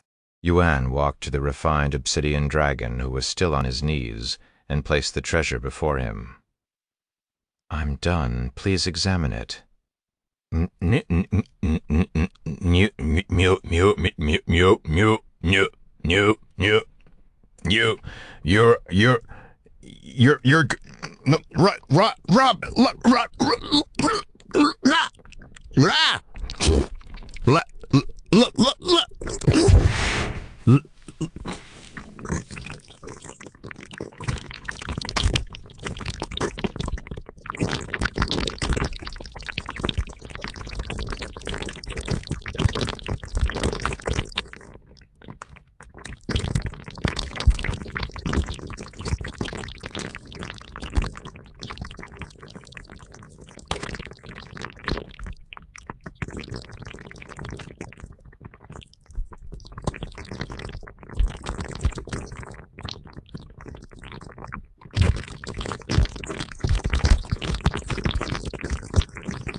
The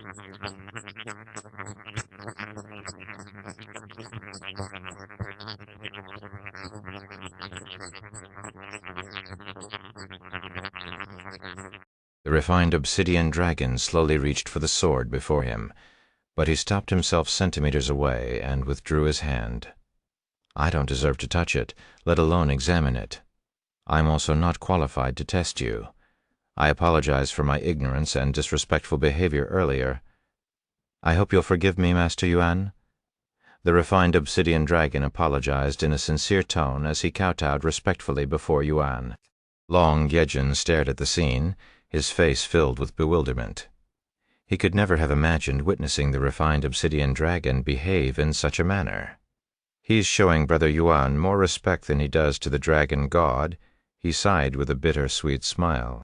Chapter 1676 The Refined Obsidian Dragon's Sincerity. I don't mind forgiving you for your unruly behavior, but I will need you to prove your sincerity first, Yuan said to the refined obsidian dragon. How can I show my sincerity? I will do anything.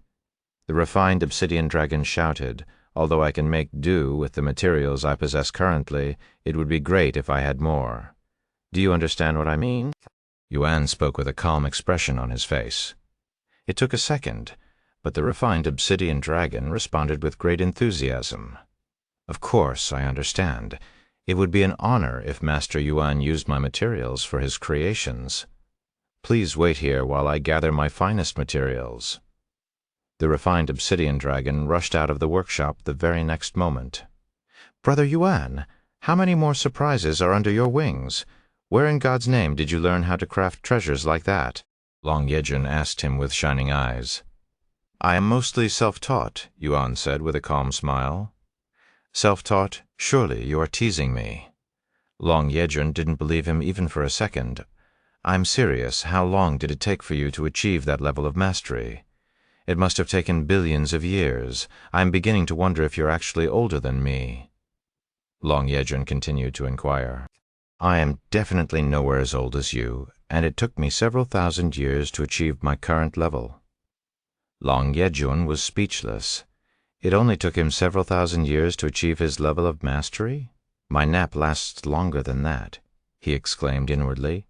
However, after thinking about it, Yuan had managed to conquer the baneful dragon's poisonous swamp and the sky-splitting dragon's tribulation in a little over a year.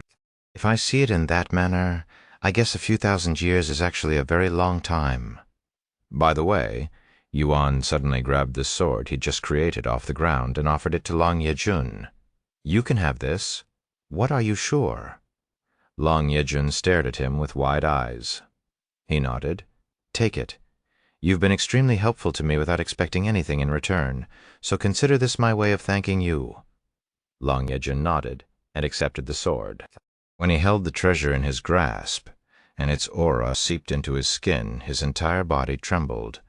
What a masterpiece! The treasure I crafted is trash in comparison. Don't undersell your own creation. That earring is also a piece of art. Yuan smiled. I am only speaking the truth, Brother Yuan. I don't know how to explain this, but I have never held a treasure like this before compared to the other treasures. There's just something fundamentally different about this treasure.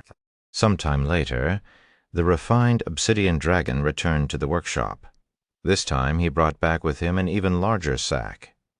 Here you go, Master Yuan. You can use these materials as you please. The refined obsidian dragon poured the materials on the ground, forming a small mountain. Yuan's eyebrows twitched as he took in the sheer quantity of treasures laid out before him. In his past life he had encountered all sorts of treasures, including some of the most valuable and powerful materials. Yet every single material before him now was entirely unknown. If I brought these treasures back to the Nine Heavens, they'd be priceless as one-of-a-kind treasures, Yuan thought to himself. However, the refined obsidian dragon was not finished and continued. Of course, I didn't forget about the other thing. He retrieved a black rock and offered it to Yuan. Freewebben Zvel comb. This is my most valuable material, the infinite obsidian. I found this rock floating in the infinite expanse 600 million years ago, and I have been trying to refine it since then. Unfortunately, I lack the skills and experience to refine it, much less turn it into a treasure. However, I believe you, Master Yuan, will be able to achieve what I could not." Yuan accepted the rock and inspected it with immense interest. His eyes flickered as he examined every little detail. What a mythical material, although he didn't know what kind of treasure it was. Yuan could tell it was as valuable as the materials he used as the core of number 1 under heaven. No, this thing might be even more powerful. If I use this to enhance number 1 under heaven, who knows what will happen. Just the mere thought of enhancing his masterpiece sent chills through Yuan's entire being. He had always believed that number 1 under heaven was already a perfect treasure, beyond any further improvement. Yet the appearance of this unknown material had turned his understanding on its head, igniting a surge of excitement within him. Unfortunately, my cultivation is lacking. I will need to improve my cultivation before I can even attempt to refine this material. Thank you. I will put this treasure to good use. You have also proved your sincerity, so I'll forgive you and let bygones be bygones, he said to the refined obsidian dragon after putting the infinite obsidian inside his spatial ring. Your words mean more than you can fathom, Master Yuan. He nodded and said, I'm going to start crafting my treasure now. Hearing this, the refined obsidian dragon made a swift, grasping motion toward the massive hammer hanging on the wall. As it flew through the air, the hammer began to shrink, transforming until it was small enough to be held comfortably, even by an ordinary human. Please use this hammer, Master Yuan. Yuan accepted the hammer and smiled. It's a nice hammer. Thank you very much. The refined obsidian dragon looked as if he was about to cry. This guy has gone crazy. Long Yejun looked at the refined obsidian dragon while shaking his head inwardly. Master Yuan, do you mind if I watch you craft? I swear I won't disturb you. The refined obsidian dragon then asked with begging eyes. Yuan nodded. Sure, thank you very much. The refined obsidian dragon actually shed tears this time. Chapter 1677, Robes of Destruction. Chapter 1677, Robes of Destruction. Yuan sat before the mountain of materials and proceeded to inspect each one for several days. After completing his inspection a week later, Yuan closed his eyes and began doing simulations inside his head. Several more days later, he stood up, picked the needed materials from the pile, and tossed them directly into the furnace. It's finally time, the refined obsidian dragon exclaimed with excitement, his eyes gleaming like a child about to enter his favorite ride in an amusement park after waiting in line for hours. While the materials were being refined, Yuan retrieved the Dragon of Destruction's skin and number 1 under heaven, using it to cut the tough skin. What is that treasure? The refined obsidian dragon's eyes popped out of their sockets after seeing number 1 under heaven.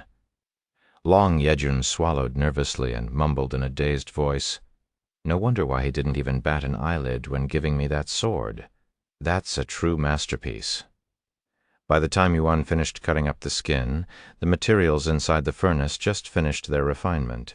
After retrieving the materials, he immediately began combining the Dragon of Destruction's skin and the refined materials. Clang! Clang! Clang! Beautiful sounds filled the workshop. His movement and techniques are even better than before. The refined obsidian dragon's jaw dropped. So he wasn't joking when he said he was rusty. Long Yejun swallowed nervously.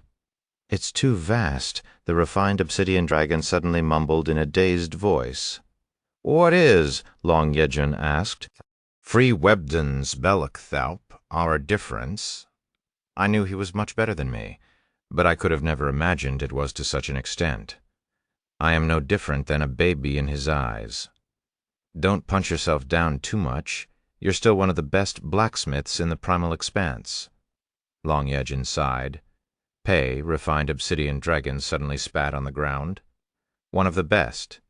Don't you ever say that to me again? I feel nothing but shame when I recall how prideful I was before Master Yuan opened my eyes. I was just a frog in a well, unaware of how truly vast the sky is. A few days later, congratulations, you are the first player to ever craft a celestial-grade treasure.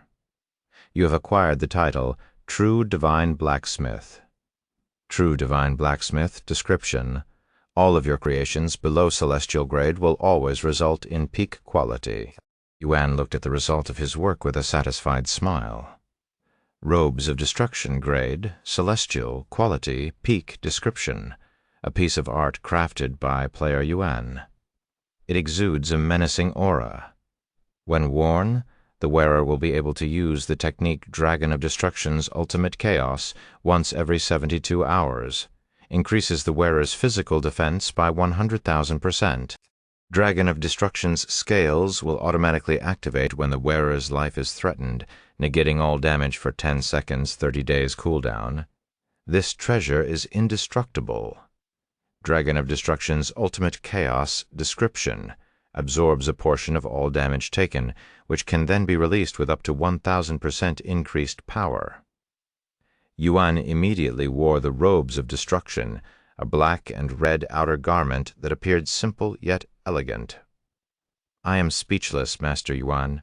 I thought I couldn't respect you any more than I already was, but you've proven me wrong. The refined obsidian dragon fell to his knees and started kowtowing to Yuan.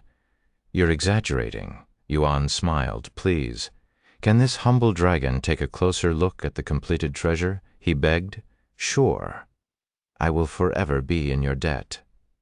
The refined obsidian dragon jumped to his feet and rushed over to inspect the Robes of Destruction. Does it have a name yet? He asked. Yuan nodded. Robes of Destruction. A powerful name befitting of someone of your exalted stature. Refined obsidian dragon nodded. Yuan could have never expected the refined obsidian dragon to be so good at kissing ass. Are you going to make more treasures? Long Yejun suddenly asked him. Yes, but not from scratch. I am going to upgrade an existing treasure next, he revealed. Upgrading an existing treasure? You can do something like that. Refined obsidian dragon exclaimed in shock. He always thought that once a treasure was completed, it could no longer be altered. I'll show you how it's done in a moment, Yuan said. Refined obsidian dragon nodded and swiftly backed away, returning to his original location. Yuan retrieved the starry abyss and the baneful crystal, the treasure he'd acquired at the center of baneful dragon's poisonous swamp. That dagger gives off a similar aura to his sword.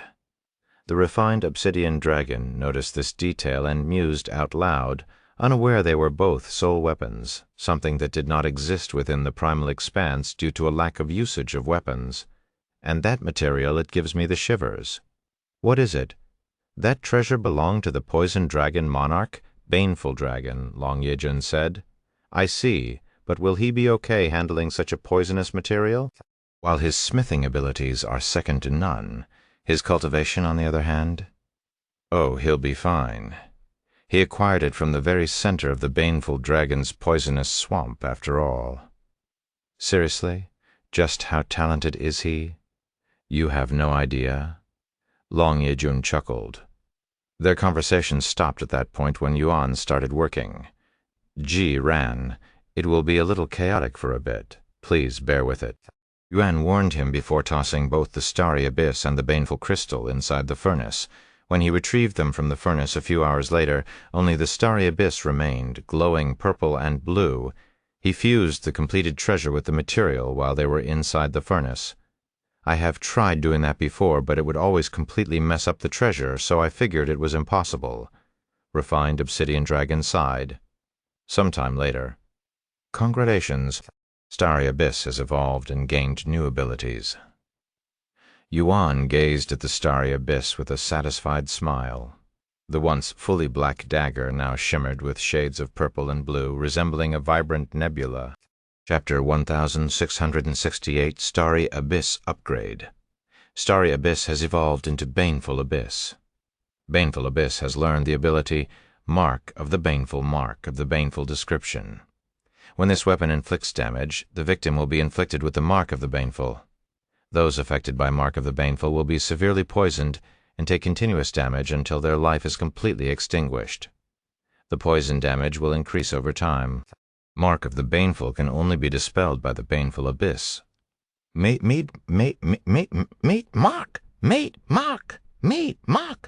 Mark, ma!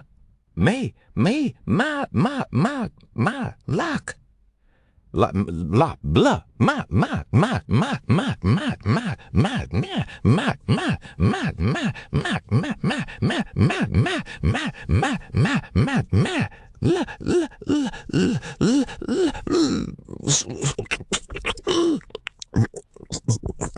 Gruck, blah, vin,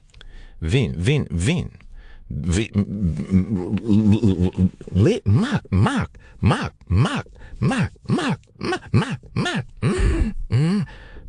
nah.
Look.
Baneful abyss will accelerate the effects of all poison in its vicinity.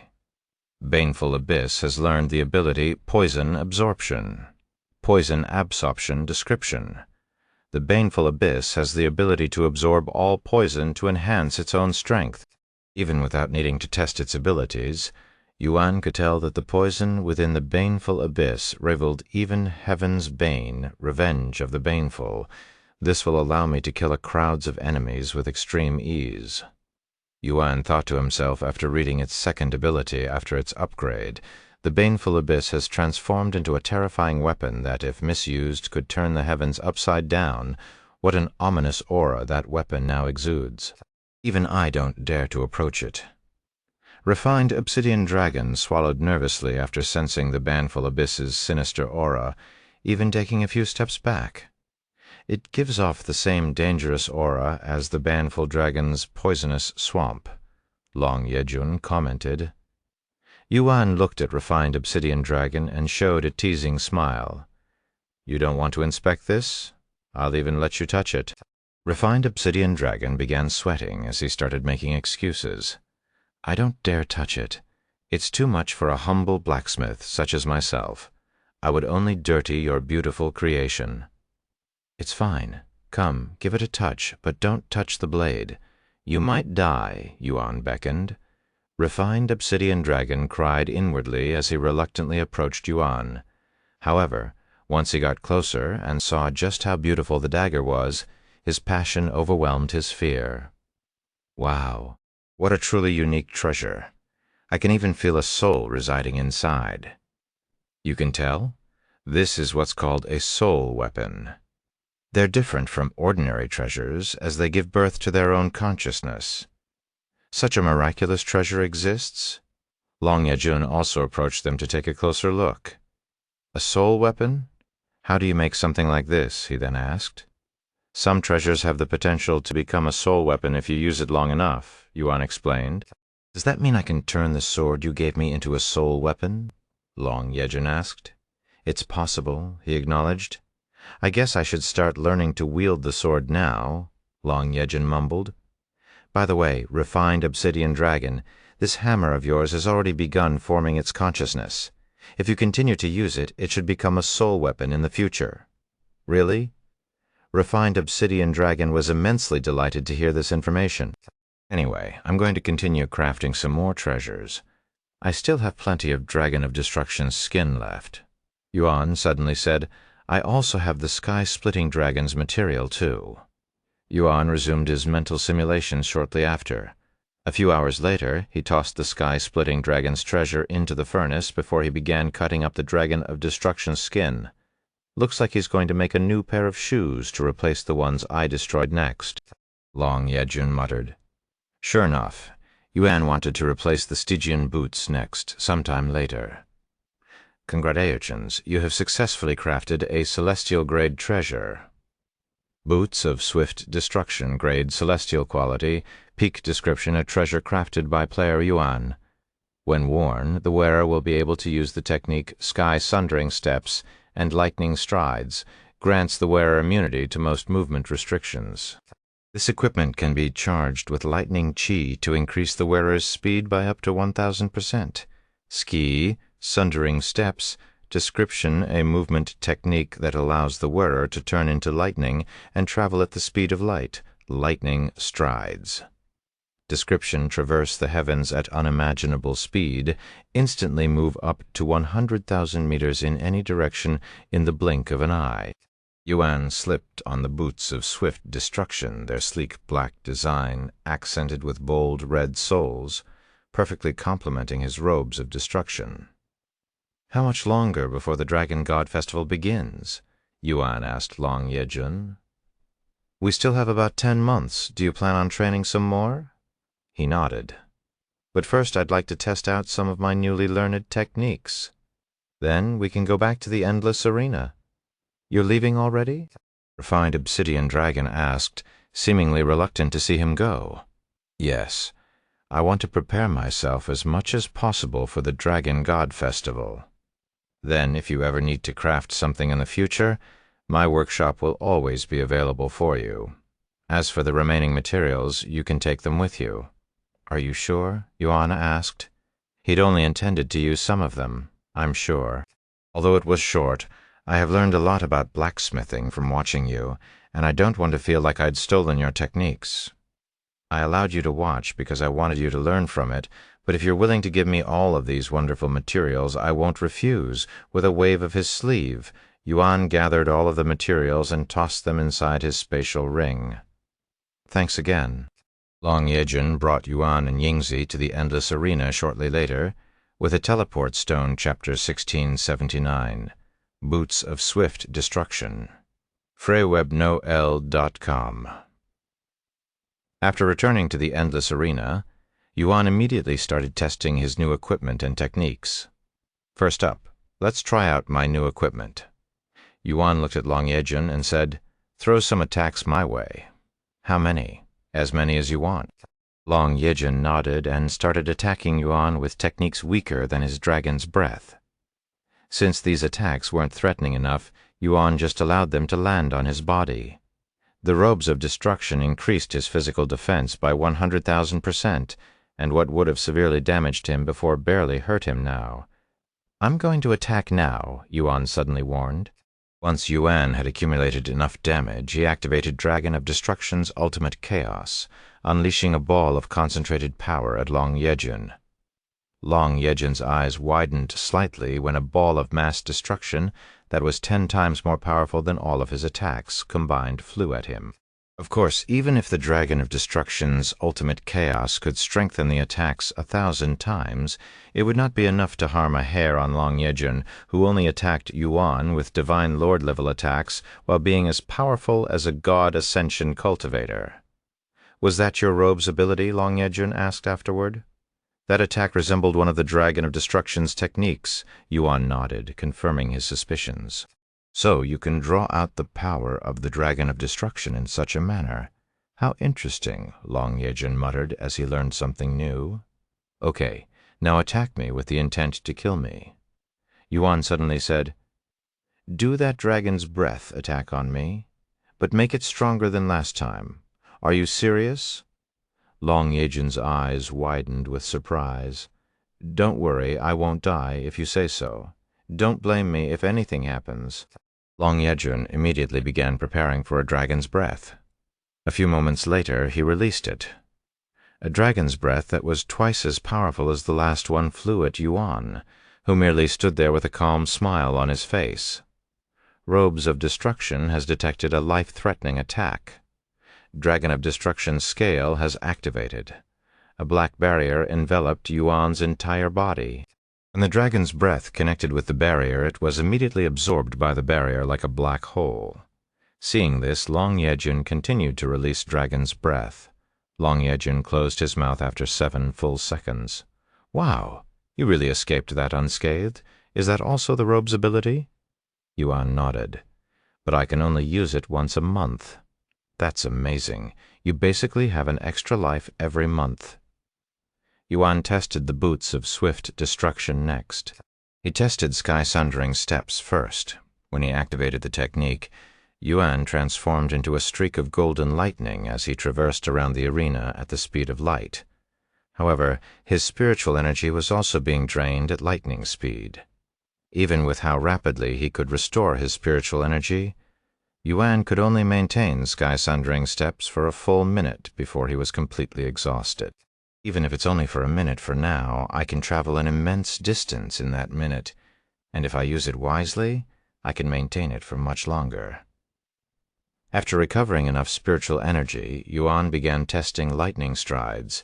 Every time he activated lightning strides, he would instantly travel tens of thousands of meters up to 100,000 meters. It's basically short-distance teleporting, and it doesn't consume that much spiritual energy either. He looked at Long Yejun and asked, "Do you have any technique that restricts movement?" "I do. Want me to use it on you?" He nodded. All right. Long Yejun made a grasping motion at Yuan the next moment. Water prison. A barrier of water enveloped Yuan. It didn't directly restrict his movements, so the movement immunity from the boots of swift destruction didn't activate, but it did trap him inside. Once he was fully imprisoned, Yuan activated lightning strikes again.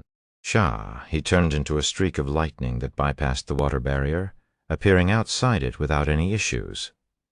It's not completely teleportation, but it's close. Long Yejun muttered after seeing this sometime later. Yuan said to Long Yejun, "All right, I'm going to attack you with a lightning attack next." "Do your worst," Long Yejun replied with a confident pose and smile. Yuan pointed at him with 2 fingers and activated Heaven's Final Judgment. The sky above Long Yejun suddenly darkened before swiftly releasing a thick lightning bolt, striking him. At the same time, Yuan felt all of his spiritual energy deplete almost instantly. Meanwhile, Long Yejun casually swatted the lightning bolt away. It's definitely powerful, even more powerful than your robe's ability, but it didn't completely activate.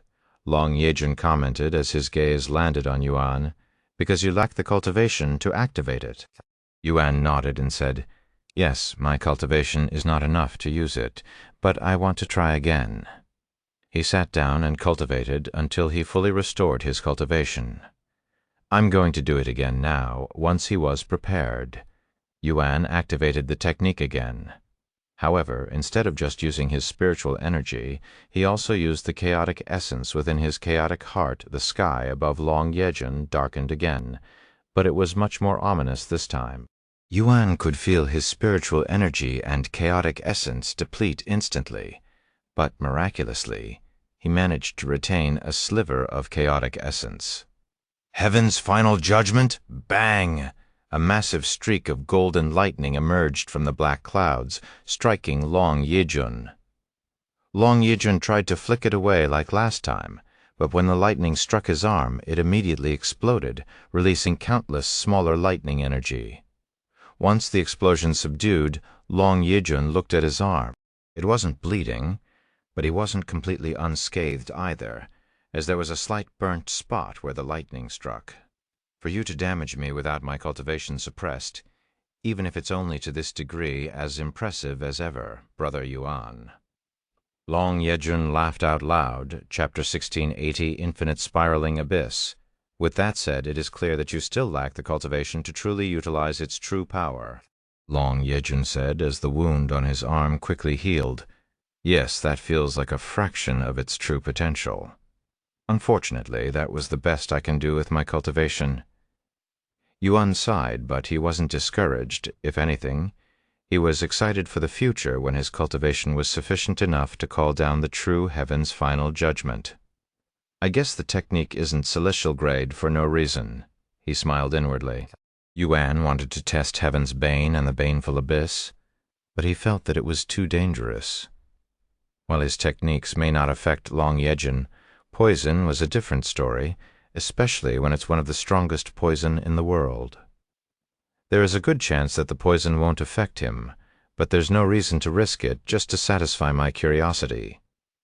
I can test it later on people who really deserve it. As for primordial fire, let's not reveal too much just in case. With that decided, Yuan ended his testing there. "All right, I'm done here," he said a moment later. "So which training ground will you attempt to conquer next?" Yuan began pondering. He'd already conquered the 3 biggest and most useful elements out there: fire, lightning, and poison. His lightning immunity made him unaffected by even heavenly tribulations. His poison immunity made it impossible to assassinate or poison him. As for his fire immunity, the fire element was one of the most widely used elements in the cultivation world. After pondering for some time, Yuan smiled and said, "I want to try my hands at the infinite spiraling abyss." Long Yejun's eyes widened as he hastily exclaimed, "No, you don't. The infinite spiraling abyss is arguably the most dangerous training ground in the divine dragon in the entire primal expanse." Yuan was surprised by his reaction and asked, "For you to react like this, is this place really that dangerous?" "You have no idea. Only those who have a good understanding of the power of the void should think of training there. Even if you're an expert, a single mistake, and you'll instantly be consumed by the infinite spiraling abyss and never return." The power of the void, simply put, was the power to control space itself. If one could master this ability, one would have the freedom to traverse anywhere in the world. This power was incredibly potent and filled with infinite possibilities, but it was also the most difficult and dangerous to cultivate, with countless casualties just trying to understand the surface of it. Hence, only a handful of cultivators dare to pursue it, and most of them do so after becoming powerful immortals. However, even to this day, not a single cultivator has ever mastered the power of the void. I am well aware of how dangerous the power of the void is, Yuan sighed inwardly. After all, not a single of my previous incarnations had any understanding of it, despite being peak figures in their era, at least as far as I am aware. However, to be fair, none of them had tried to understand the power of the void, as the very concept itself was nearly non-existent, and they were busy pursuing other paths. Don't worry, I understand how dangerous the power of the void is, and I am not going to directly challenge the infinite spiraling abyss. I am going to study it from the outside and try to understand it first. I see. If you're only going to study it from the outside, I guess it'll be fine, Long Yejun mumbled. A few days later, they arrived at the infinite spiraling abyss, located inside a massive crack in the ground, its depths disappearing into darkness. Unlike the sky-splitting dragon's tribulation, this place was completely empty. So, this is the infinite spiraling abyss. Despite being miles away, Yuan could feel a vacuuming force emanating from the crack, as if it were trying to pull him into its endless depths. Be careful, or you'll get sucked inside, Long Yejun warned him.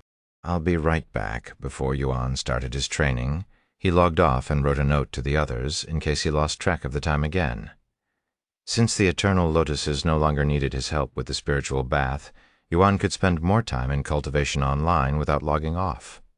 Once he returned to the primal expanse, Yuan immediately began trying to understand the power of the void. As Yuan became focused, Long Yejun looked at him and wondered, will he actually understand the power of the void like this? He didn't mention it to Yuan because he wanted to see what Yuan was capable of, but there was another training ground in the Divine Dragon Sanctuary for those who wanted to understand the power of the void, and it was a much easier place specifically for beginners like Yuan. The infinite spiraling abyss was meant for experts, those who already have a good understanding of the power of the void. The others told me to contact them if Brother Yuan visits another training ground, but this place is dangerous, and the fewer distractions there are, the better. Trying to understand the power of the void was no joke, even for powerful beings like dragons. In the entire primal expanse, the number of beings who had fully grasped the understanding of the power of the void was fewer than 10, and this referred solely to the comprehension of its nature, not the ability to wield the power itself. Besides the primal monarch, dragon god, and primordial phoenix, I cannot imagine another being capable of wielding the power of the void. Not even the abyssal dragon, who was known as the Void Dragon Monarch, could wield such power to its full potential. As Yuan stared into the infinite spiraling abyss, he gradually fell into a trance, much like the state he experienced when he first comprehended Dragon's gaze.